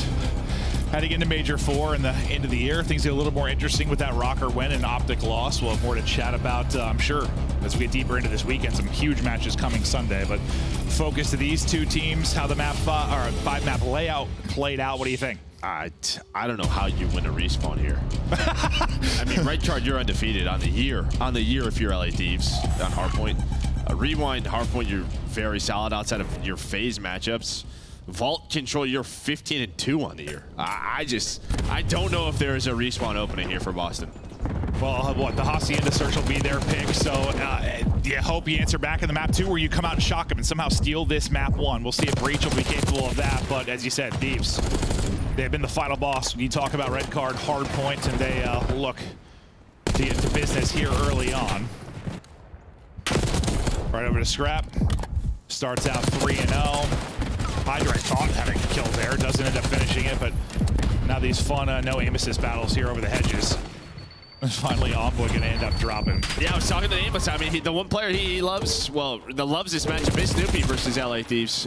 So, I mean, you know, he's a guy that can step up, play with the best of the best, have these big-time moments. We've seen it on land. We've seen it in the respawns. We'll see if he can do it here again today. I mean, this is a team in LA Thieves throughout the year. Sometimes just come out slow in series, get upset. So maybe there's a chance for Breach. Yeah, I think Breach, even though they haven't really made like a crazy run at a tournament, they still are like this just consistent big dark horse to me. I more think like consistent, sure, in some ways, but they can get hot and beat the top team. Like whereas like I don't think some of the other bottom tier teams can really do it. Like they've showed they can. Yeah, and a lot of the bottom tier teams kind of like rely on like an S&D, a 2-3-5. Like they've shown even from day 1 they can beat the best in a respawn. Yeah, Hardpoint or Control was looking better last stage. Now we're back to being winless there again. So no, you're right. You should just clarify Hardpoint because there was a month of good control. Well, you got just a few seconds left here. Scrap is stabbing people as Cammy drops. On rotation, you've got Thieves set up. Scrap, let's be top window, looking to get damage in. And looking to secure position by the next Hardpoint. Applying pressure to Old is still Envoy. Envoy's just getting multiple kills with the pistol and then a third. I have no idea he got 3. Spawning back parking, then you'll get 3 players that will pop for Breach. Basically everyone that Envoy put into the blender. Yeah, I mean, now they just have to find Snoopy. Envoy's going to spawn up, look for him right away. Some shots in the back to Hydra, but he's in a recenter onto the forehead of Awakening. And I think why so many people, why we don't see red card much from LA Thieves. why they're undefeated on it. I don't know. They make it seem like a very cool, calm, and collected hardpoint when, as we know, it's just not. It hasn't been. The only reason this is what it is because Cammy somehow spawned stage on them. No, I think this is the ultimate map. It is a very fun one to cast and watch when it's like good teams. When it's two bad teams. When it's two bad teams, I want to vomit. It's just, dude, yeah. And yeah, Thieves, or it's sometimes one good team. Like one good team makes it look great. And that, yeah, Thieves definitely make it seem just a little bit slower, a little bit more controlled. That's like Major 1. I remember like casting them versus FaZe. They were just frying FaZe. Yeah. Well, they're frying Breach right now.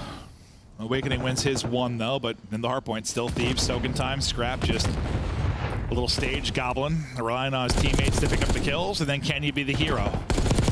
If they can break through and apply pressure, this is where he might need to be the hero. If they pick up Envoy, he's gonna be the last one. Scrap getting tagged, but still alive. Gonna need to win a one-on-one. He's able to do that. Can he get a second? He gets help from Ghosty. He did his job. Continue to soak the time. You just need to win a one-on-one sometimes from that position. He's having a great time down there. He's finding more kills. He's getting more kills. Envoy, by the way, he was able to earn a Hellstorm, so they have that to work with. And this is just kind of what I mean. I mean, somehow you blink and they're up 100 plus points. Scrap might be close too. He's only on 4 in a row. Oh, but no, he got it. He was in the hardpoint the entire 60 seconds. So he has one. So what, you have 2 Hellstorms now? And it has been a slaughter, a volley of kills though for Boston Breach, and now we'll see if they can turn camera into some time. You have to deal with the pressure from both sides though. Scrap hitting you one way, the other 3 pushing you from the front.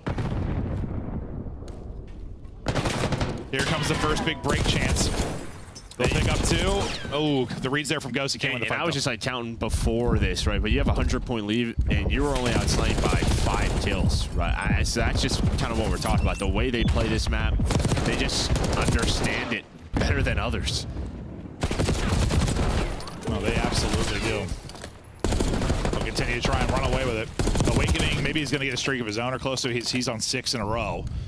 You might need one to combat the multiple you have on the other end of it, but you need more than just a streak. You need some objective work. Made a little bit prettier with actually a real solid hold there at camera. Can we get better now into the second set? At least he already earned his streak before he dropped. P1 about the pop. Let's get ripping and roaring. Envoy first in. Yeah, you already have the setup. You have Hydra outside stage, so some pressure on that side of the map. Ghosty making sure nobody's working through the flank. Inside a ticket will be 1. There is the contest, and the big kill is on the Hydra. They found him lurking, making sure they can work up the stairs, Boston, that allows them to get on the hill. Yeah, the timing there just impossible for Envoy. Like, you know, you hope your hill player, like we're talking about Scrap, like you have a one-on-one, maybe you have to win. Like he's just getting pushed out from both sides. Nothing that he's really able to do. Purge's multi gonna help turn this into more time for Boston Breach, and slowly but surely that 100-point lead disappearing as you chain together a few. And really, you think from Cameron out of the P1, you've got, what, 10 points or so for your Thieves? Yeah, not many. About it. As good as Thieves have been, they've slowed down a bit. It's been the rallying cry from Boston Breach. Thieves, though, trying to turn this around, push their lead out again. Let's hear the comps now from Thieves. In ticket, dead. Turn your back. Red edge. Give me. One red edge, dead. Stage. Camera. Camera, 1 minute dead. Red door awakening. I'll get. Red door awakening. Get time. Yeah, I got it. Still there. First spawner. Red door awakening. First spawner. I can't.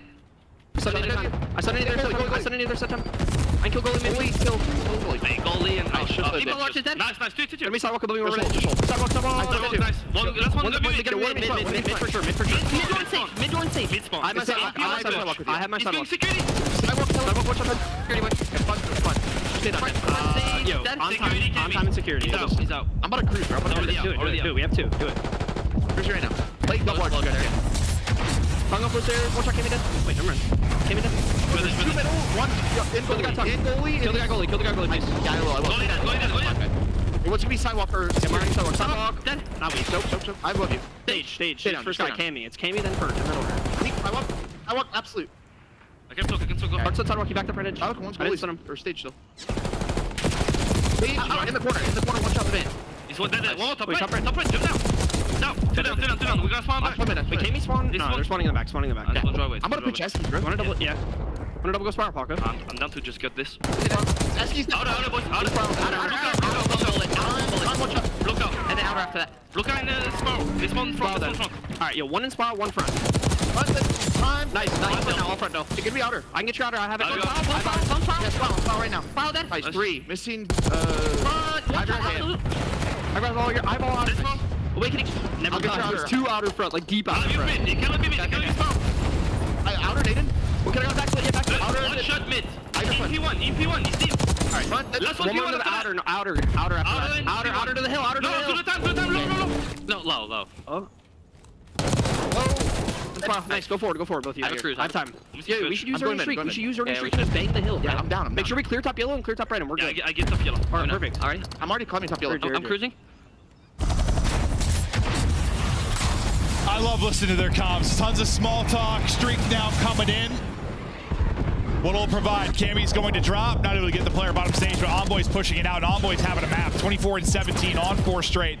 This team, the biggest threat when Envoy is playing well.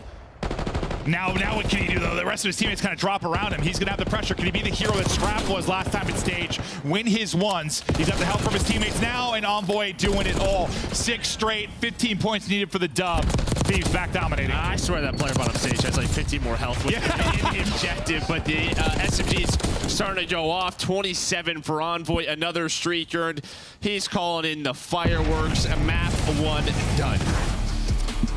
All right, I'll say maybe he'll get better efficiency out of that streak. That was so good to listen to listen during the listening when they were like, please get the guy goalie, please get the guy goalie. Hydra's like, I got him. And Hydra kills him, and then the streak hits him. Yeah. I was like, oh, well, I guess we were both trying to get him. But no, I mean, it's a dominant win. Yeah, there was a little stretch there where Breach started to make a run, kind of from what Camera through the P1 started to bring it back a bit. Yeah, but even like in the listen, when things, I don't know, it seemed scrappy at like P2 and P3, they still ended up with like 40 points on both of those. Yeah. Like just finding the time. I mean, Envoy with some big multi-kills throughout those scenarios. But it's like, even when it felt like Boston was in a good spot spawning the back arches, you had the streak, they still got that player goalie. Like they, I don't know, they at least split the hill there with the bad spawns. Yeah, I just like, I don't know, I like listening to their comms. Like, Ghosty's such a great voice at multiple moments, just kind of directing traffic. Knows where spawns are, and then there's who's up. There's always just small talk. Everyone's talking about what they're doing or how they want to break. They're responding to each other when someone makes a call, like, yeah, I hear you, doing stuff. It was really, really solid. I mean, yeah, everything you call doesn't always work out. There can be some frustration when you lose a gunfight, but mostly, I don't know, I liked it. That's why they're one of the best, if not the best right now, especially in the respawns.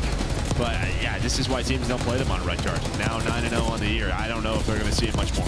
No, and this is, I think, well, we've been excited for this team since it was formed, and we are in no way can have like a dynasty sort of conversation yet. But I think since like the FaZe takeover in the CDL, this is the team that probably has the best chance, maybe the best chance to like have year after year of consistent results.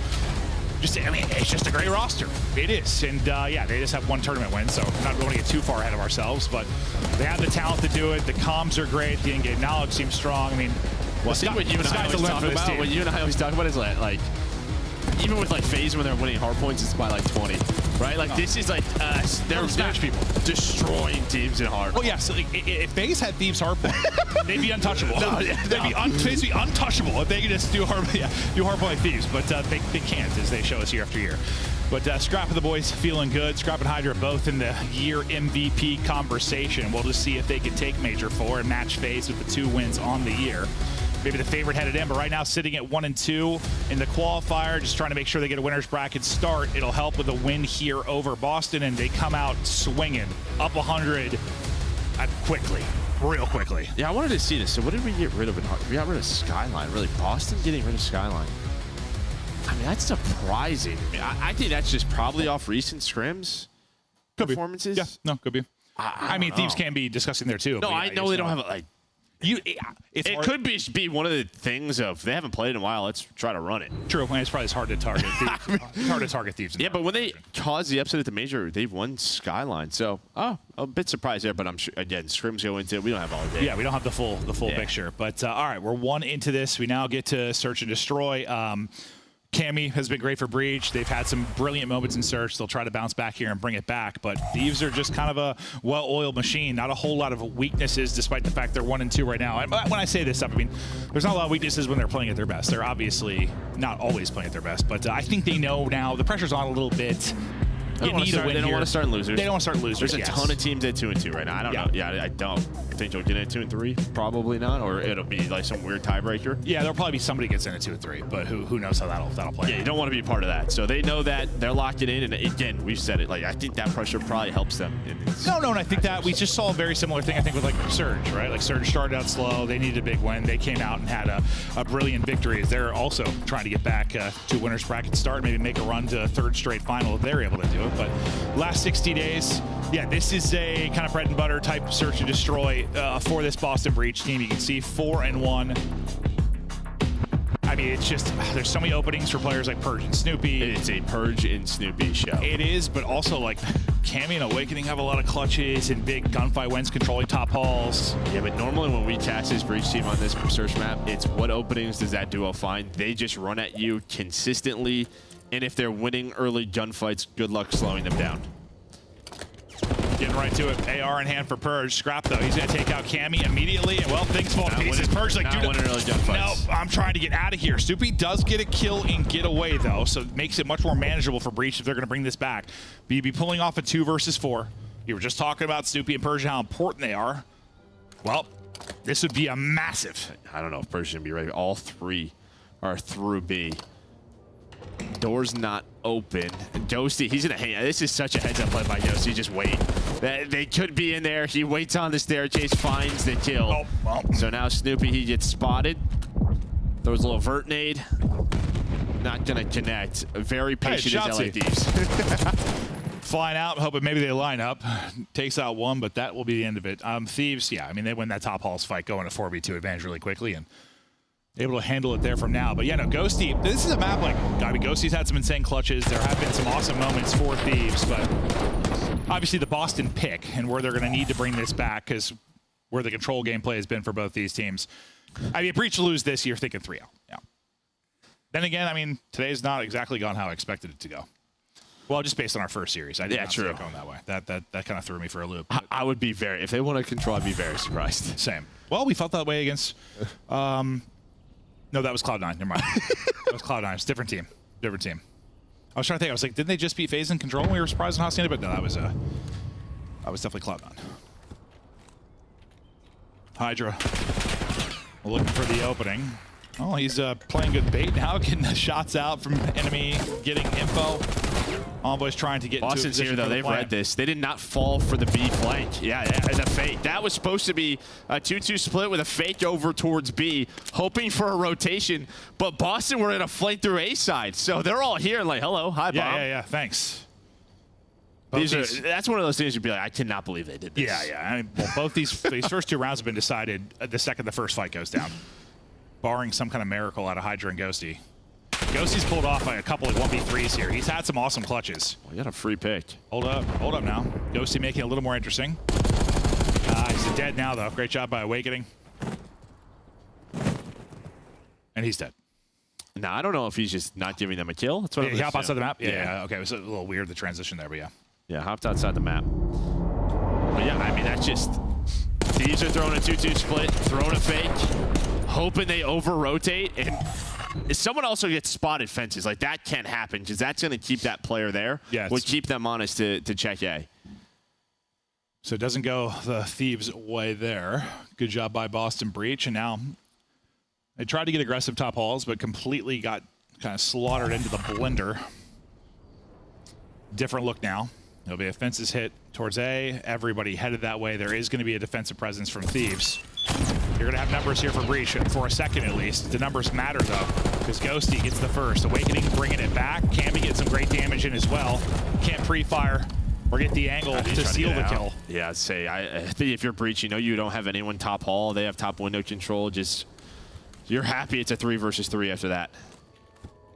There was a moment where maybe they win that first. They get that first kill. They could just kind of bully their way onto the point. Envoy's just kind of lurking. Does anyone run out to him? He heard that door. His head spun. Scrap back it up. Envoy finds the timing and the flank. That's bombed down. Secret. Last guy Awakening. He does level up when he's last alive. It's a known fact. 99 Awakening now comes out.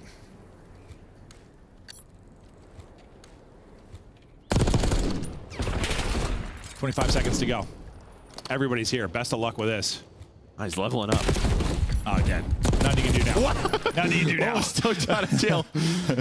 Almost still out of jail. But yeah, just great first blood. And yeah, Boston tried to get out of there, but you just heard it. The sound cue goes off. Envoy, he's just in the middle of the map. He's hoping someone's going to rotate through Fountain, or he has an easy hop up in a great position.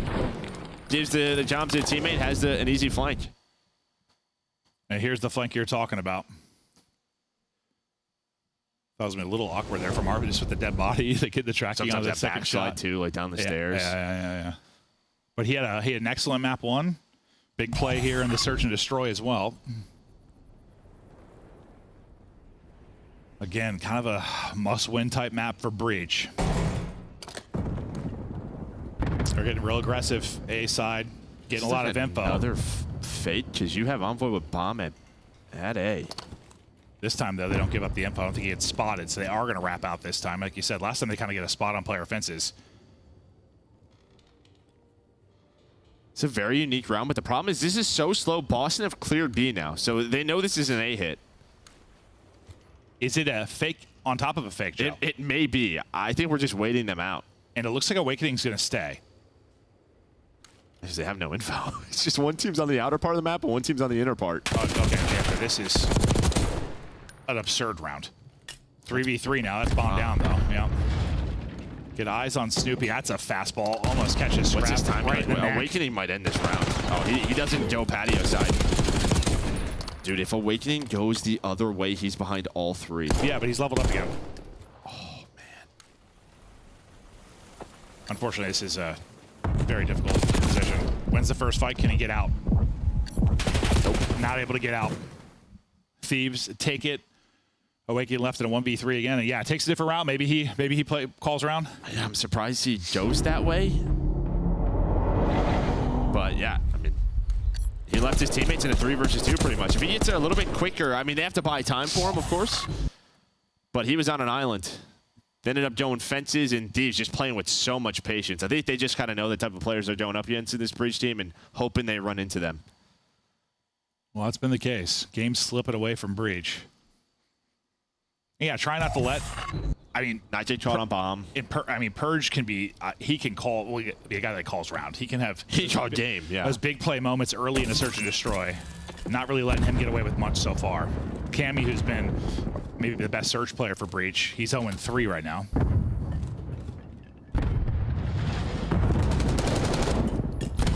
Snoopy thinking about it, but the stun will kind of back him up.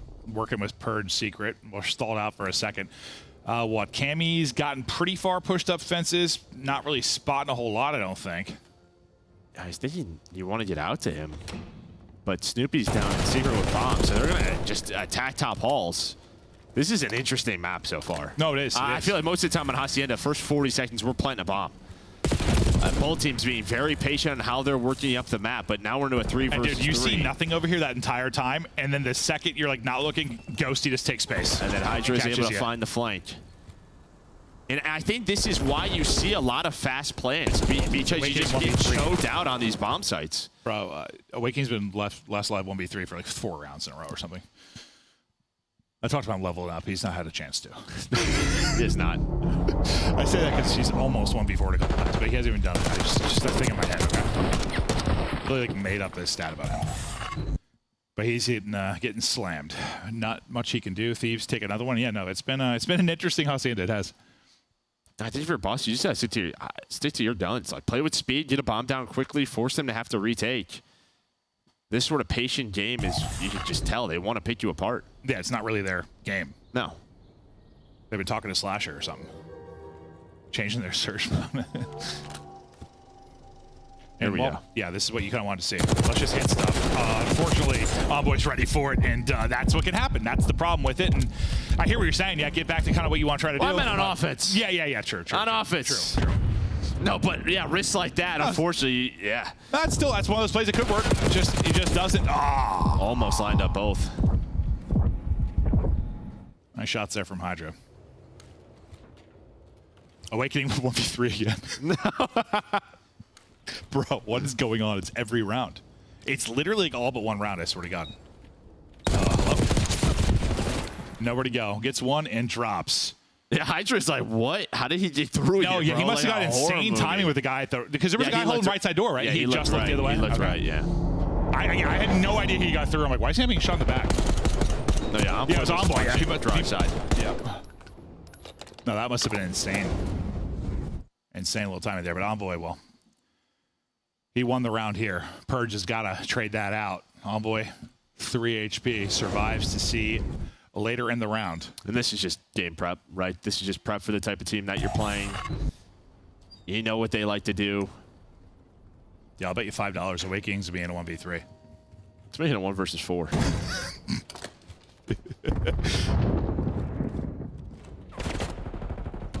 Clearing top halls. I'm just gonna fight this from mid. Got a car in play for a second and it's gone. Hydra finds the timing, finds the pick and the fact that he gets away. Unreal play there from Hydra. Sets up Envoy then. Awakening will not be last alive this time through. But as much as Boston Breach needed to win this map, I do not believe they're going to. It's going to end the way for top halls control. It's going to end the way it started. Purge and Snoopy in the 2v4. No pressure on a bomb, just... Nothing was working. No. They were just hard countered every step of the way, it feels like. I mean, again, this is just props to Thieves, how they're playing this. Props and preps, I think. But yeah, props and preps. Yeah, both work. Purge last alive, 1 versus 4. And that is a dominant Hossie into Search win. That is the Boston Breach map pick, and that is just Thieves picking them apart. A convincing picking them and throwing them into the wall. Yeah, no, that was... You could almost tell, I swear, like seeing the Boston players' faces. They're like, I don't know what to do. Everything we're trying is not working. You think it was like, I don't know, just a game plan thing, or what was going wrong for them there? I mean, I think for Thieves it was, yeah, a good game plan. Well, for them, yes. I mean, just early off, I don't know, man. Just didn't play like their kind of game. Yeah, no, it didn't seem that way. And that's no, like they're 4-1 over the last 60. Bomb site. Yeah, this is their best S&D map, and Thieves just made them look awful. Could be prep. There's a lot of VOD to watch at Breach. This could also be like one of the first online slumps we're seeing out of Breach. This stage, we haven't seen it. They've been a lock for winners bracket. They have been consistent, yeah. But we're starting to see maybe a bit of a dip after Major 3. Yeah, no, that seems to be the case. Reminder of the maps and modes. Might be ended on Vault Control. More than likely. When you think about the Breach form as of late, after their kind of hot streak in Control, not been the best form, and you're going up against the dominant Control team in LA Thieves. Breach somehow going to take this if they're going to mount the comeback. A big one, talking winners bracket for both these squads sitting at 1 and 2. But Thieves completely in control, looking to close this one out quickly, respect our time, and get us home. Des, talk to us about the first two. Dude, my DoorDash is still 18 minutes out. Let's take a look here at our Search and Destroy 6-1 final score. It's not a very long highlight reel, Allie, but there's a lot of red players in it. There's a lot of red players in it, specifically by a couple of names, like, I don't know, Scrap, maybe Ghosty, maybe Hydra, maybe some Envoy mixed in there.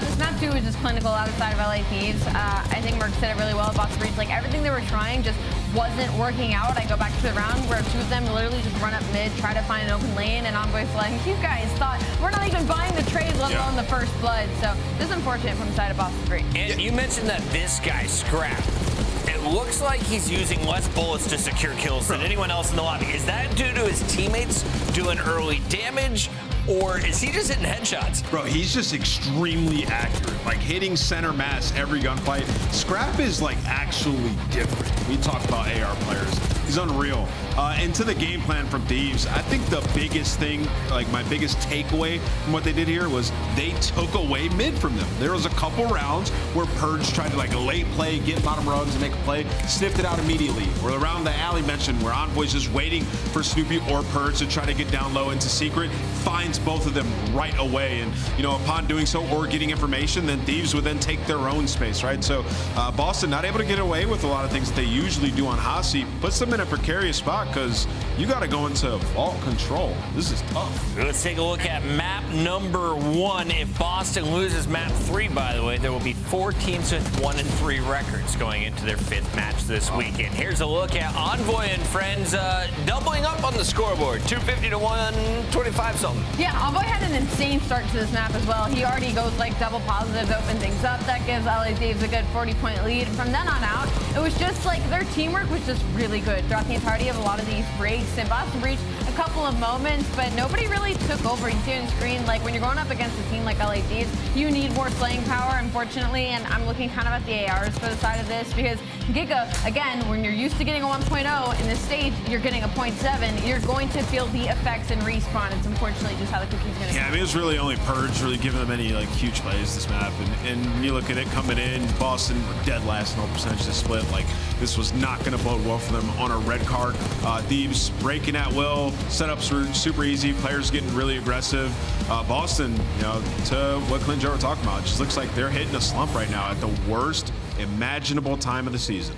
Boston caught them once. It's not going to happen again anytime soon. LA Thieves in full control. And speaking of control, that is game number 3. How good is Boston at it? Well, last 4, not so good. But they started 7-0. Ali, how do we get back to the winning ways? Or did everyone else just catch up? I think everybody else just started to realize how important control was and started putting a lot of work in it in these past 2 splits. But again, the thing for the Boston Breach is like their slaying is just egregious. I mean, it's down about 0.10%. You're going to feel that. You're going to feel it. Yeah, they've lost 3 Hossies in a row, so we'll add that to it. The vault has still been solid in that spread of controls that you saw. You got to shoot better. Yeah, I mean, in this series. Get back to that 1.1 KD. Yeah. It makes everything easier. We go back to 2 shooters, always straight, down the middle of the fairway. It's Maven and Merc. That's not true, but I swear, Allie's just slowly turning into Ant. Every time she says egregious, she's slowly turning into Ant. It freaks me out. Slowly but surely. Yeah, no, it's happening. But no, we were talking about the control. The graphic was perfect. Yeah, no, you finally like figured it out, and then it seems to be slipping away from you. That's a crazy stretch. Like 7-0 from what were they? It was like 5-16 or something at that point. Yeah, a crazier stretch may have been the first 20 or so. 5-16. Yeah. True. But no, honestly, the fact that's impressive. Yeah, they turned it around. Now 4 straight. And I mean, they played some decent control teams, Surge, Optic, Ravens you throw in there, so it's not like they're losing to the bottom of the barrel teams in that game mode, but you're hoping, like, we put so much time into this, we're going to be good to go. Not happening. Yeah, back to the drawing board. Not happening, and maybe it is just the first, like, kind of online slump that these guys are going to hit. This is the standings and how it looks, so Thieves with the win here, right back in the mix. They beat, what, 4 teams then at 2-2. Still waiting for butts and seats for a couple of players, but hopefully we're into this map 3 quickly. Scrap and Envoy. Yeah, Scrap was like shouldering, like, I don't know what he was doing, IRL. Yeah, no, it looks like they're having a blast. I'm glad they're at least like sitting on the proper sides there where it looks like they're talking to each other, not like one looking the other way. It worked out well. But now they're having a whole lot of fun. Fun to be had when you're up 2-0 and dominating in this series. This one has been casual and clean for Thieves. Looking real easy. Here's the road to Major 4 for Thieves. You win this, and then you just have Cloud9. So what? After coming out with a couple losses, you can win 3 straight, and being winners, being a good spot. Yeah, it's tough for C9 because they're one of the teams sitting at 2-2. I mean, not the easiest matchup tomorrow for LA Thieves. C9 showing a lot of improvements, but it's one of those if they're playing like they should. Yeah. They should be able to fry. And this is all to get to the next Major. Major 4. We're a week away. We are a week away and excited. Never been to one. Real pumped. Know how popular they are, how great it can be. You can come check out COD. You can enjoy other activities. If you haven't gone, great time to do it. Easy flight to Dallas, middle of the country.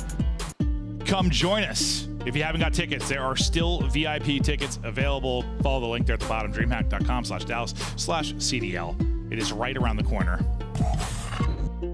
And that's what I'm most excited for the fans. Like, it's hard to watch every single game every day, but you take a walk around, check out some other games, some other conventions, people all dressed up. It'd be a ton of stuff to do. I don't know the last time I was at like a convention. I mean, I've been to some E3s, I've been to some Gamescoms. All I remember from Gamescoms is people just smell. Gamescom was insane. People seem to shower. Like I just don't know what people do. There was a lot of people. There was a lot of booze. There were so many people, and just scammers are stinky, dude. I just do you guys own deodorant? I just remember walking through a hall and being like, it's just PO. That was in Germany, so. Yeah, it was just there's so many people. Oh, sweating. Why is that my one thing I remember? It is. It literally is. All right, last 5 controls, what we just showed. I mean, they're on a 4-loss streak after the 7-win streak. I think they were trying to add another map to their pool, right? They put a lot of Hossie, but you can see before that, Vault versus Toronto went to a round 5. They beat Surge on it, so we'll see. Will this be the control that get back into the swing of things? But LA Thieves, I mean, their only losses really are to like FaZe and control. Like FaZe and Thieves, just it's not even close in terms of control. Yes, no, 100%. That's usually kind of how it sits. more often than not, our top control teams are your just top teams in the league overall. Into the mix we go. See if Breach can find something to bring this back. I mean, it can be Snoopy's paradise. Purge's paradise. They can find so many openings here just like this. Find timings, get through, break up rounds. Comms have to be on point for Thieves. And you have to be able to watch 2 crosses sometimes. Yeah, nice stun out of Purge. Josie does pick up the one player that was lurking B side off the break for Boston. Purge hoping to find this second, just centering a little bit off. But you're keeping people here, and Envoy just shoves the door in Awakening's face, and now you have to retain map control or try to regain it as Envoy and Hydra just continue to fly. And if Hydra doesn't get that first multi-kill, if Purge gets it instead, these looks a little bit different. But yeah, things kind of shift. Awakening's not funny in SMG. Yep. I could have gone very, very differently. But at least pausing the clock at 47 seconds here for a moment and trying to get something done. Cammy, best of luck. Yeah, that's nearly unwinnable with a sub in your hand. Might get a tick. We got one. One tick is in. A chance for more. Snoopy just looking for somebody.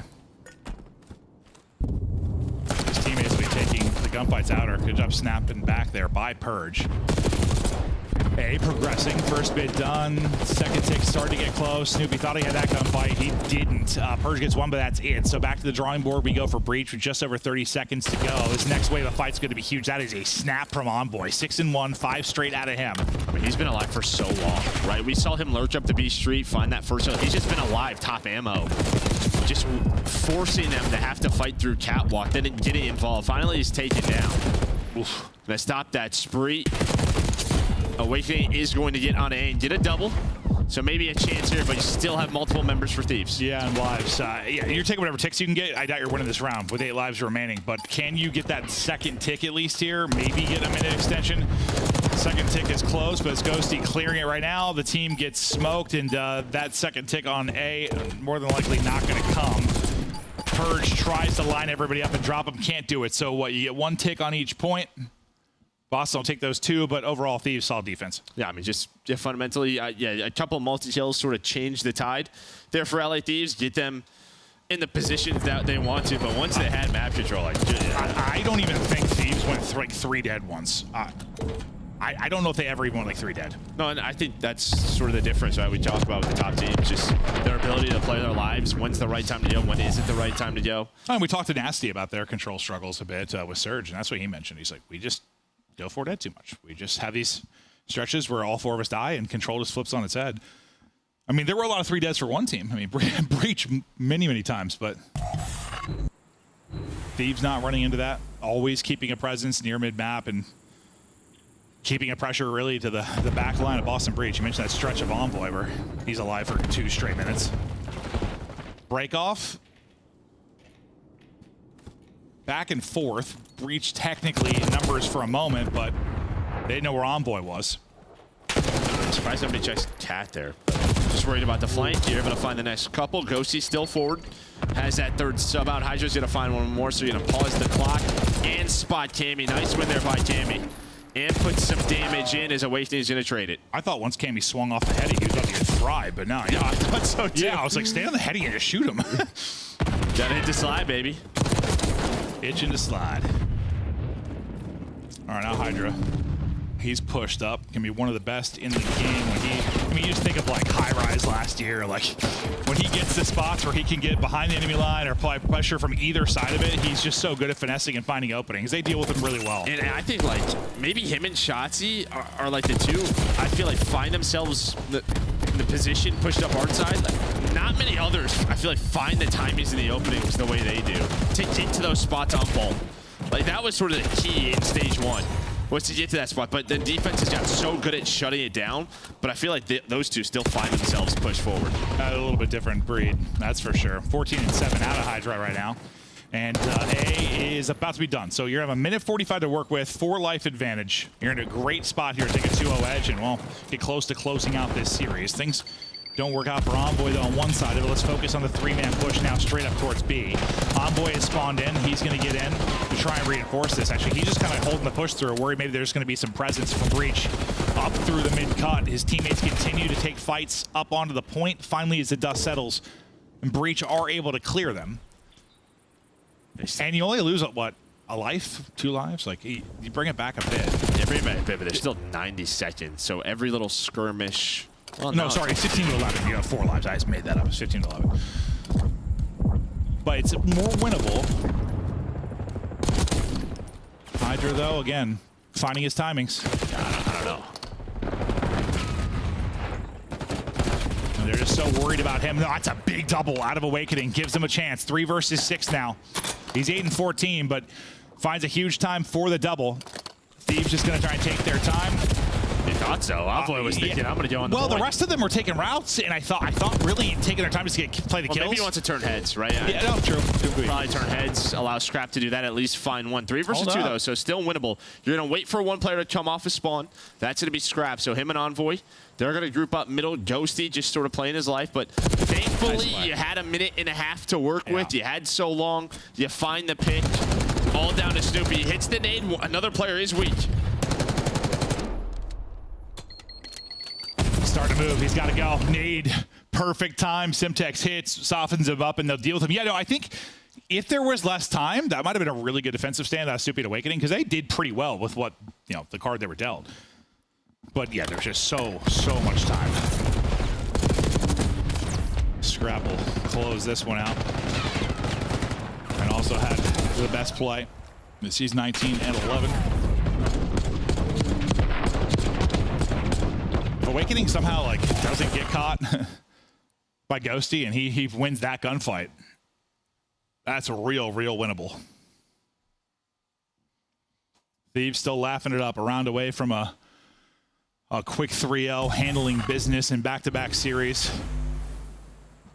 Scrap your kill leader, Hydra right there behind him. Not shocked by that. Cammy having a tough one. See if he can turn it around here. Comes down to this offense. Cammy does get started early, but they got to win 3 straight rounds and 3 straight maps if they're going to somehow do this. So far, pretty good break. Immediate presence onto the point. 1 player in hole is Hydra that's going to hope to find a great timing to pounce. He needs his teammates to get some kills. By the time he pops out, he's the last one alive. Yeah, finally did a 3 dead, but Hydra was able to take down 1 more. So you would love to have that 3rd person on this. Maybe that'll give LA Thieves 1 more chance, and it does. That 1 kill from Hydra. And well, that is the chance that they need. Okay, we talk about specific kills and their importance. There was 1 of them, and then Envoy just flies on in, hits the triple. See, I thought Hydra pounced a little too late. I was like, as everybody dropped. Yeah, but he still got 2. Yeah. No, you're not wrong. That ended up leading a lot more than I thought. Set up Envoy, then make the play on the next push, and A is still not going to be done, and we've got, well, still a good amount of time to go, but Breach have got to get in again and get control. Oh, they're onto it now. This should be the minute extension. Maybe. We'll see. You're sending 2 more bodies at this. And Ghosty gets the double. And that double breaks it up. So we're not done yet. They're making Breach work for this A capture. And they're going to clear this. Yeah, now Envoy's, he's going to be in ammo. This is where round 1. He was just so tough for them to find. Have everybody spawning poolside. As you're saying, Well, you were just so close. I thought they were just trying to leave a body on it and clear it. Make them have to work that final tick again, but no, they're just going for the kills. They're just putting them right back into the blender. That's going to be a 4 dead, and with 30 seconds to go. Every gunfight's so crucial now, and Scrap is putting damage into everyone. Maybe not walking away with kills, but that's literally 1 shot, 3 players. Yeah, that's why he's running at him with a pistol, because he knows he's just like, I need a kill. I want 1. Oh, I can't get you. He's so fast and elusive. It's Snoopy. Probably going to catch him. The kill will come through. 15 seconds to go now. Last effort for Boston Breach. And, I mean, the problem is the lives, too. They just continue to be choked out. Can they get on it and get the extension? And pull off some kind of miracle?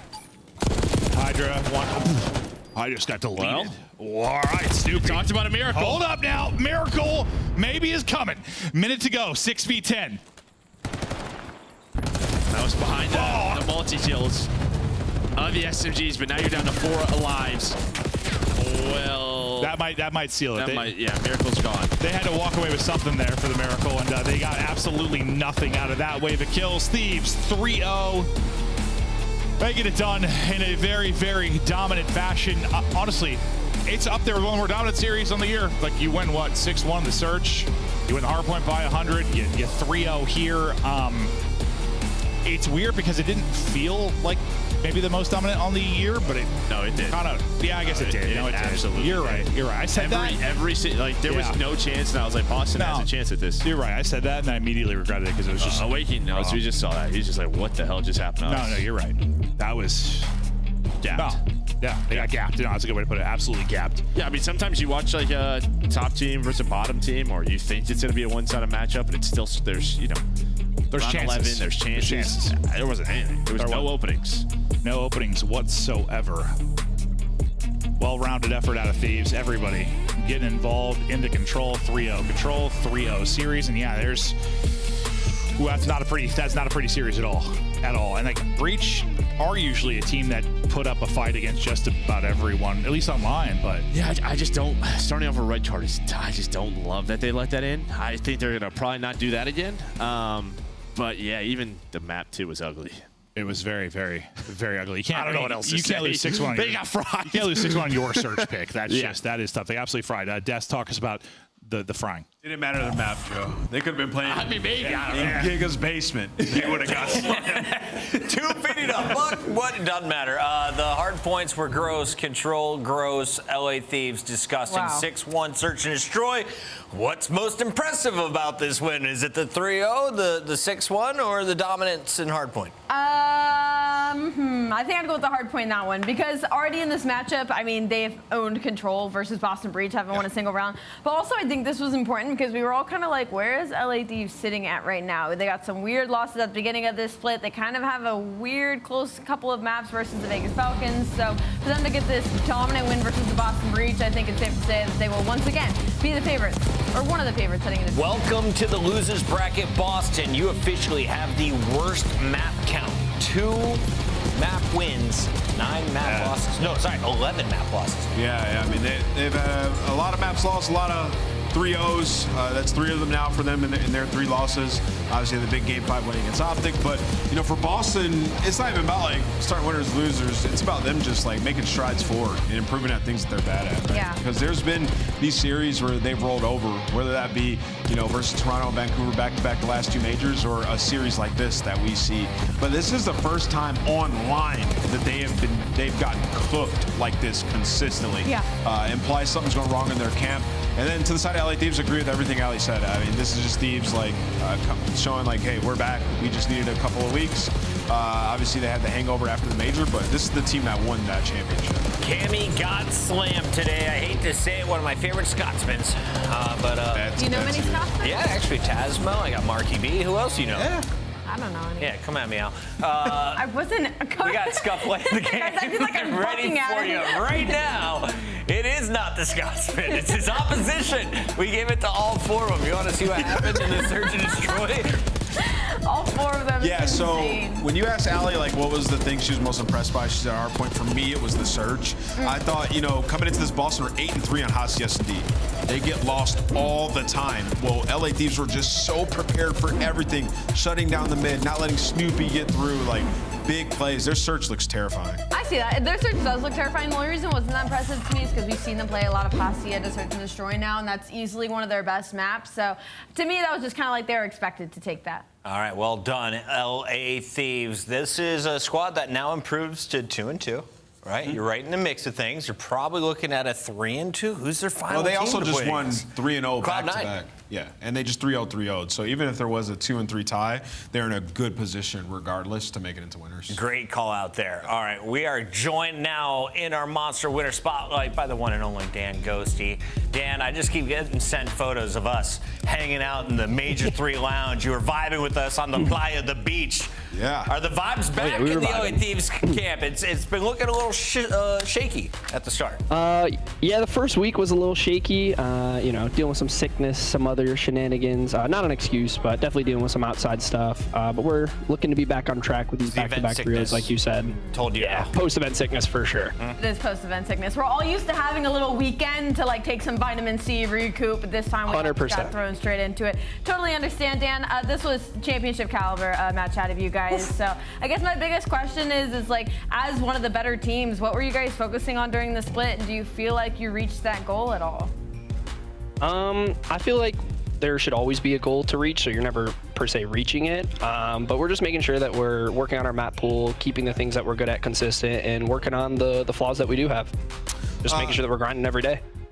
Dan, what's you don't have to dive too deep into it, but what's like the practice regimen like for Search? Because in the match today, you guys were prepared for everything. Are you guys scrimming Search, or are you just watching a ton of VOD? I'd say both, 100% both. We're making sure we do our due diligence. He's not giving up nothing. Yeah, we ain't gonna ask you anything else because I have a feeling we'll have one more monster winner spotlight. Best of luck in your 5th and final qualifier match. Cheers, thank you guys. That's LA Thieves. They're done for the day, and that means so are we, except we got to catch everyone up with what happened at the start of the day. It's not the team you thought it would be. LAG, yes, gets another win on the season. Ow. It's been a minute since we've said that. Oh my God, it has been a minute. And it is off of some of the most insane comebacks that we have seen in Hardpoint. We saw kids in absolute takeover mode. I mean, literal flow state from the rest of his teammates. The second that they got an inch, they started taking a mile. Some really good stuff out of LAG, but unfortunately, it's gotta be insanely too late.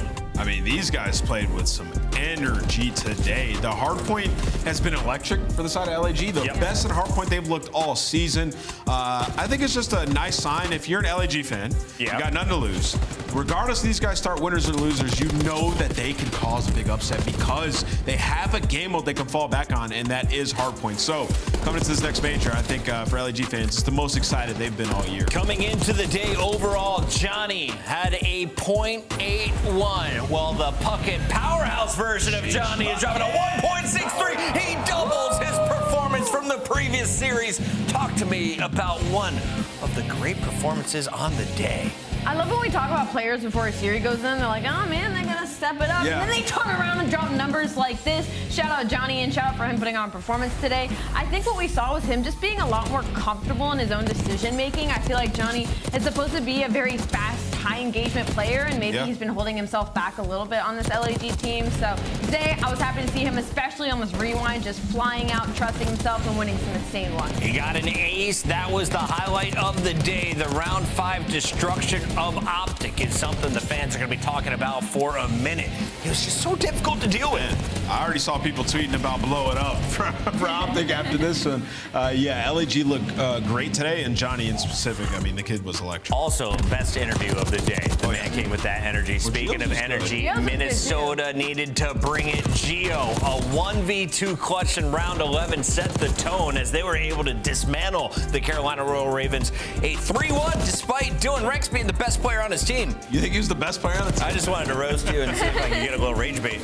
No, I mean, I think for Minnesota today was a must win. Yeah. The round 11, honestly. Here's your Nero time. Sorry, we didn't get to this at the end of last match. You wanted to talk about this kid. Yeah, I mean, he had 15,000 damage guys across the board. Is that good? I mean, that's ridiculous. And you just see when he plays like this, when he plays close to his ceiling, this team dominates. 3-1 victory for them.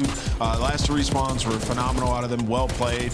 Like, it's tough to play at that level, but the other top teams, they have an SMG playing at that level. Yeah. You know what I mean? And for Nero, he just has that ability. If he can hone in, lock in for a couple weeks, they can make it to champs. Nero dropping some bombs. 15,000 damage, and you are going to see Minnesota still in the hunt for champs. In fact, you're 1 match away from a winner's bracket start, and you could argue they're going for top 4. That would be great for Minnesota Rocker. But again, it's all about the consistency. It's got to be about the search and destroys and no more game 5s, please. All right, let's take a look at what everyone is playing for. It is their spot at Major 4, and tickets are on sale right now. If you come into DreamHack, you can watch the show, but if you want the best seats in the house, DreamHack.com/Dallas/CDL. Once again, it's going out next weekend, May 23rd to the 25th. When it comes to May 17th, though, we have an epic Saturday, a super Saturday, the final one of our Black Ops 6 qualifiers. And Allie, which one of these goes to a Game 5? In fact, which one doesn't? I'm about to say, which one doesn't is probably the better question. That's got to be number one, but I think the following three, it could be a very long Super Saturday. It's actually a really good day. At least Miami, Carolina should be a good match, and then Toronto, Vancouver, always electric. Oh. We've got some awesome viewer rewards cooking. I saw some people in the chat sad they have not reached their marks. Well, guess what? We got some bonus footage coming up for you. Can you guys guess which major it's from? We already watched the Major 1 Grand Final. Allie. I would like to think we're going in chronological order, and we're going to watch the Major 2 final. Major 2. Was it Atlanta FaZe? Was it LA Thieves? Was it Boston Breach? Stay tuned to find out. It wasn't the Breach. G-O-A, keep time, we don't need you.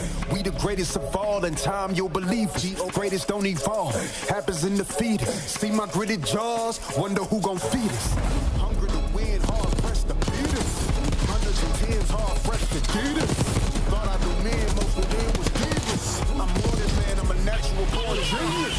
Where my medals at? I don't pedal back, I'm too smart to meddle with a fellow, keep the medal at. They pedal for the stacks. I make them benefactors, landlords without the pot to call the kettles black. Hello, I know you feeling mellow. You thinking life is gonna be cinematic as these cellos, but that's just the rumble for the build up like a bellow. If they gon' hear you roar, time to let go.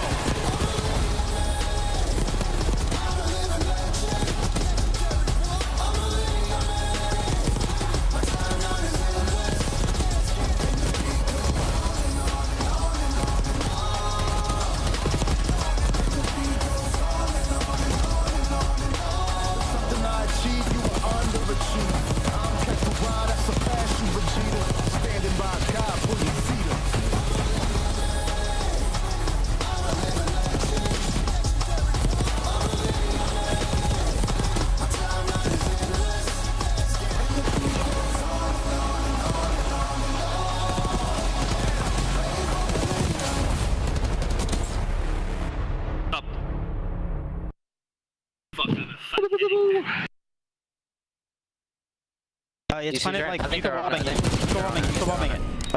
Bomb dead, bomb dead. Nice. Good up. Okay, I'm with you on I'm with you. Check from their side. Yeah. Come on. Defuse it. Nice. Oh my God. Wow. That looked insane. Wow. I'm not gonna lie. Holy shit. Oh, that was How'd you get two, bro? Yes, I can.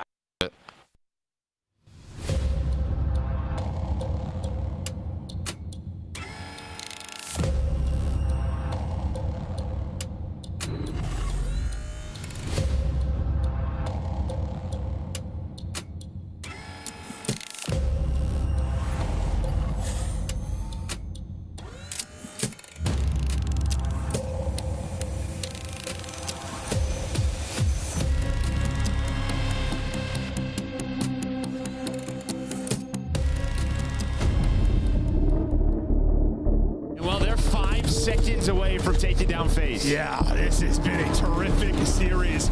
Draza gonna get dropped. 04 now onto 12. Cellium falls and Surge do it again. They are the real deal. They take out FaZe. This is a disgusting attack. They don't know if he's gonna jump in the window, go on a route. He is just hesitating, taking his time, messing with C9. 11 in a row. This man is the reincarnation of God as he wins another 12 streak to close it out. 1, 2, third, done, dead. Vancouver Surge take aim. Didn't seem to cost him a bunch of time, but it hurt him. Speed kill number 44. Deal line the lock, got him down. I think there are a solid team right now, but I think we're looking lights out right now.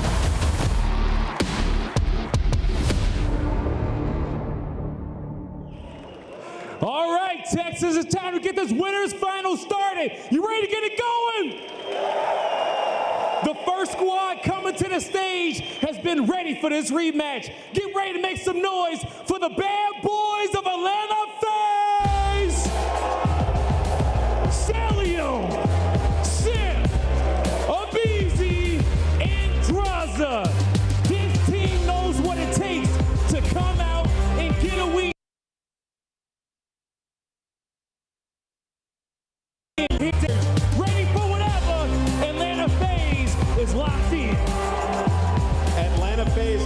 gets the last laugh, and they've lost to Surge 2 times in a row now. It's been a tough matchup. The Tiny Terrors looking to make a statement.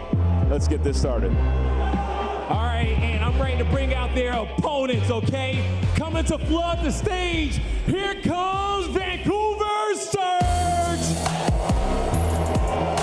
04, Abusa, Nasty, and Neptune.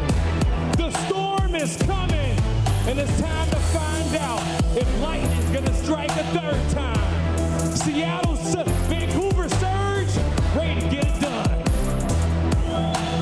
A roster made up of players that have been forgotten, underrated, not taken for what they truly are. 04 has been an unreal beast this weekend.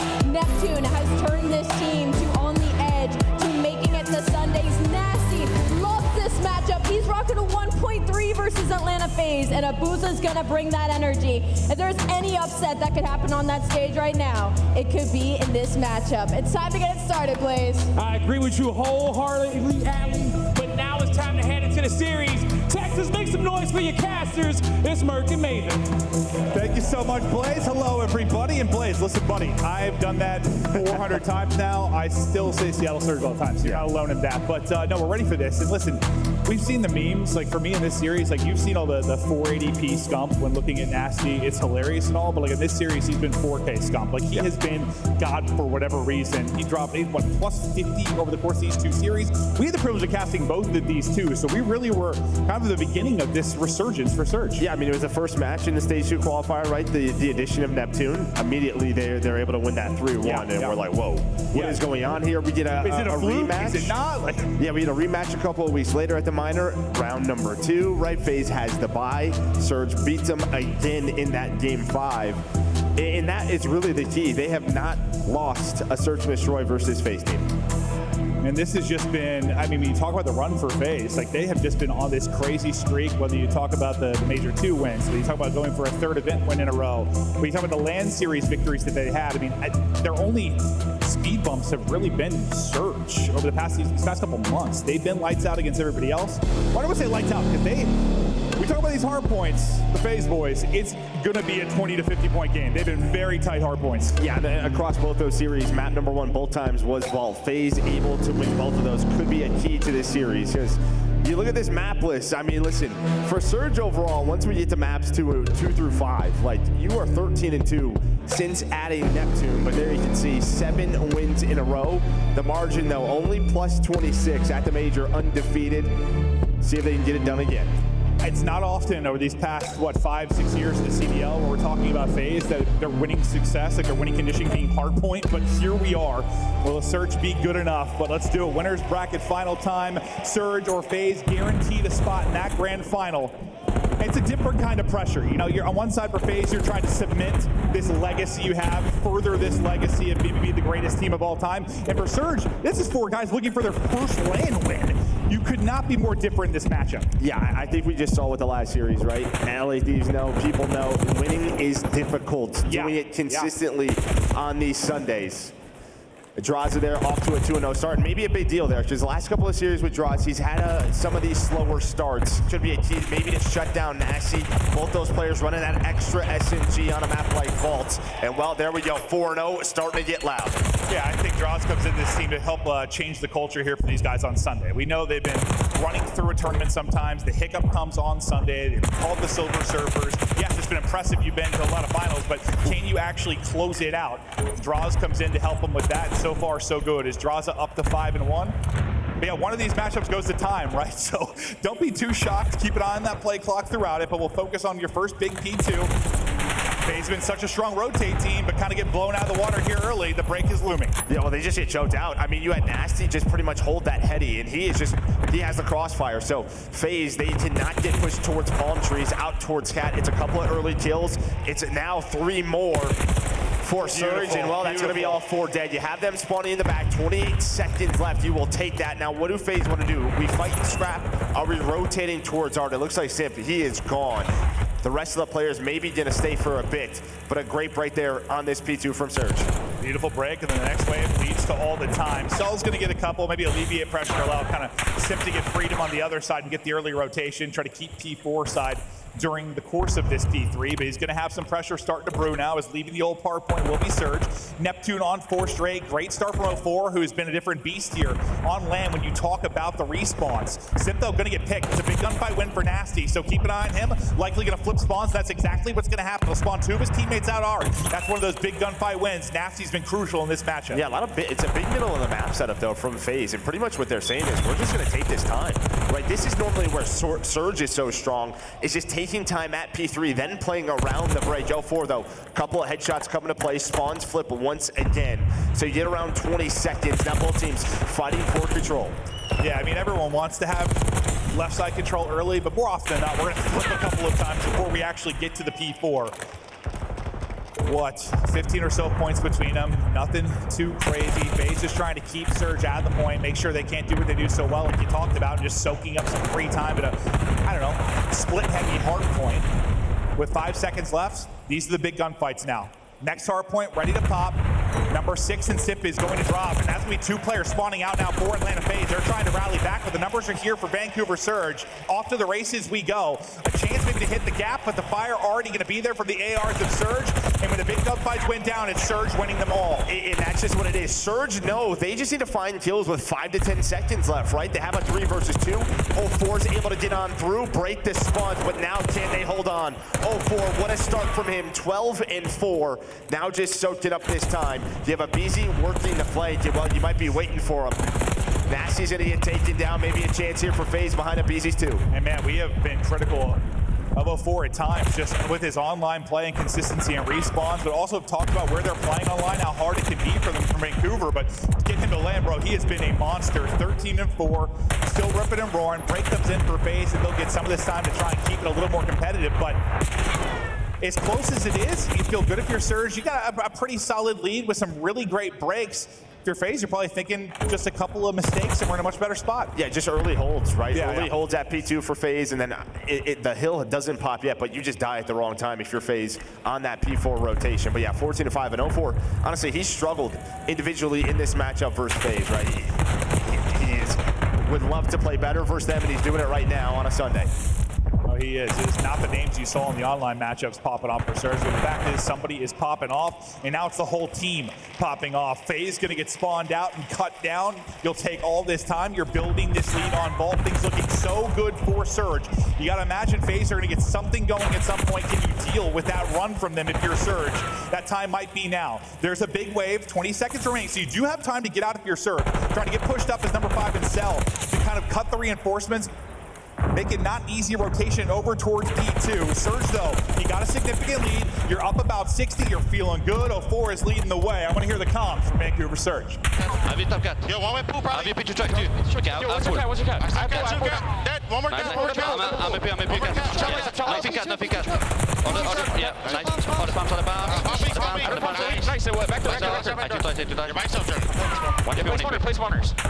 P2 Nice, one on time. I'll beat you one on time, okay? Deep right. Nice. One on time. Okay. I'm thinking we got it. Sneaky. Back there. Got mine in my back. I can come out. On the back, two. That's on the back. Keep back right. I'm busy back right still. Back right. I can put you back right. I'm not on time. That's one. Right side top. I'm busy back right. Save right side top. Yeah, we go. One side, I'm dead. Yo, picture. Okay. Yo, don't flip. I'm one HP. Bucket cap. Yo, listen. One's gonna be mid. Cast him, watch out. I'm trying to get to One can be mid. I'll hold right. Yeah, hold right. Yeah, it's the mid. Yo, he's already right. P4 start. Dead. I'm on him. Mid line cut on you. Line cut, 1 HP. 1 HP line cut, under you. Yo, cast him. Team was under you. Mid.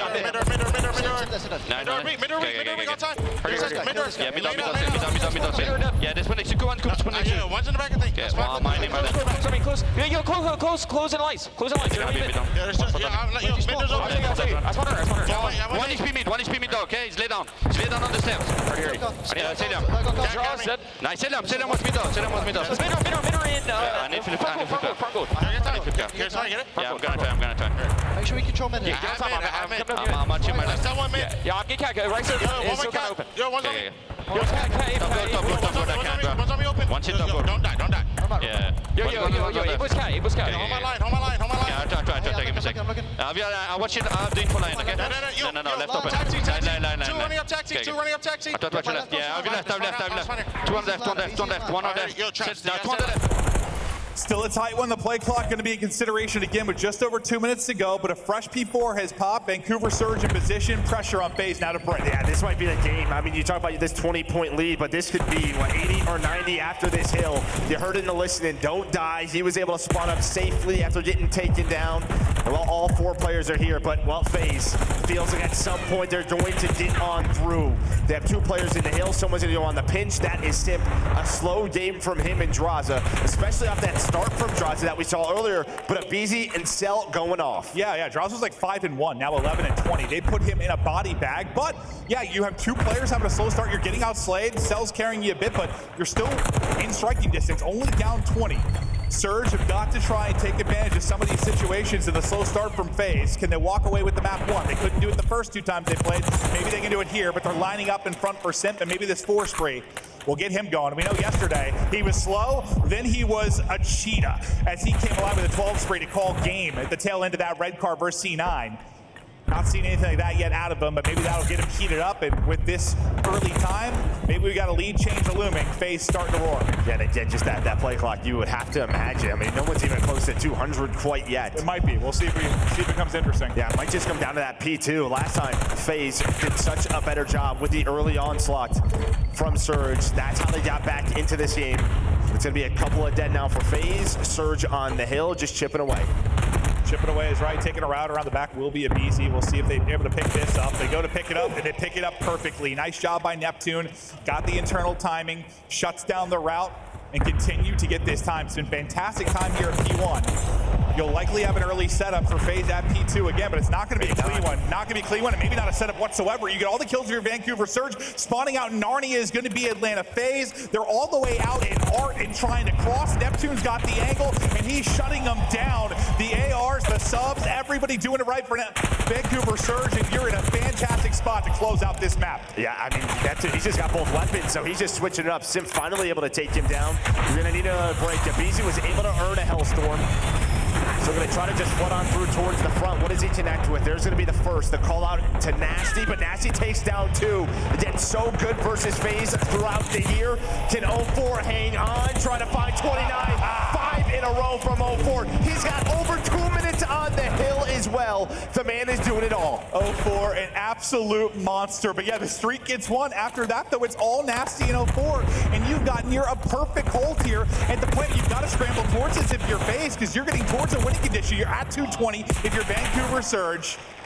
And this has been unbelievable, but taking a look there, you saw the map 1s over stage 2. It has been all FaZe, but they are in trouble right now. Yeah, 10-0 in map 1s, a key to their stage 2, but it's looking a little bit differently. We saw from 04, he has a Hellstorm to work with. P4 and P3 in position will be Nasty, so he's just controlling this, and you can just take your time. This is what we talked about, 219. Every single moment you are on that hill, the pressure is over to FaZe.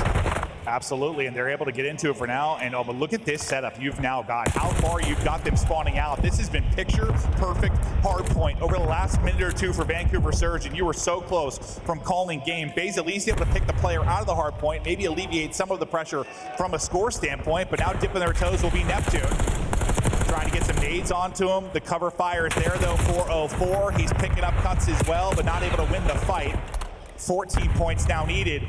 You need something insane to go right for you right now if you are FaZe. Because down 80, play clock becoming an issue as well with just over a minute. How the hell are you going to get this done, Joe? Yeah, well, and they're also going to call in a Hellstorm. I actually love this to secure this rotation. Nobody's really watching Art, though, so number 7's going to be on through. There's a BZ up top, so Neptune's going to chow with it, and that's been the difference. There's been a lot of AR presence, and I think maybe that is, why Draza is struggling, but they're in the hill now. FaZe have to break on through. Here comes the big break opportunity. A couple players maybe getting through or not. Abuza trying to dip, dive, and snap as he's getting swarmed, but you win the fight again, and that will seal it. Surge striking first and finally able to take the map 1 vault. Man, what a map from 04. 36 in 20, over 4,000 damage. 2 minutes and 15 seconds on the hill. He has been self-critical. And while he is bringing it so far on Championship Sunday. He absolutely is. I mean, for the most part, you have, what, 10 to 20 points separating these teams, and they're almost 30 through, like, the mid-game. But, man, once they started to pull away, you had that perfect P2 hold. It really gets going at the P1 before that. It is just excellence there, and Draws, after starting out strong, just puts up a dud. He's going to have to turn it around big time because you're getting it out of everybody on Surge. Like, I know 04 has a big one, but, like, everyone's producing right now. Everyone's there in the damage. Like a Beezy.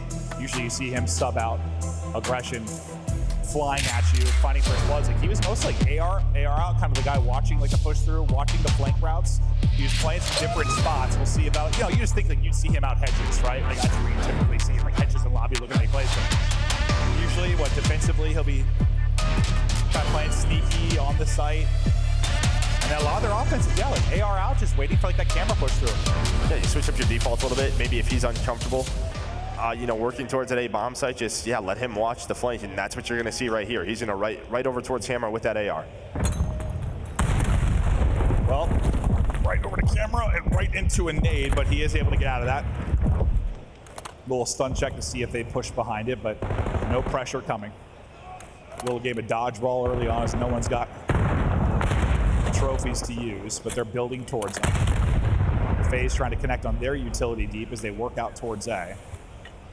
Still have a BZ deep. Trying to read things on maybe the wrap through. You're just playing retake at this point. I mean, you're going to have Abuza watching across. That's the info, but he's going to play his life. Now look at the rest of the Surge members. They're going to start to rotate on over. Here comes a lot of mid-pressure, but bomb being planted. You get it in, but they're going to swarm on this quick. Can Simp get out of this alive? They're trying to lock him in. It looks like he's been able to back up and at least put the bomb heading for now. The nade will connect. It's going to do some damage. Simp somehow still staying up, though. Into BZ, able to get one onto a 4, so still getting first bloods despite the change in positioning. Abuza trying to bring it back. Cell going to drop one. And one by one they fall. FaZe able to strike first. BZ doing his job, kind of playing the push through man, and Simp getting bombed down, and great job staying alive. Yeah, I don't know how he stays alive. No, once that nade hit, I'm thinking there's going to be fire from somewhere. Yeah, it's almost like that grenade smoke helps him out, but yeah, he's just able to play his life. The team shot is in there towards the end of that round, but that's sort of your first offensive default, right, if you're FaZe. I mean, you and I know what they're doing. Yeah. So you get a victory there, and that's always a good thing, because now you can make some adjustments off of that, try to read the map. 04, he tried to go on towards the flank, but Abizi was able to pick him up. Yeah, I mean, you knowing something's a little different than me. You see something once and remember. I need to see something about 20 times before I understand it's a default, but that's why I have you. But now let's see what Surge are able to muster up. It'll be Nasty, kind of playing towards that position where we saw Abizi, and kind of a similar workup like we saw on the other side of it. The nades will hit, but no picks actually in. Abizi's going quick. 04 trying to hit a rainbow, but that's going to be eaten up by a trophy. BZ will be quick, but it's the other side that hits the nade of the Tiny Terror. Simple get that opener with the first blood. BZ finds the timing. He's able to pick up Nasty. He's probably like, I know the spots you're playing. I play the same exact position.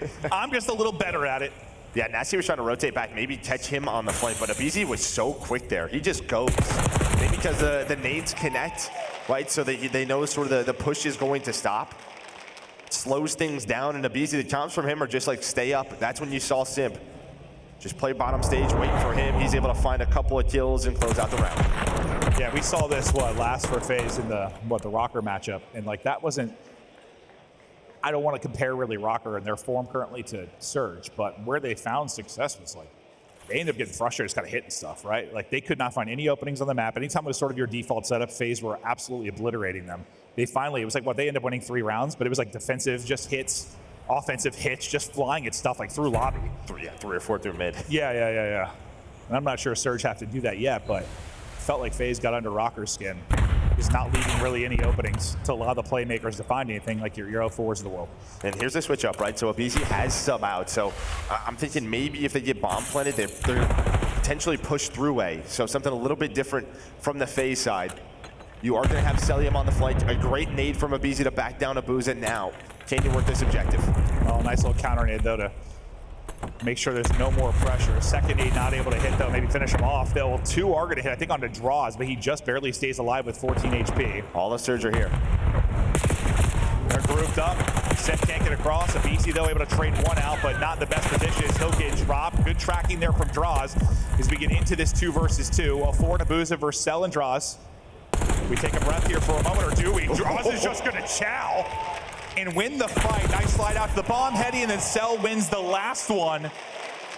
FaZe remaining perfect. Yeah, I thought they were chilling for a moment, regrouping, but second Draws got back to full health. He's like, I'm taking this fight. And that's what I love. He's going to play with confidence, even if he got smacked around the map 1. Yeah, no for Nabuza. The reason they take that so slow is they have no idea where Cell is. So you have to worry about your Windows flank. They're not exactly sure where MC is on the map. He hasn't shown any presence yet. And since there was such a quick rotation, all 4 members of Surge were there. They're just sort of waiting in the 2 versus 2. Draws, though, with a big confidence gunfight, you would have to think, to make it a 1 versus 2. Now they're up 3-0. Confidence gunfight. Absolutely what that was. I know you had the bomb Heady there, but still. He didn't have to chow that way. He did, though. And this is what we're kind of talking about before. I mean, he had a great map 1, but he can be the literal hard carry in Search and Destroy. Is he able to start finding some openings for this team? What a playmaker he can be. His mark in S&D felt the second he came into the league. He's got to be careful here. He's the lone man on an island. You see the other 3 players. Celium's going to rotate quick. Door going to open up, and while Celium just gets there in time. If 04 goes earlier, Pride catches Abisi, but now everyone is here on a quick rotate. Yep, we're all grouped up, and now we're getting ready to party. 04 wants to go. Cell going to get tagged, but the crossfire is there. Simp able to shut down 2. It's falling apart quickly here for Surge. Abusa just can't find the angle. What a delicate dance it can be over towards B. A crazy win from Neptune, but that's all you're going to get. FaZe remaining perfect, and so far it's looking like all we heard, all qualifier, all the focus on Search and Destroy, it's paying off right now. Yeah, and when you sort of slow down, if you're 04 and you're in that spot, I mean, listen, it's tough to just run through a door and try to take a one-on-one when you're down 0-3. But as soon as the timings kind of make sense to FaZe, all 4 players then rotate. That is what they want. It's when they get caught off guard where they're surprised. But yeah, as soon as they see nothing outside, Celium's going to rotate. He's going to help out Abisi. 04 tries to make the play just a little bit too slow. Yeah, it's just tough. I mean, obviously, we can see everything on the map. We know how it's being played out, but like...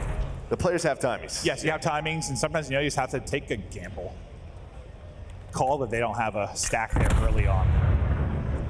Oh, wow. You've had some very different powerful looks. glutes right there. Yeah, it really is. You've had some very different looks here. Offensively. For Atlanta FaZe. Quick on the flank, though. I think finding an opening. So we number 4. Neptune does get through. He's going to be able to tag one from behind. Cell, I think, should trade that out pretty quickly. But will it be too late? It'll be way too late. It's a little bit windy. He's going to get cut down, chased down. Surge, deal with it. Yeah, I'd have to watch it back again to see how Neptune kind of got through, but it looked like it was early pressure kind of from Draws and Abisi as they were working up towards camera.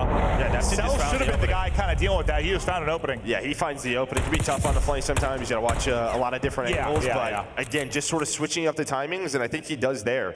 So quick on the flank, they're cut off guard, and they just get smoked. Yeah, and that for the FaZe side, something you can't allow to happen because that just literally shuts your round down pretty much instantly once somebody gets through. But you're right, you got to watch multiple locations on the wrap through. Neptune ends up getting 3. Dissects that round, and finally something positive to think about for Surge in the Search and Destroy. Car out, though. Playing for info on the FaZe side. They're able to deal with that. Just some damage to 04, but they're trying to lock them in, but that's going to make it harder. Cell's going to drop. That's going to make you in Abisi have to rotate quickly here, I think, because they are picking them apart. Great little 2-man game towards the back side of it. Abisi will get over and able to finish up 1, but that's all you allow him to do. Great aggression here out of Surge, and honestly, that opening pick onto the back line and Cell just opens up everything for you. Yeah, and then 04 able to play his life, right, and just sort of wait for his teammates to get there. So you're thinking maybe Draza has a kill. Maybe to force a 2-on-2 or at least another trade, but doesn't happen, so Simp left in a 1 versus 3. Yeah, and you'd love to maybe have an AR to pick one and give you an opening.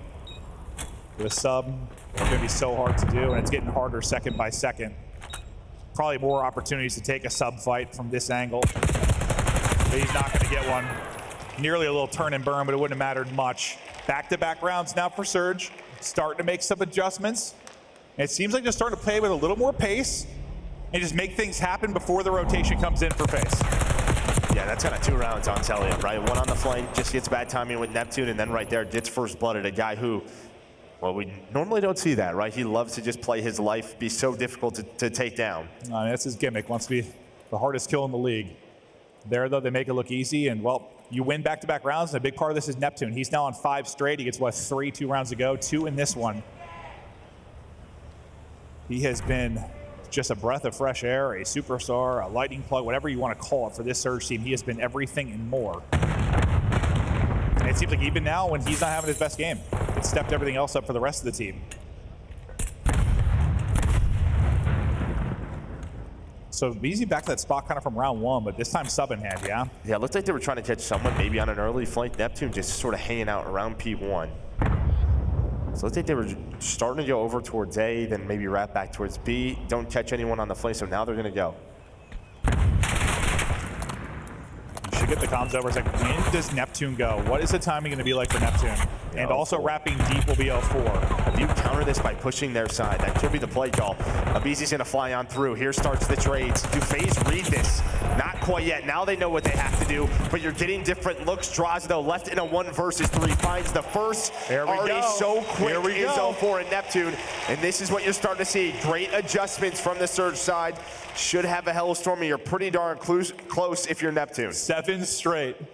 3 rounds in a row. I mean, you were getting bottled up. There was really nothing positive to write home about if you were Surge through the first 4. But now you rip off 3 straight, and suddenly the team feeling the pressure. Gonna be Atlanta FaZe. What a stretch here from Neptune. Yeah, we'll see if he can get the streak and when that comes in. And I don't know if it's just because they won the round 1. They think aBeZy's gonna work the flank or be there, so he's going to be playing that side of the map. Let's just stack A, but that hasn't been the play call from Surge. They've worked the flank a lot, and aBeZy's gotten caught in some tough positions around that middle staircase on offense. Yeah, it's almost like through the first 4 rounds, yeah, they thought they were going to get Surge to do some things that they're not doing. Well, now if you're FaZe, you could really use one. Surge close to tying this thing up. Neptune has become the unkillable.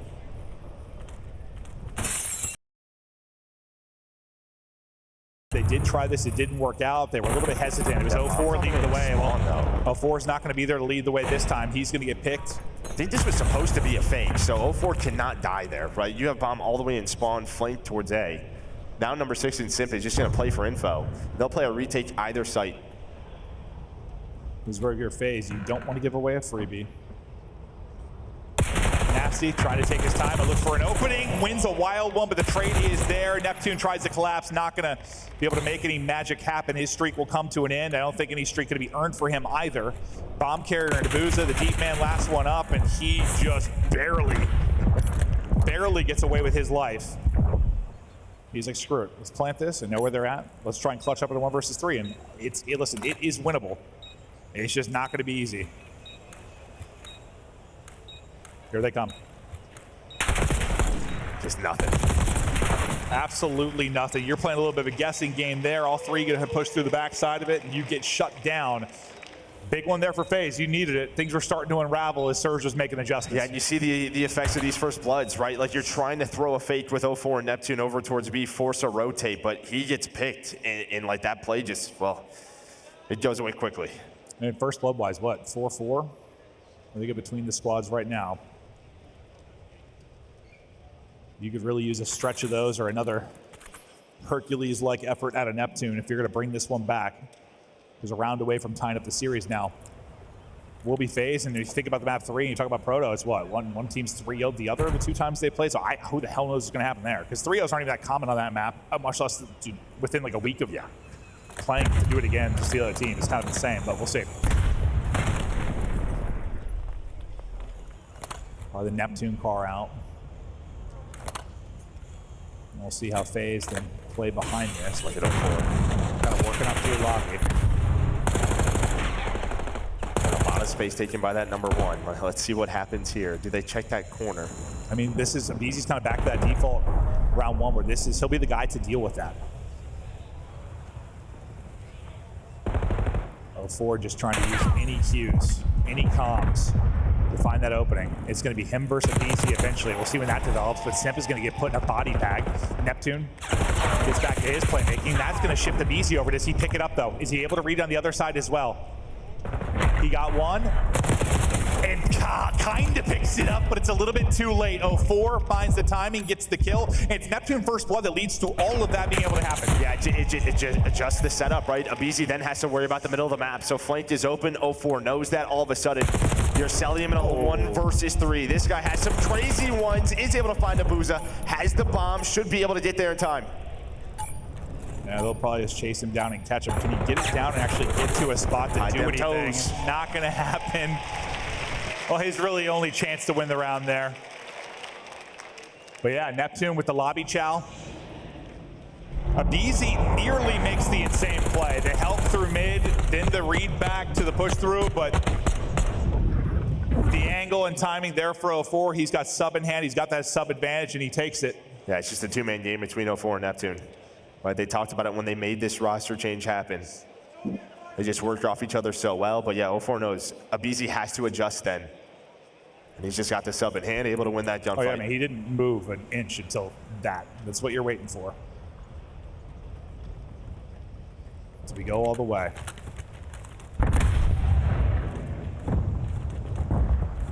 Haven't found success on this push yet. Oh, might catch Abizi though. He's trying to get out.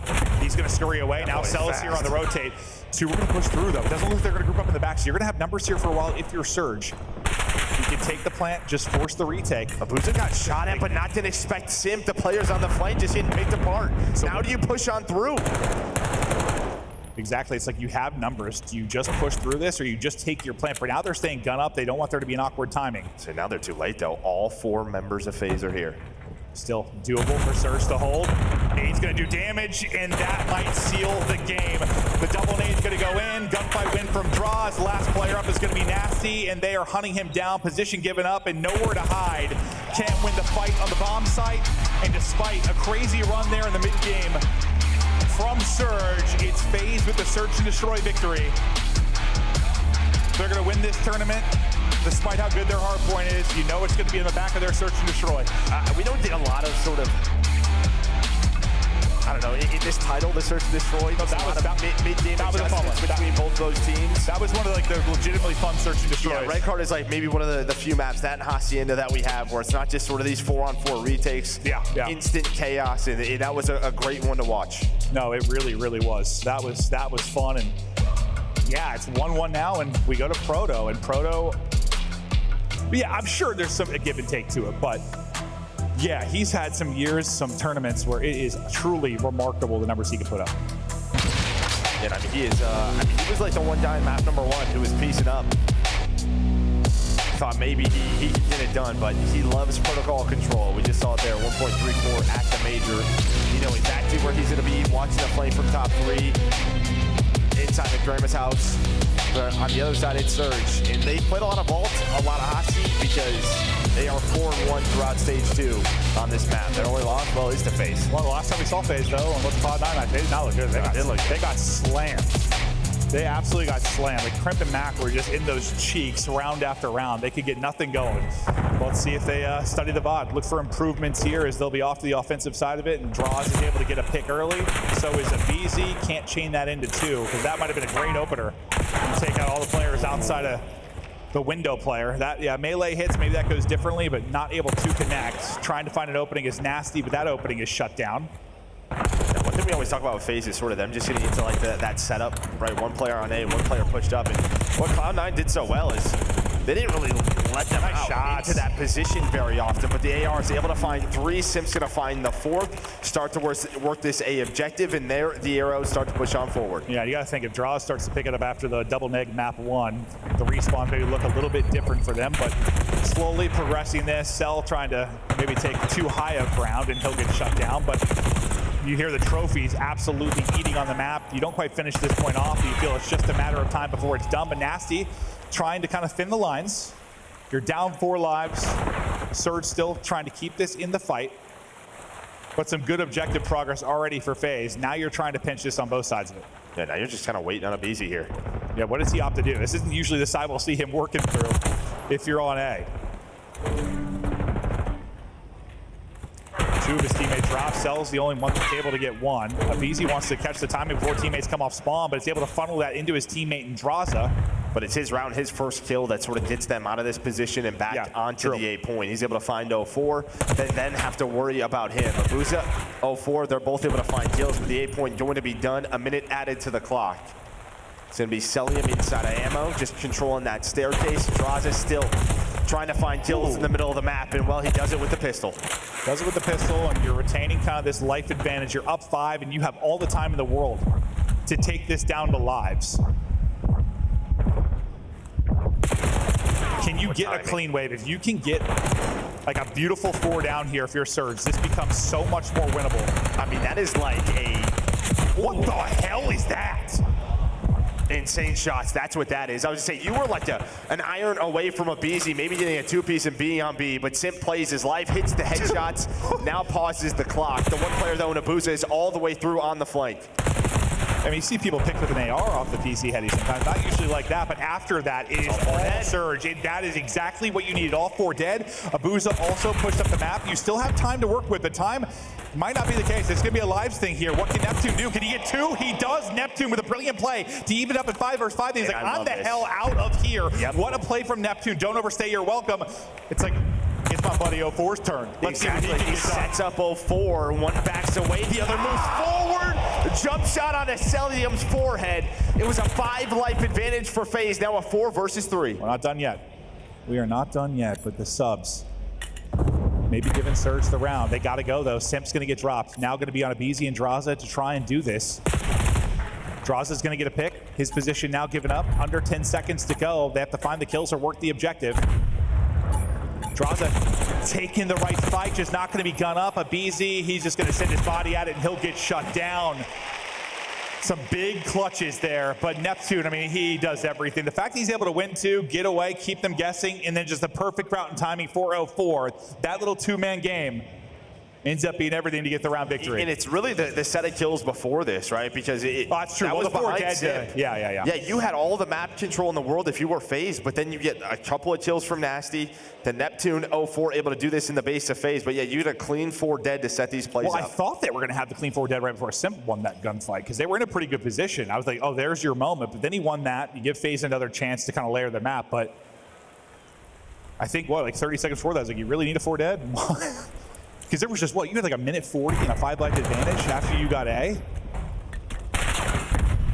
That's one you're going to want back if you're FaZe, but really it's just down to the playmaking from Surge.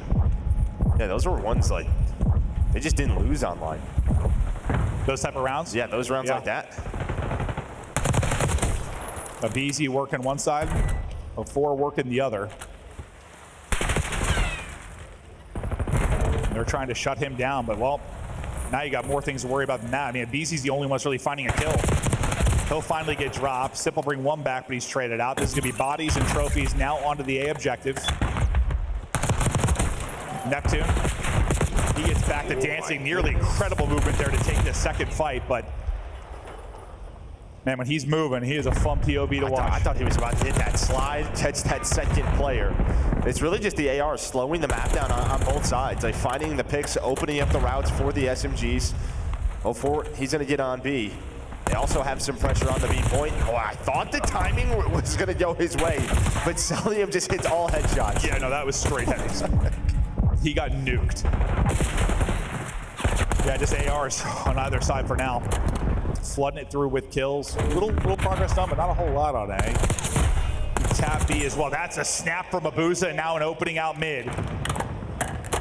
You do have Abizi kind of hunting around their house, and he's actually able to pick them off at A. So he staggers us even more, and with 30 seconds left, that's a big one. Can he win the second fight? He's not able to do it. So Abuza's actually able to win that fight. This is your big chance for Surge, but the fact that Abizi's there so long, who's next? It's going to be Simp on the other side of it, so you're starting to thin the masses. You just see how important like 1 kill is, right? When you have these setups from both of these squads. Allows your teammates to get to a better position, pick somebody up off spawn, and that's what we've seen throughout these rounds. What did they get total ticks for the FaZe attack? It was just 3, right? Nothing on to B? Okay. So 1 here. Can you develop this into anything more? It doesn't look like that's going to be the case. His 3 gets shut down. Abuza not able to get towards his last guy up.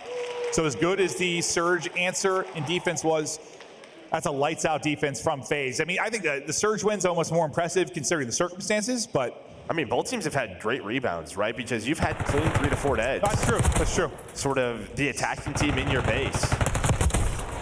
But yeah, I mean, it was Abizi finding that one onto Abuza. Got them out of it. There were probably, we didn't see his POV during it, but I think there were, even in the early part of that round, like there were 3 different scenarios where you're like probably 2-3 dead, and then Abizi gets 1 or 2 as he's just roguing around. If he doesn't, you know what that can turn into. You're suddenly getting trapped in. Or you're just left on an island if your teammates don't get any kills, which they eventually did. But he's a big part of why they're able to get out. We're tied up 1-1. Story at defense so far. 3-1 tick advantage to Atlanta FaZe.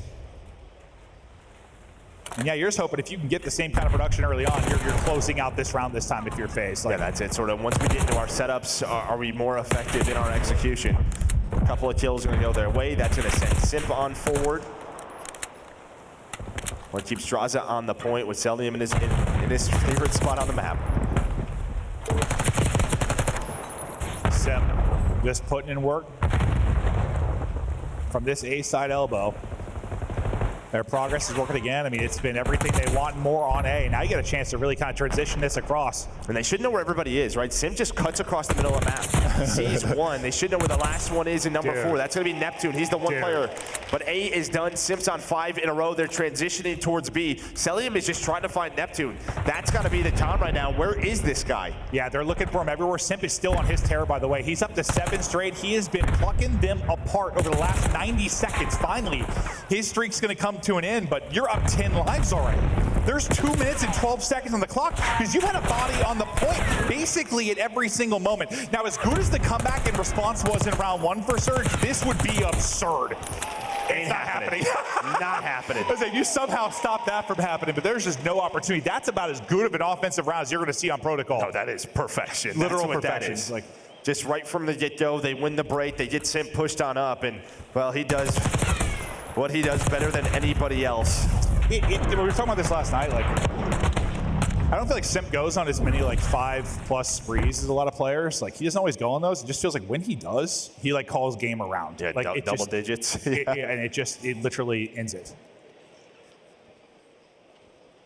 Big one from Simp, big one from FaZe. Now up 2-1. Perfect offense, and while they had a lights out defense last time, only gave up a tick. Really nothing to work with if you were Surge. What needs to change for Surge now in this offensive attack? Well, I think they kind of have to do what FaZe did early, right? It's just sort of win your breakoffs, but that's not going to happen, and hopefully get done with that 8 point. But it's Cell with 5 in a row. You also have Draza in the middle of the map trying to deal with Abuza. 04 is going to pick that up. So you recover again after losing the break. Now they have to execute if you are Surge. Okay, yeah, you lose the break kind of, and then you get every kill after that. You lose the first 2 or 3 players, and then you're just getting every single kill. This is what you needed. Can you finish off A as efficiently as FaZe just did? Second tick of progress is done. Neptune's still hunting and eating. They got to shut him down. Only on a 2 spree, but still influencing things, and they're able to finally close him out. But A does get done. The difference here, though, FaZe gets some kills in this moment. We're going to transition between points where like FaZe got them all on offense as well. Yeah, nice little 2-man game it was from Celium and Abizi to get them out. And that allows Simp, guess what, to get pushed on forward, find 2 players off a spawn. They do find them. But yeah, minute 50, you're up a couple of lives, and you pretty much know where everybody is. But Abizi's going to find 3. He is just running at him. Yeah, and that's a big 4 down because now that 2-minute advantage you had, that kind of goes out the window. How long is it going to take for you to get out of here clean? How long does it take? It was at 2 minutes. Now you're 4 dead again. How long are you in the meat grinder? It's you've got Simp and Abizi, probably the 2 deadliest to do it from this spot, both alive and applying pressure and just doing a great job just staying up, not over-challenging. 04, though, they line up awkwardly, and he's able to get both.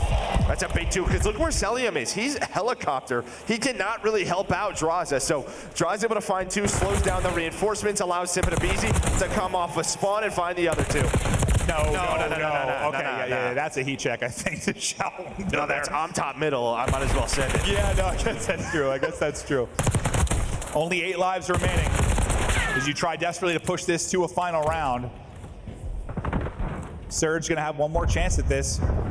They're finding some of the clutch kills. Draza though, taking his time up spiral. And then he stops taking his time, and the second he starts sprinting, he meets his maker. During that stretch though, Cell gets 2, Cell gets 3, Cell gets 4. No respawns remaining. Last life for everybody on Vancouver Surge. Nasty's out of it. And it seems nearly impossible now. All on 04 and Neptune. And this is a much better phase protocol control we saw from yesterday versus Cloud9. Simp shooting bodies as he's had one hell of a map, and that will seal it. Draza, a tough map 1, but now the confidence may be starting to work a little bit.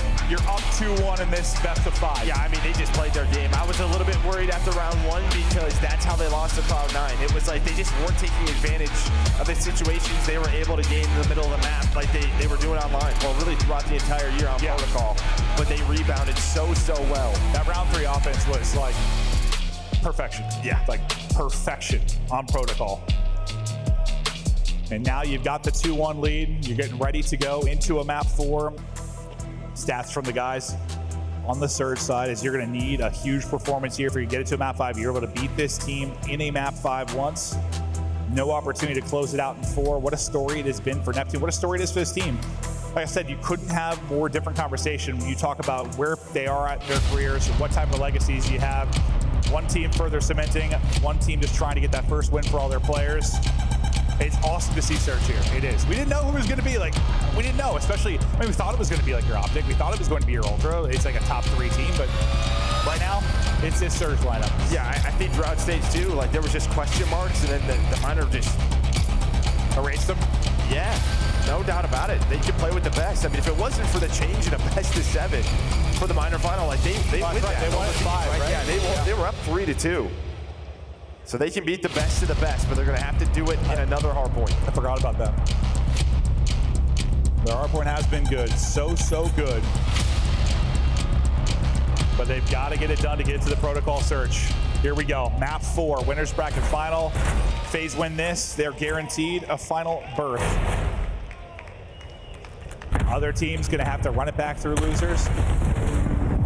Get through a very hot Toronto Ultra who's not dropped a map on the loser side of it. Eyes are going to be on Neptune. I mean, just like how we saw Simp yesterday on this map, he's going to be a guy running laps sometimes. We'll have the timings too. Just an absolute point. And can pick you apart, but this has been a nice start from Surge. He's getting some early time here. 04. What, he had, 2 minutes in the hardpoint, 40 plus in the map 1, right back to work around the objective. Well, you'd probably find the final 20. Honestly, if it's not for that Abizi play, you're controlling the outside with Abuza and Nasty with the ARs. But Abizi starting to feel himself a bit. Up to 3 in a row, get some of that objective time. They're going to get set up for P2.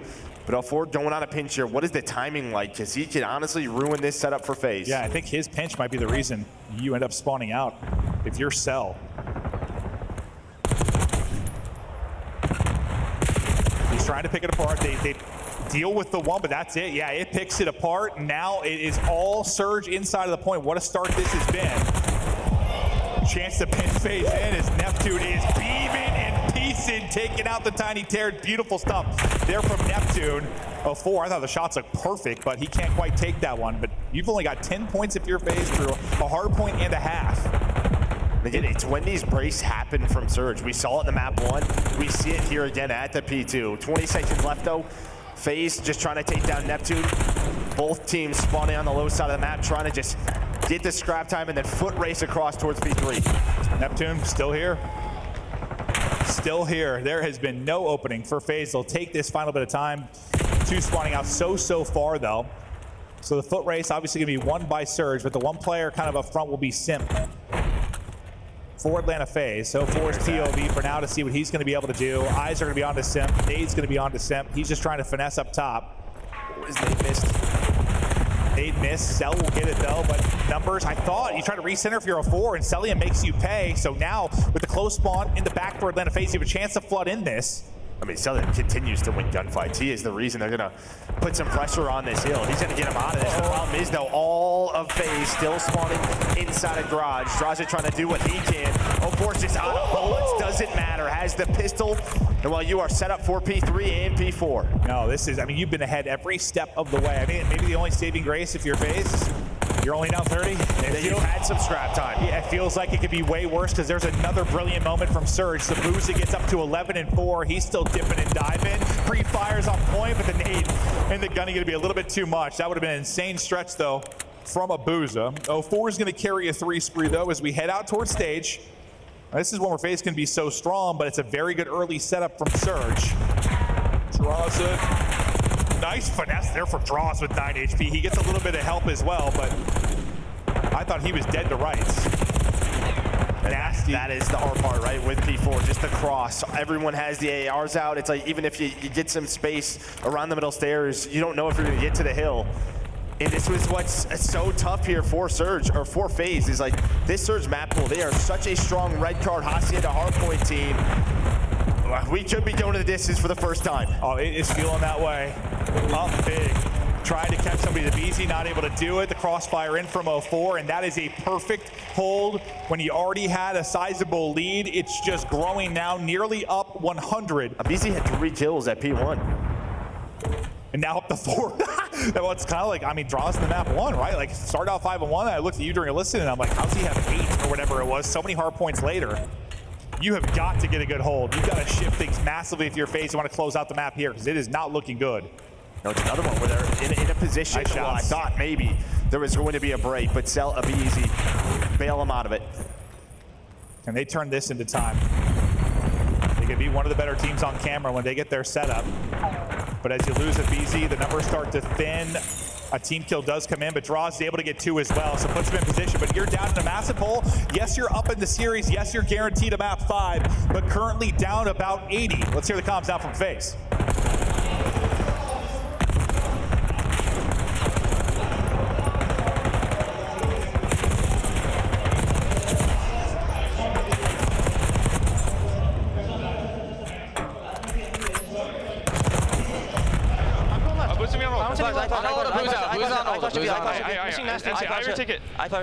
I'm rushing nasty. I'm saying there's 2 on ult, bro.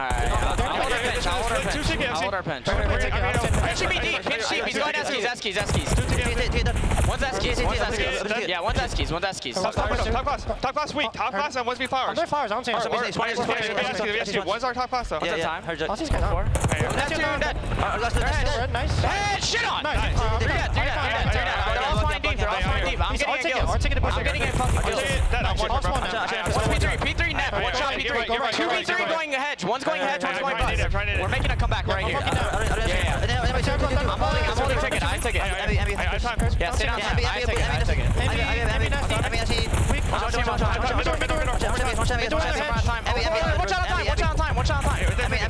Two new guys. 2 on time. Mid time. Weak. Nice. One more mid door. One more there. He's like left Marcus. Is it mid door? One shot left. Yeah, I'm gonna play duel. Nasty stage. Tell me. Close mid. Hey, what's close mid? Yo, they're mid hedge. They're hedge. Abuza, they're hedge. Yeah, they're hedge. Abuza. I'll take Marcus. Close 04. Weak. Our hedge shelling. I'm going up mid. Yeah, one's their mid. Abuza, their mid. Abuza's their mid. Yeah. Flowers. I'm playing here. Take care. Archer's nasty. Archer's nasty. Watch out. 04 weak on time. I suck him. He's dead on time. I'll tell you what, you kind of heard the FaZe comms, like we come back right now. This is where we make our run. From that point though forward, you don't win a gunfight. They just get slammed. And where you had everything you wanted, like you think about the P1 to the P2, you had spawns, you had the comeback, you saw it on the map. Things just fall apart. That is the place to not take down the ARs on the outside. I mean, normally what we talk about with Celium, he could not find that gunfight onto Nasty, and then Abuza was there to help him out. Abuza, by the way, stepping it up, 25 kills, leading the lobby. They're up 120 points. They are such a good hardpoint team. So good. We'll see if there are any more opportunities for FaZe to battle back into this. I mean, you talk about yesterday, like Simp had that slow start in the map and then erupted. He was what? He was like 7-14, then he goes 35-10 or something, but the way Surge are playing, I don't know if the opening for that is going to come because they're not allowing FaZe to get into the setup that they want whatsoever. Tire clip into a car. Finally, as the dust settles, FaZe are going to get numbers. What kind of time can you turn this into? Can you pen them in the back and soak up all this? Because maybe the comeback starts here. Yeah, these gunfights look fun. They look like a ton of fun on the outer side, but you can see what they want to do, right? Everybody's pulling out ARs. They want to get pushed out outer towards this bus, then maybe flip the spawns, but FaZe, they continue to hold a good chunk of time here. Already 30 seconds. They have P4 spawns. Can they finally hold on a rotation? This has been the key for Surge. This is where they're finding breaks right before the hills pop. You think of last time through, I mean, it's an early setup for Surge's stage, and they just dominate it. If you do that here, if you're FaZe, we suddenly have ourselves a game, because that was a very, very good hold at third. Let's get to stage. Early setup here for FaZe. Now the rallying cry for them to actually mount this comeback. Maybe Surge starting to feel the pressure. Split spawn going to come in as they try to pinch and collapse on this. Are you going to be able to pick it up? You've already got 2 dead.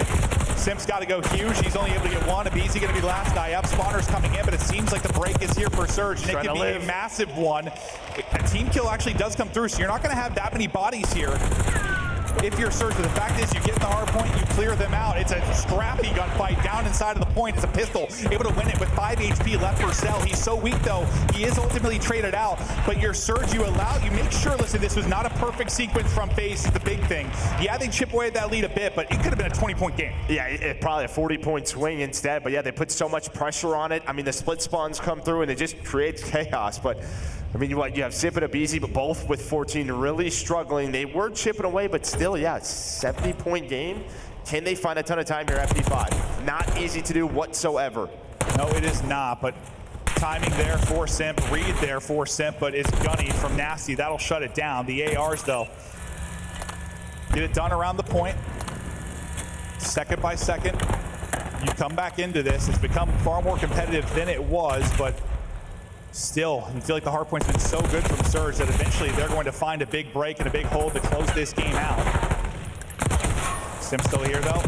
His multi-kill may be the difference to keep them battling inside of this point, but he's so weak that Abuza does trade it out. And again, it's like just a good job from Surge, just making sure you don't get a bunch of time if you're FaZe. Allow them to close the gap a little bit. Don't allow them to close it down to like 20. Yeah, that last player is always so weak on the hill, so they're just getting traded. Yeah, There's one player in 04 just kind of lurking, maybe just sort of waiting for someone to make a play. You get around 20 seconds or so if you are FaZe, so just chipping away. Can they get into this P1 setup? This is where they are normally so strong. This has been their bread and butter, at least over the course of this weekend. Oh, that is just disgusting there from BD. He's going to be frustrated, but at least you snap back and deal with it. Nice little lurk play there from 04. That's going to get them now into the hard point. Trying to chow out and get the angles of Easy, not able to do it. Neptune, Abuza, the 2-man game, shutting it down, and this could seal the game. Just enough time here to win it. Just enough time here to win it, and maybe finally a magical game 5 here at the Major. We've had none. Second by second, we get closer. A big break opportunity for FaZe to try and extend this, or at least maybe see another hard point. With another tick, yeah, you can no longer win it now if you're Surge, but still, you're just so damn close. This is going to be some insanity from FaZe if you pull this off. Yeah, I mean, you just got to think of the next couple of hills that are coming up in P2 and P3. Yeah, you're going to find 5 seconds, 4 seconds. They find the kills. They're on the hill. Abuza 39, trying to find number 40. Doesn't happen, but Surge send us to a game 5. Finally, they exist. Yeah, wow. All weekend long we have been blanked. It's been 3-0 after 3-0 with a spattering of 3-1s. Finally, a map 5. And these guys are familiar with it. Last time they go to it, Surge are able to take it in 5. Can they do it here? Because they're getting to one of their great maps in Protocol Surge. One of the best teams in the game at it, Surge. I think the favorite to close this out and head into a final. Yeah, I mean, 4-1 throughout stage 2 with this roster. On the other side of FaZe, I mean, it's been a strong map throughout the year, but throughout this stage 1 and 2, it just feels like, I don't know, they haven't been able to find that form we normally see in this Search and Destroy. But it's Major time. We haven't seen it yet. What adjustments do they make from online to land? Well, I mean, for FaZe, they're like, hey, last Sunday at a Major, all we did was win Search. We want to make sure.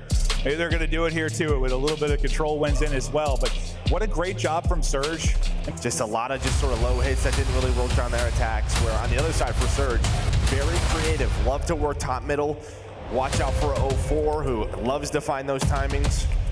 Near that helicopter, work that B-bomb site. This should be an interesting one, and finally it is done. That's insane.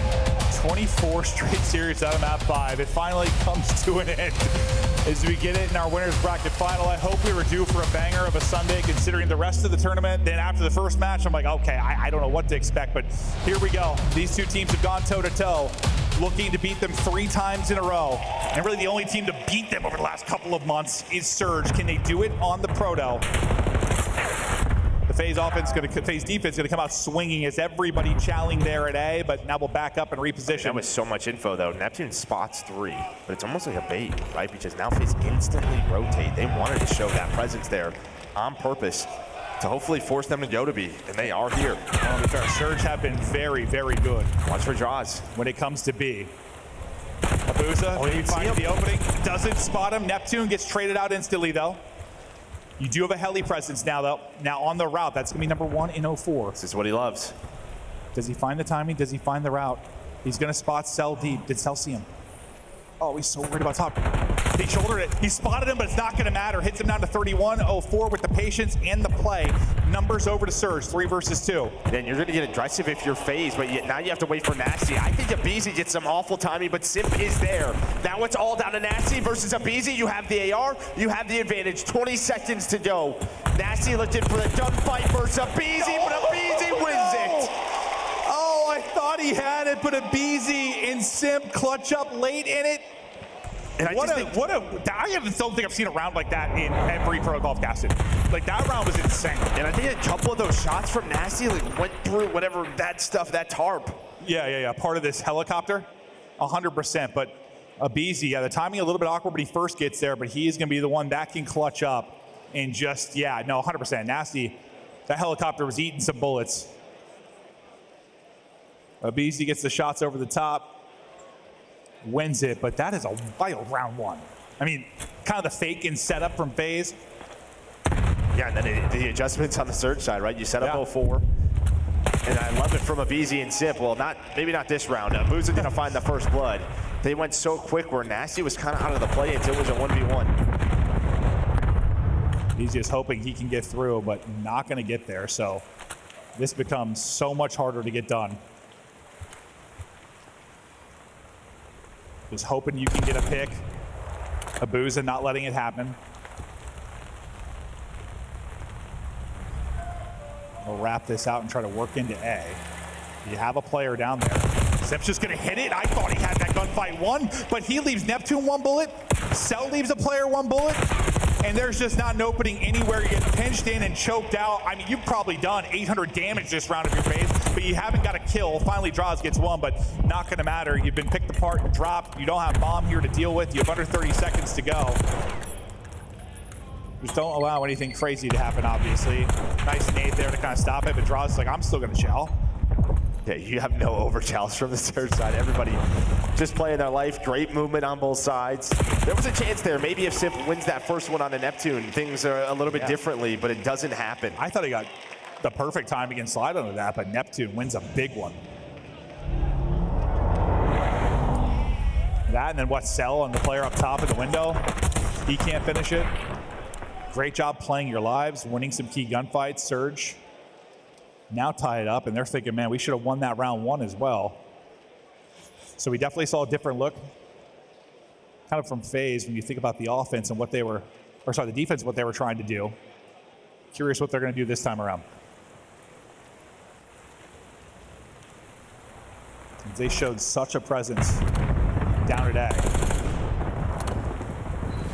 This time it's like they're just hitting outer A. Kind of peeking, sending it. Yeah, big door hit, and then they're just making sure nobody can work near this P2. But locking down in, it's a very slow offense here from Surge. Trying to spot for some info. 4's like, oh, Lordy, let me get the hell out of there. Yeah, please don't peek. And, you know, you're kind of worried maybe there's a second player there, and you're going to overpeek on the FaZe side and get dropped. A 4, though, maybe finding an opening, just taking the route.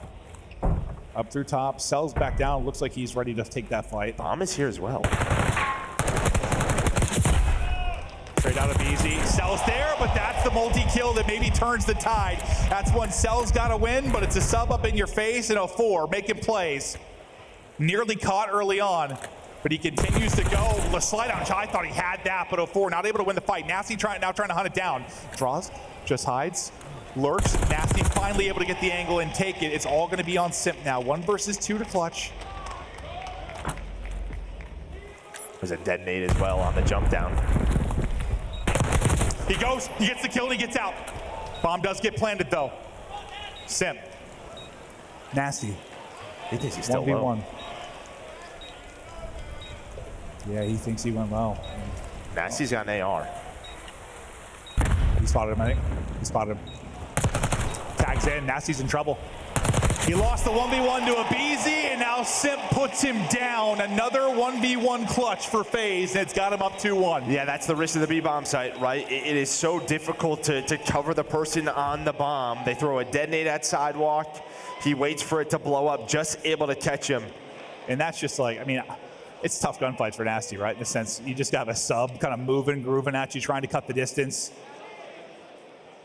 But some winnable rounds for Surge. Well, especially with the 04 double, right? You destroy Celium with the SMG. You have numbers advantage. Simp doesn't help, draws out because they have no idea that bomb is down. They don't know where bomb is going. He's basically saying, hey, if they rotate A, it's on me. That doesn't happen, but he clutches the round. Well, sometimes when they take this route, this is what happens. I swear, it's just a tomfoolery when they try to take it. They're able to hit one nade, though, and somehow they walk away with this okay, despite the fact that the trophy kill early in it, you have another trophy to cover you inside. So down to another crazy round, 2 versus 2. Labuza and Nasty. Cell and draws. We take a breath. This is tough. This is double AR, right? On the FaZe side. Here we go, scoop something. Oh, sweet jump dive. He's gonna hit down to 61. Maybe they try to collapse off of this, but not yet. And bomb not planted either. And they know they're split.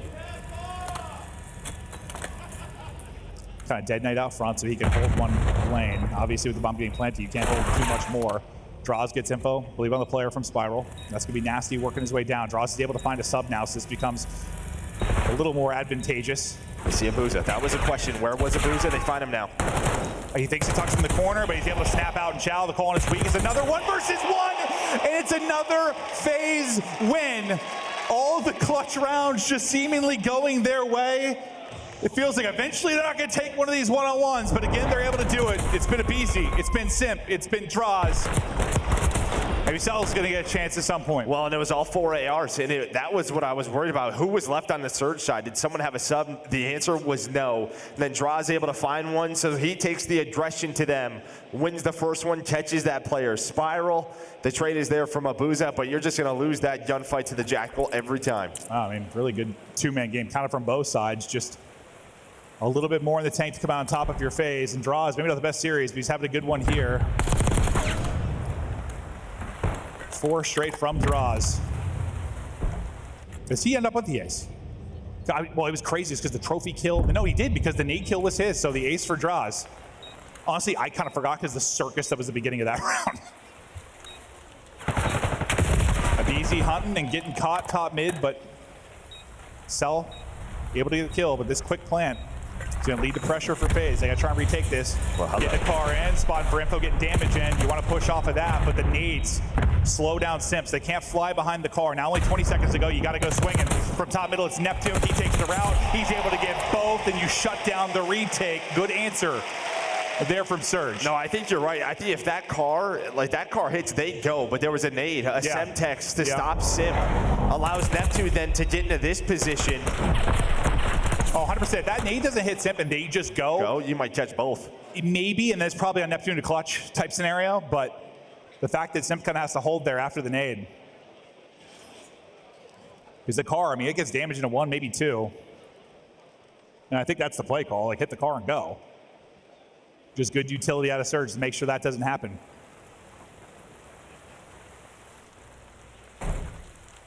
All the 1v1s, FaZe wins. All the anything else, Surge win.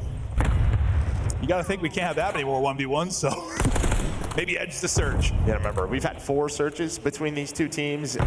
Every single one has been a 6-4 or 6-5. I like the battle. Abizi's been caught a couple of times, but this time he'll be the one to get the first blood. It's a wild one, and 04 gets it. Traded out, though, as the Butcher gets to it. Cell will get the stab on. Now, he's got to get the bomb, though. 3 versus 2.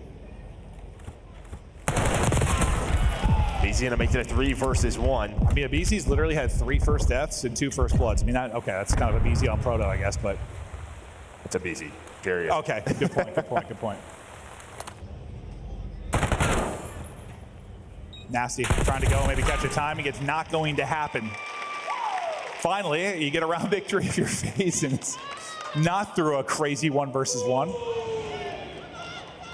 I thought maybe, I think there's been a couple opportunities where after the first blood, you get a quick trade, or you get a quick kill kind of on the grapple there to take out Simp, but it's been Cell a few times. There's always been at least that person there for the trade, just to keep numbers in the 3 versus 2. Yeah, and that's just on 04, right? He's just thinking there's just one in there. Can zip back up, maybe just play his life. But of course, it's selling him with a knife. 4-2 now. See what Surge tried to do with this offense. Neptune's going to be the guy popping and peeking, usually down low, and he nearly gets laced. Get me out of there, please. Well, early pressure means what? We're going to wrap towards B. Number 8 Andrade is going to be the first one. Nobody else is really there. And, well, it's Andrade to stay alive. Doesn't. He gets picked. So this is pretty similar to that round 1. Just the rotation not as quick from FaZe and the attack fast from Surge. And as soon as you lose that first player on defense, it's so difficult to hold this. So Abizi tries to fly on through and pretty much stop the plant, maybe make it a winnable round. Doesn't happen. You're so fast from Surge over towards B after the info from Neptune. Simp left in a 1 versus 3. Gets hunted down. Yeah, just get rid of him. Don't allow any crazy plays. Beautiful there from Surge. But I thought that was sort of the show 3 or 4 bottom. Quick wrap back to B for FaZe again. I think it kind of was, but maybe they thought the same thing was happening. Surge was like, all right, let's just get up and get bomb down immediately. Don't allow them to wrap back. And yeah, like you said, get that first pick. Obviously thins the defense and make things so difficult.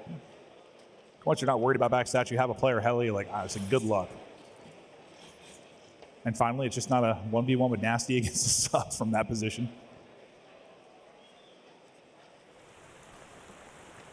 And like you also said, yeah, these teams in Search, it's either around 10 or around 11. It feels we're guaranteed. We're headed that way again. They're challenged, damaging all over the place, but nobody going to fall outside of Abizi. At first, I thought everyone going to walk away from that. A nade's going to hit, and suddenly it's a massive advantage, and maybe we're going to have ourselves a tie game. Simp got a dip because the nade hits. Cell and Simp 2 versus 4. Dominance in the early round again here from Surge. Yeah, I think it was a nice sort of creative opening there from FaZe. It's just, they didn't find the kill on the Nasty. They just want to back him down, but then Abuza has a crossfire in. Neptune just quickly adjusts to find that kill on the player pushing big door. Simp was kind of waiting for the 0-4 route, but at some point, you just got to go.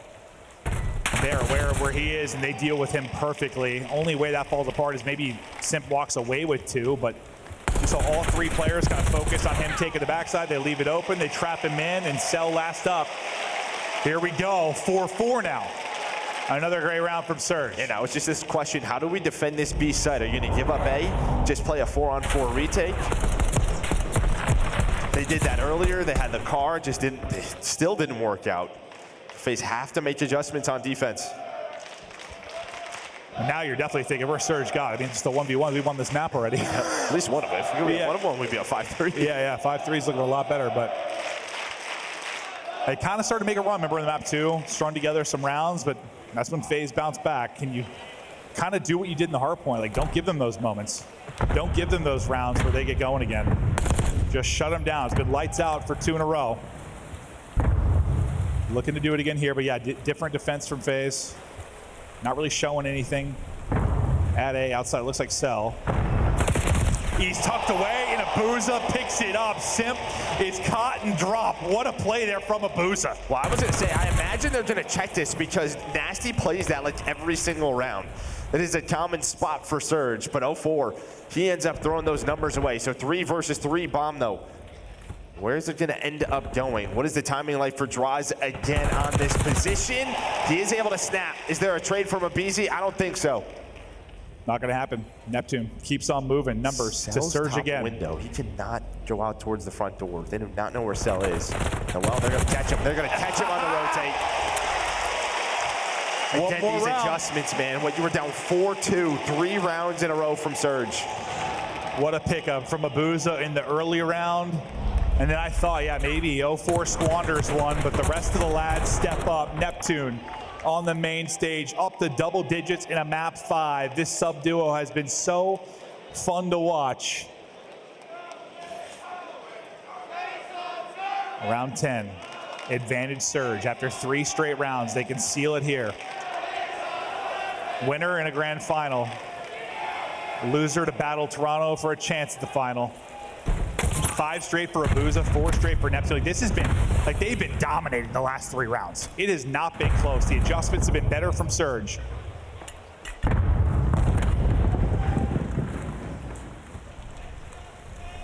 They're slowly working their way up. Car out now. Able to rip that, so Car out of the play. But a little bit of info, at least on the phase setup. I mean, nobody is, what, you have 1 player spiral? Nobody is A-side, so it's, everybody is here for Surge.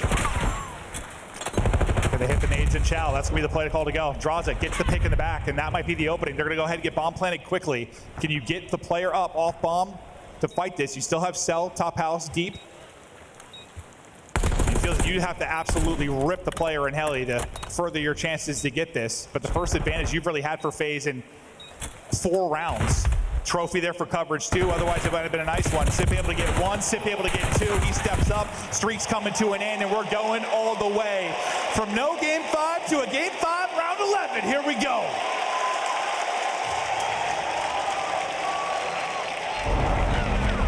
Well, we'll see who's attacking, but again, just that first player on B defensively cannot get taken down. One time it was Draza, this time Draza able to get that first blood. Immediate plant, Sim plays his life.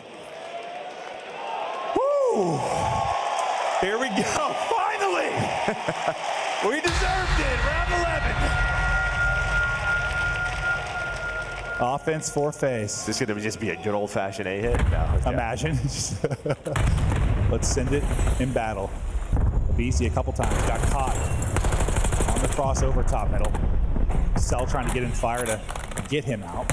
They're thinking they can isolate one. They've got Neptune at the box. The help is going to be from bottom. And they're able to catch him. There's the first blood. Of course, it's a BZ. 4v3 numbers now. Over to Atlanta FaZe. And I love the transition over there. You're thinking work top middle. Oh, there it dropped down. Is it trade there? It's not. What a play for 04. But you're able to sandwich it. Cell finds the angle. Numbers back to FaZe. Well, they're just working A, right? 04 was the only player. Nasty was B side. Abuza was, well, he was up top. You have 2 trophies, so much protection. How do you do this? Nasty and Abuza. You gotta rip somebody. For the map. Here we go. Tags in, but not able to rip him. Finds a sub though. That'll help. Could change it. Tries to go vertical. It's all on Nasty. Gets 1, but we're done. FaZe clutch up in the round 11, and they've got a team with another final. Perhaps a 3rd. Major 2 victory lying in wait. And honestly, it was a beautiful round 11. Really what they do is they get a BZ top middle, and the plan is to go out plat. But what is always so tough about that is that player top window, right? That's Abuza. So they throw a couple of nades down. They are able to get him weak. He has to back away. That's when those 2 players should go. They're able to catch Neptune. Then you pretty much choke out 04 with numbers. Yeah. The A bomb site's open. Doesn't really feel like you're choking out that side from plat very often, right? Like, no. Yeah, but that's because all the pressure from a BZ top mid, the nade right onto Abuza's feet, has to back him away. Wow, what a series, what a map. Ray talking it through with the guys like, hey, this is a young team. You went to war. A new team. Yeah, you went to war. I mean, if you think about the final you had versus Thieves in the minor, the series against FaZe, like, listen, you are a contender now. You're not out of the tournament, but you are a contender. That's now, just man. it. It's like we're playing next, lock back in. Exactly, all right? Like, exactly. You know, focus on the next match versus Ultra, but their hard point is so darn good. It's again this 2-3-5, and on the FaZe side, it's like, can you win a point on the Sundays? But that, like, it's so funny because, you know, we talked so much about their hard point. Their hard point's been so good. I'm putting that